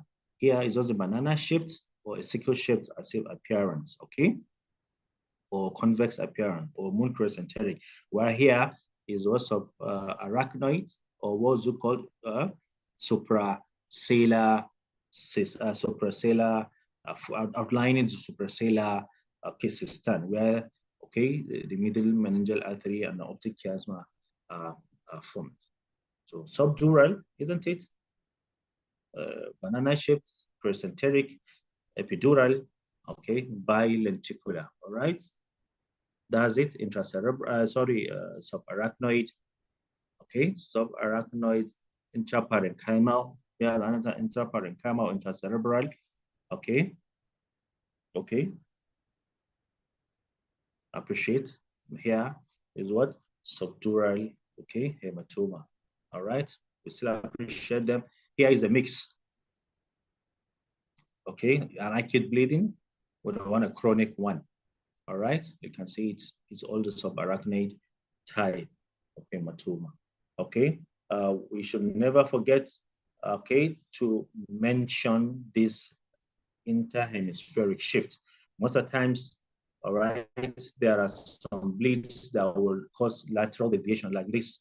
You can see the interhemispheric pressure is depressed. Okay, some will call it pressure bleeding. All right, usually it's common in epidural hematoma, but usually they are calcified in acute phase. They are what? They are, what's it called? Usually in acute bleed, they are hyper intense. So there are some exceptions. There are exceptions. You can see this. We should be careful. This is the level of the basal ganglia. So this is usually a normal calcification of the lenticular head of the lenticular nucleus, or the globus pallidus. Okay, the globus pallidus calcification is a normal calcification. We should be careful not to classify this as a bleed. And usually they are bilateral. Okay, bilateral normal calcification of the globus pallidus, or head of the globus pallidus. This is the internal capsule. Usually it's found in the body of the sensor, the pineal gland, and then the tip, okay, of the choroid plexus, also usually within the ventricular system, posterior of ventricular system. You can still find it in the fourth ventricle. You can still find it in the anterior horn. These are normal calcifications that mimic bleeding, and we should be cautious. Look at it here, Clara. We should be cautious not to classify them. We can also have a classification of the body of the cerebellum. Okay, the body of the vermis. Okay, the vermis of the cerebellum has normal calcification. So we should also be careful not to now classify this as what? Intracerebral hematoma. Now, in all these things, because the machine generates, undergo a lot of complex processes, there are a number of pitfalls. Since it is physics, since it's an equipment, computer, there could be derailment in the interpreting of these images, and what will the resultant image will appear will have a different image. Some of these different images even mimic pathologies, and these images, these kind of situations are called artifacts. And it's very good we are cautious when we are approaching these images, or when we are doubtful, we approach our seniors in order to report these suspicious findings and rule out whether it is pathology, or whether it is a normal finding, or whether it is artifactual. Okay, so artifacts usually are unwanted densities present on medical images and may obscure or even mimic some of these pathologies. Now, you can see this image. All of us will not appreciate this image, because we are not seeing any intraparenchymal, intracerebral structure, isn't it? Isn't it? But we can appreciate this one here, temporal lobe, isn't it? You can see the posterior part of the cerebral lobe, but look at here. Okay, so these are all artifacts. So this is kind of a noise artifact. Usually, when the computer generates these images, it has problem getting the average value for each structure. And if it has that confusion, if the measurement is too high, it generates this image. So this is called image noise. But today we have softwares that these images will run into them and they will remove this noise. And then look at, after correction, look at this image. After correction, look at this image. At least they are better than the first two, okay, images, okay, image correction software. So anything you are seeing this haziness, we call it mottled image, okay, as a result of image noise. Computer had maybe large amount of data was created, and you ask your computer to give you the average readings, and it has a confusion, so it gives you this. So the software, correction software, very expensive, is given, and then the computer try to soften or plaster this image. All right. Now, this is another kind of artifact. I don't know that we can appreciate this area where we have arrow. Can we appreciate it? No, it's hazy, isn't it? Unlike the temporal lobe, unlike the occipital lobe. So it's another kind of artifact. CT has difficulty in creating image at this level. Why? It's from the principles of CT image formation, because the X-ray or the radiation had to pass through this thick bone area to generate this image. Another to thick this area, thick area, thick area, thick area. So getting the actual measurement of this place becomes very confusing for the computer, and the computer just gives you a very wrong reading, and you will begin to pay, it's not an evidence of bleeding, it's not an evidence of what's it called, non-cerebral continuity. Will it be a problem in the middle cerebral peduncles, and you begin to make wrong diagnosis, whereas it's from what? The CT reading, because of this thick bony area surrounding this posterior cranial fossa structure. So it's one of the limitations of CT, okay, as I highlighted in previous slide. But you can see we say MRI doesn't have this problem because bone is not a problem for MRI. In fact, MRI doesn't create any bone shadow, all right? Only create bones or images of what?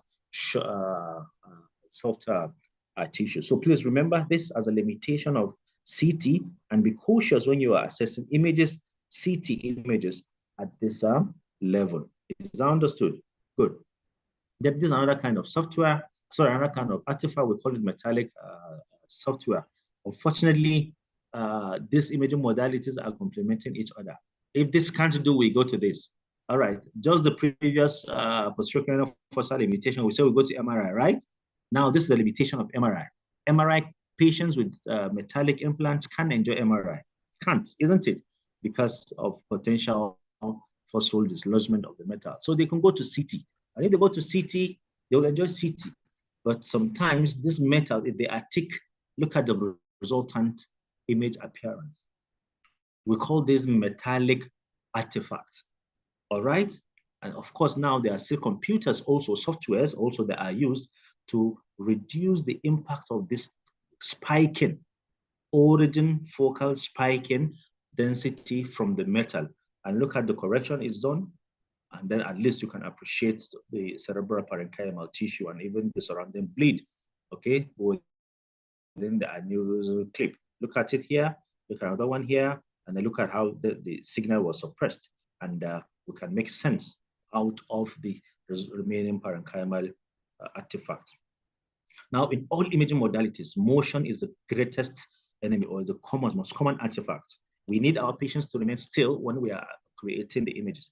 Once a patient moves, there will be induction of motional blurring artifact, and the image becomes hazy. Look at it, becomes hazy, ill-defined, but the patient was prepared adequately and he stood still. And look at how well-defined each of the edges of the structure we want to assess is clearly well-defined. This one is a bit hazy, as if you use a Motorola phone to snap this, whereas you use the iPhone Pro Max 15 to use and acquire this repeated image. So motion is an image, is an enemy of our imaging modality.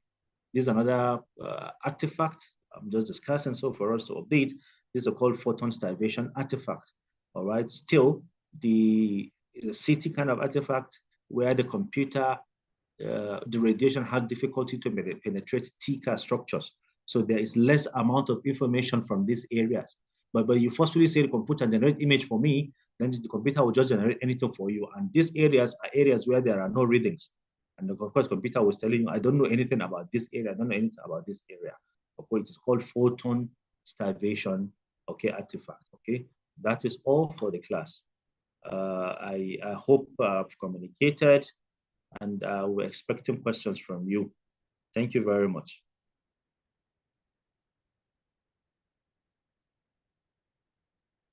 Dr. Samani, are you with us, sir? Yeah, thank you so much, sir, for the presentation. We are on. Yes. So we will await the questions. So questions, please.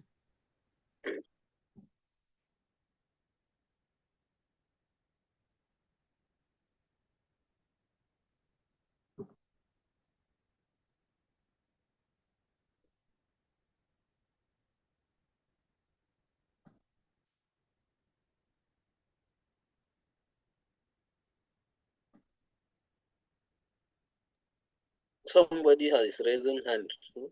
Najib. Please go ahead. Good afternoon, sir. Thank you very much. Good afternoon, everyone. I'm Najib Sani again. I want to just ask, sir, I appreciate this presentation. It shed more light on different things. When it comes to T1 and T2 weighted MRI, which one, what advantage do they have in imaging? As in, what can T1 see that T2 cannot see? That's my question, sir. Thank you once again. All right, thank you. T1 and T2 are the common MRI images, okay, used in assessing structures. Conventionally, MRI T1 image is best in assessing anatomical structures, whereas T2 weighted images are best in assessing pathological structures area. Why? We expect pathological tissues to have evidence of inflammatory processes. If there's evidence of inflammatory process, those areas will appear bright because fluid in T2 appear bright. So it's better to assess those areas using bright fluid appearance, which is T2 appearance, than T1, which is dark. All of us prefer to see something bright than dark, okay? So T2 is good for assessing pathology because fluid appears brighter and is more common to pathological conditions. And that is why T2 is best for pathology. But for anatomy, T1 is ideal for anatomical assessment. Okay? I hope I've answered your question. Thank you, sir. Thank you. Another question? Hassan, who? Hassan has raised hand. Hassan. Hassan Hussein. Yes, good afternoon. Good afternoon. Yes, am I here? Can you hear me? I can hear you clearly. On. Yes, please, my question here is not on the it's more of the presentation, but like as we are moving into more digital era, more of artificial intelligence, and some rural community also, let's say like in some rural community, especially in Nigeria or Africa, it may be a bit difficult to say like the imaging you must have this for you to assist the patient to get to improve his quality of care. Is there free softwares or something that may give you a hint? Hello? Yeah, I'm with you. Yes, that may give you a hint so that it will help you in helping the patient. Okay, thank you. Yes. Yes. I think the concept of artificial intelligence and ongoing debate in medical practice. However, the concern is just one: who takes responsibility of the diagnosis? And if there is a misdiagnosis, even as of today, some of our diagnosis could be missed. So, and if under artificial intelligence is covered, who takes the responsibility? This is an ongoing debate.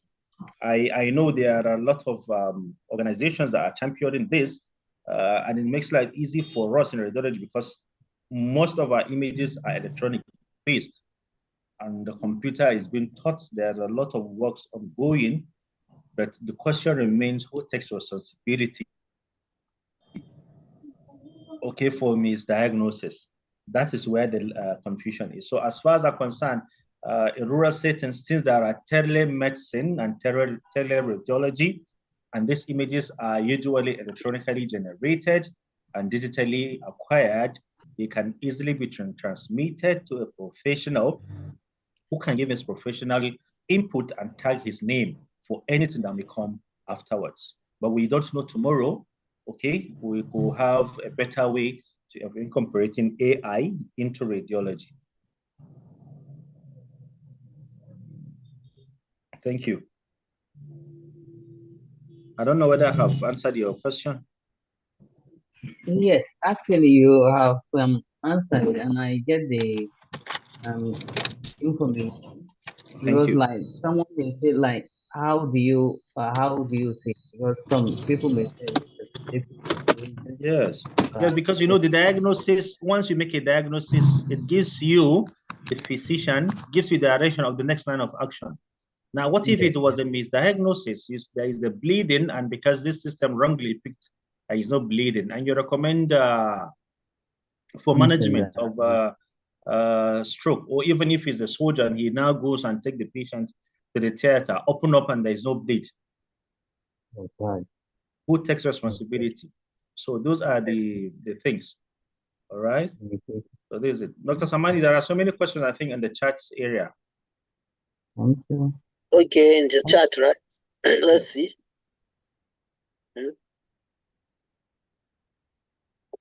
Okay. Somebody is asking, will the recording be shared? Yes. All right. So the recording will be made public, will be shared to you. Is there any other landmark, Adeta or Adev, is there any other landmark apart from tentorium and corpus callosum? The principal landmark for cranial anatomy assessment is the ventricular system. That's the principle. Then later the tentorium, then the corpus callosum. Okay, the principle, please don't forget, is the ventricular structures, because at every longitudinal axis of the intracranial cavity, the ventricular system has different morphological appearance. Okay, Mr. Adeta or Miss, I don't know. All right, then what's the next question? Sir? How can one identify an artifact from CT or MRI? Okay, we can't simply separate artifact, okay, from CT and MRI when we know the normal. If we don't know the normal, we can't say this is abnormal. So the only hard way is for us to work extra hard to practice on our own. That was what I gave us sites, practice sites. They're very interactive for us to have hands-on training at our leisure time on the normal. So whenever I come with the abnormal, I'll pay special attention and rule out. Okay? Tentorium levels. Somebody want you to explain tentorium levels again. All right. The tentorium is another name given to the falx cerebri. Okay? Given to the falx cerebri at the interhemispheric fissure and then at the tentorial hiatus, the junction between the midbrain and the posterior cranial fossa. So that membrane, that falx cerebri or tent, forms like a roof, like a gathering for the tent that you go and hire in an event. And it covers the posterior cranial fossa. So because of that, that is given a name, a tent. And it's now say, okay, why don't we call anatomy? Say, why don't we call these structures that are inside below this infratentorial? Why don't we call structures that are outside the supratentorial?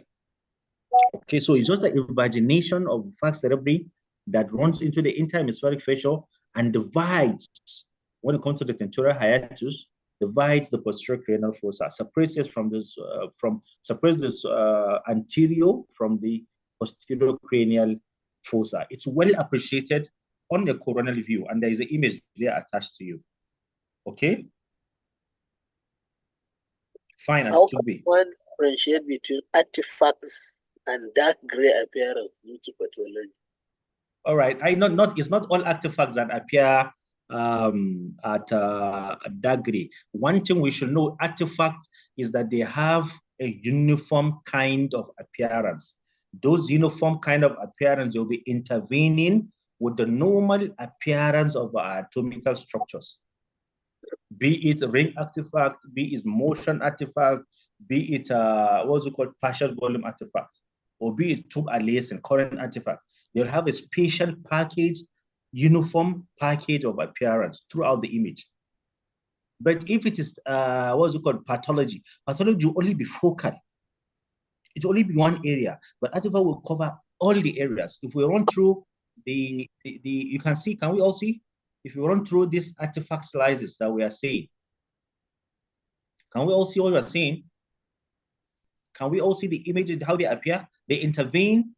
You can see it intervenes the entire image. Can you see it? Can you see it? Now, but what about pathology? Let's go to pathology. You see, pathology is focal. All right? It's focal. It's focal. Well, in one place. All right? So that's another difference for us to differentiate between artifact and dark field or pathology. Okay? Is there any other landmark apart from tentorium, corpus callosum? I answered. I said the ventricular system. Okay.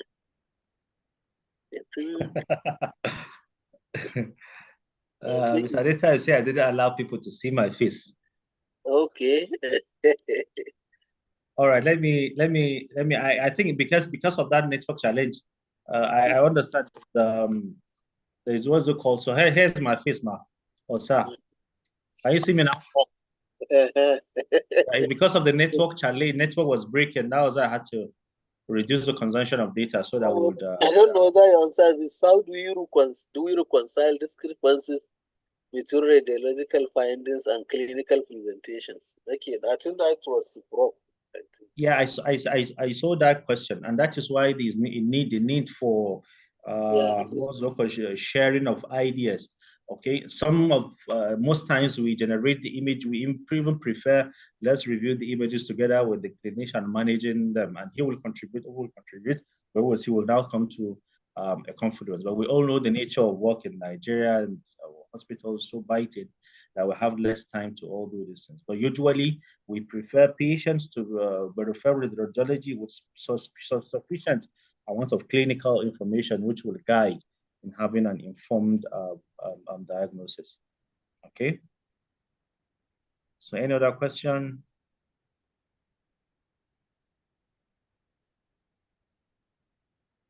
I think just to add on that question, it was after the presentation that I realized, I saw the question after we closed for the first session. There's what is called a decision tree. For those that attended the workshop on clinical reasoning and clinical decision making, we talked about the decision tree. And when we were discussing the clerking process, we said it starts very wide, and then you continue to narrow down until you get to only one condition that you rule in, and that is your diagnosis. Whether it's a physical diagnosis or a medical diagnosis, is the same process. So at the initial stages, you are taking the biodata, past medical history, family social history, drug history. It helps you to be able to suspect what system of the body is affected. During the history taking, you narrow down to a category of condition under the system that you have suspected. So you're still narrowing down. But by the time you finish the history taking, you now want to go into your examination. You start with the physical examination. It is very possible that the physical examination will help you reach a diagnosis. But it is possible that out of maybe 20, 30 conditions that are under that category, you will be able to now suspect 2 or 3 at the end of your physical examination. And possibly it is the radiological investigation that is now going to choose 1 out of 3 of the remaining. And that's what I told you when I see physiotherapists say impression at the end of the day. I said, there's nothing like impression. You have an impression when you have not completed your investigations. You have done your physical examinations and you still suspect more than 1 condition. So you now go for your radiological investigation, and at the end of the day, the radiological investigation that has more specificity will help you now to narrow down to only 1 condition, and that is when you say, this is my diagnosis. So this is the relationship between the two. One is very specific that can help you to narrow down when you have just 2 or 3 that you suspect at the end of your physical examination. That is why when patients come, you don't just say, go and do radiological investigation. You start with your physical examination. It helps you to still narrow down, and then the investigations will complete the process.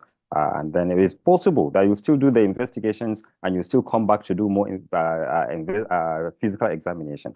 But then that's why I say it's a decision tree. It is from one level to another until you get to a diagnosis. Thank you. Thank you, sir. Thank you, sir. Dr. Samani? I think we have exhausted. No more questions. We don't have any other question, I think. All right, so thank you once more for the opportunity. Thank you for your time, and I hope we have shared ideas. Thank you very much once more. Okay, thank you, Dr. Abba, Thank you, for the sir. presentation, and see you some other time in the future. Thank you. Yes.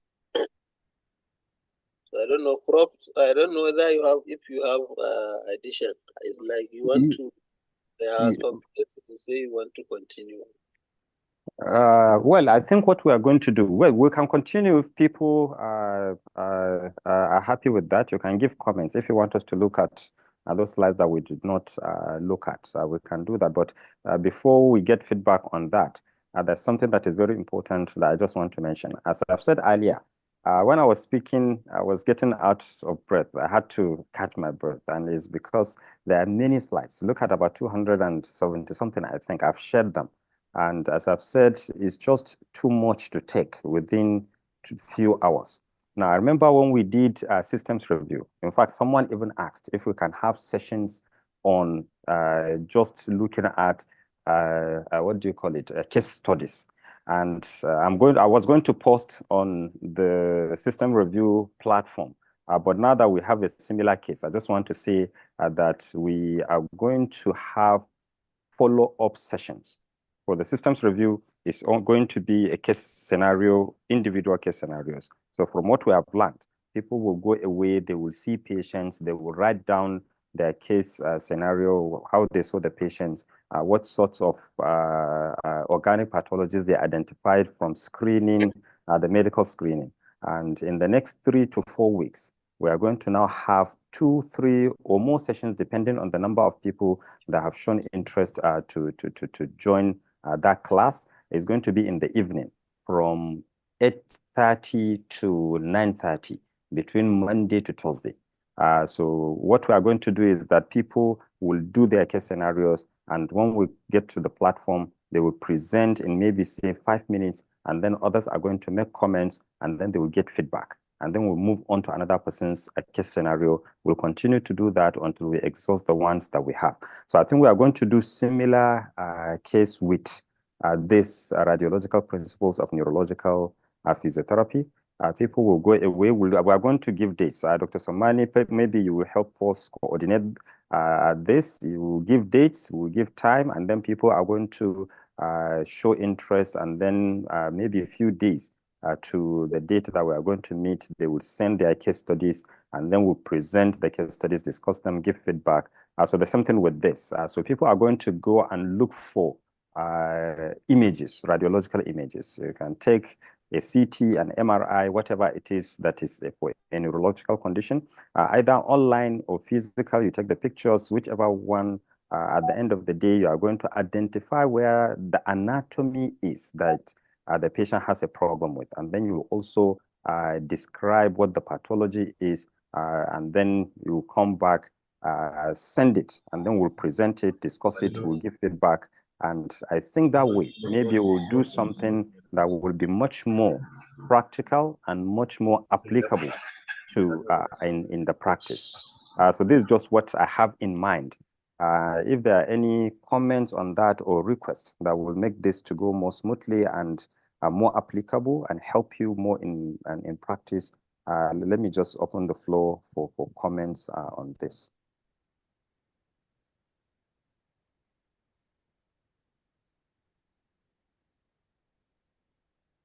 In that case, we only have those that participated in that particular workshop. No, we can. This one, I forget about the systems review, because these radiological principles, I said that one was just the one that made me to think of having this. But for this one, as I've said, we are going to have people go away, look at radiographs, images for either CT or MRI or X-rays, whatever it is, but let it be related to neuro for this particular course. When we do the other ones, we can also have such. So when they do that, they will take the pictures. If it is online, they will save it, but they are going to indicate where the anatomy is and where the pathology is, and then they will describe it, as then they will present. So when they present, we'll now give them feedback. So let's focus just on this one that we have just done. Hello, thank you, sir. Yes, Kate well done, Ruben, I'm on the line. Okay. So I really appreciate the lecturer and the lecture so far. But if you look at it, I'm thinking of the capacity one can absorb at a time like this. This is since 9 o'clock to 3 o'clock. Honestly, I can barely remember. I can barely remember everything that was said because of the law of diminishing returns. So I was thinking that probably we have, if we can be taking these things in sections. So when we are through with this series, we move to this series, we move to this series. It will help us to absorb so much. Because right now, I'm tired. I've been praying for us to stop in my heart too.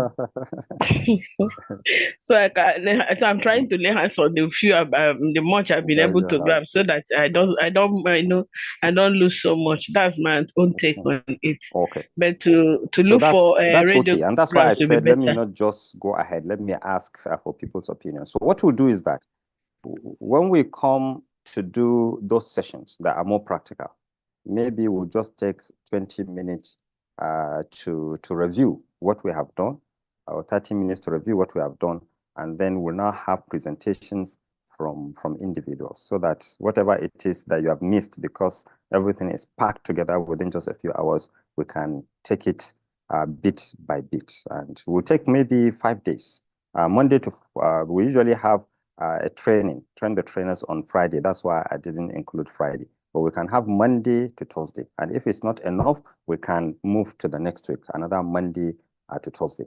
Whatever it is that you think will be comfortable for you, that you can be able to grasp things better, I will know that. We'll do that.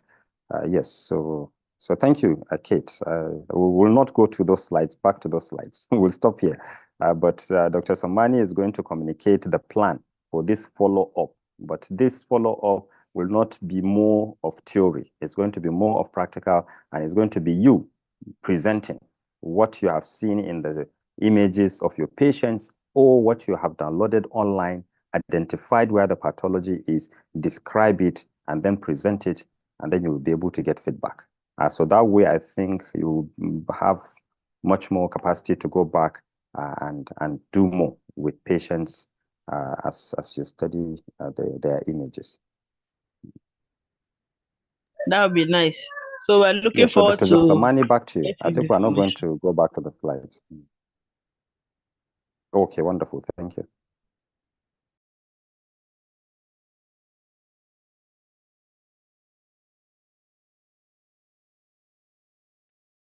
Dr. Samani, are you with us?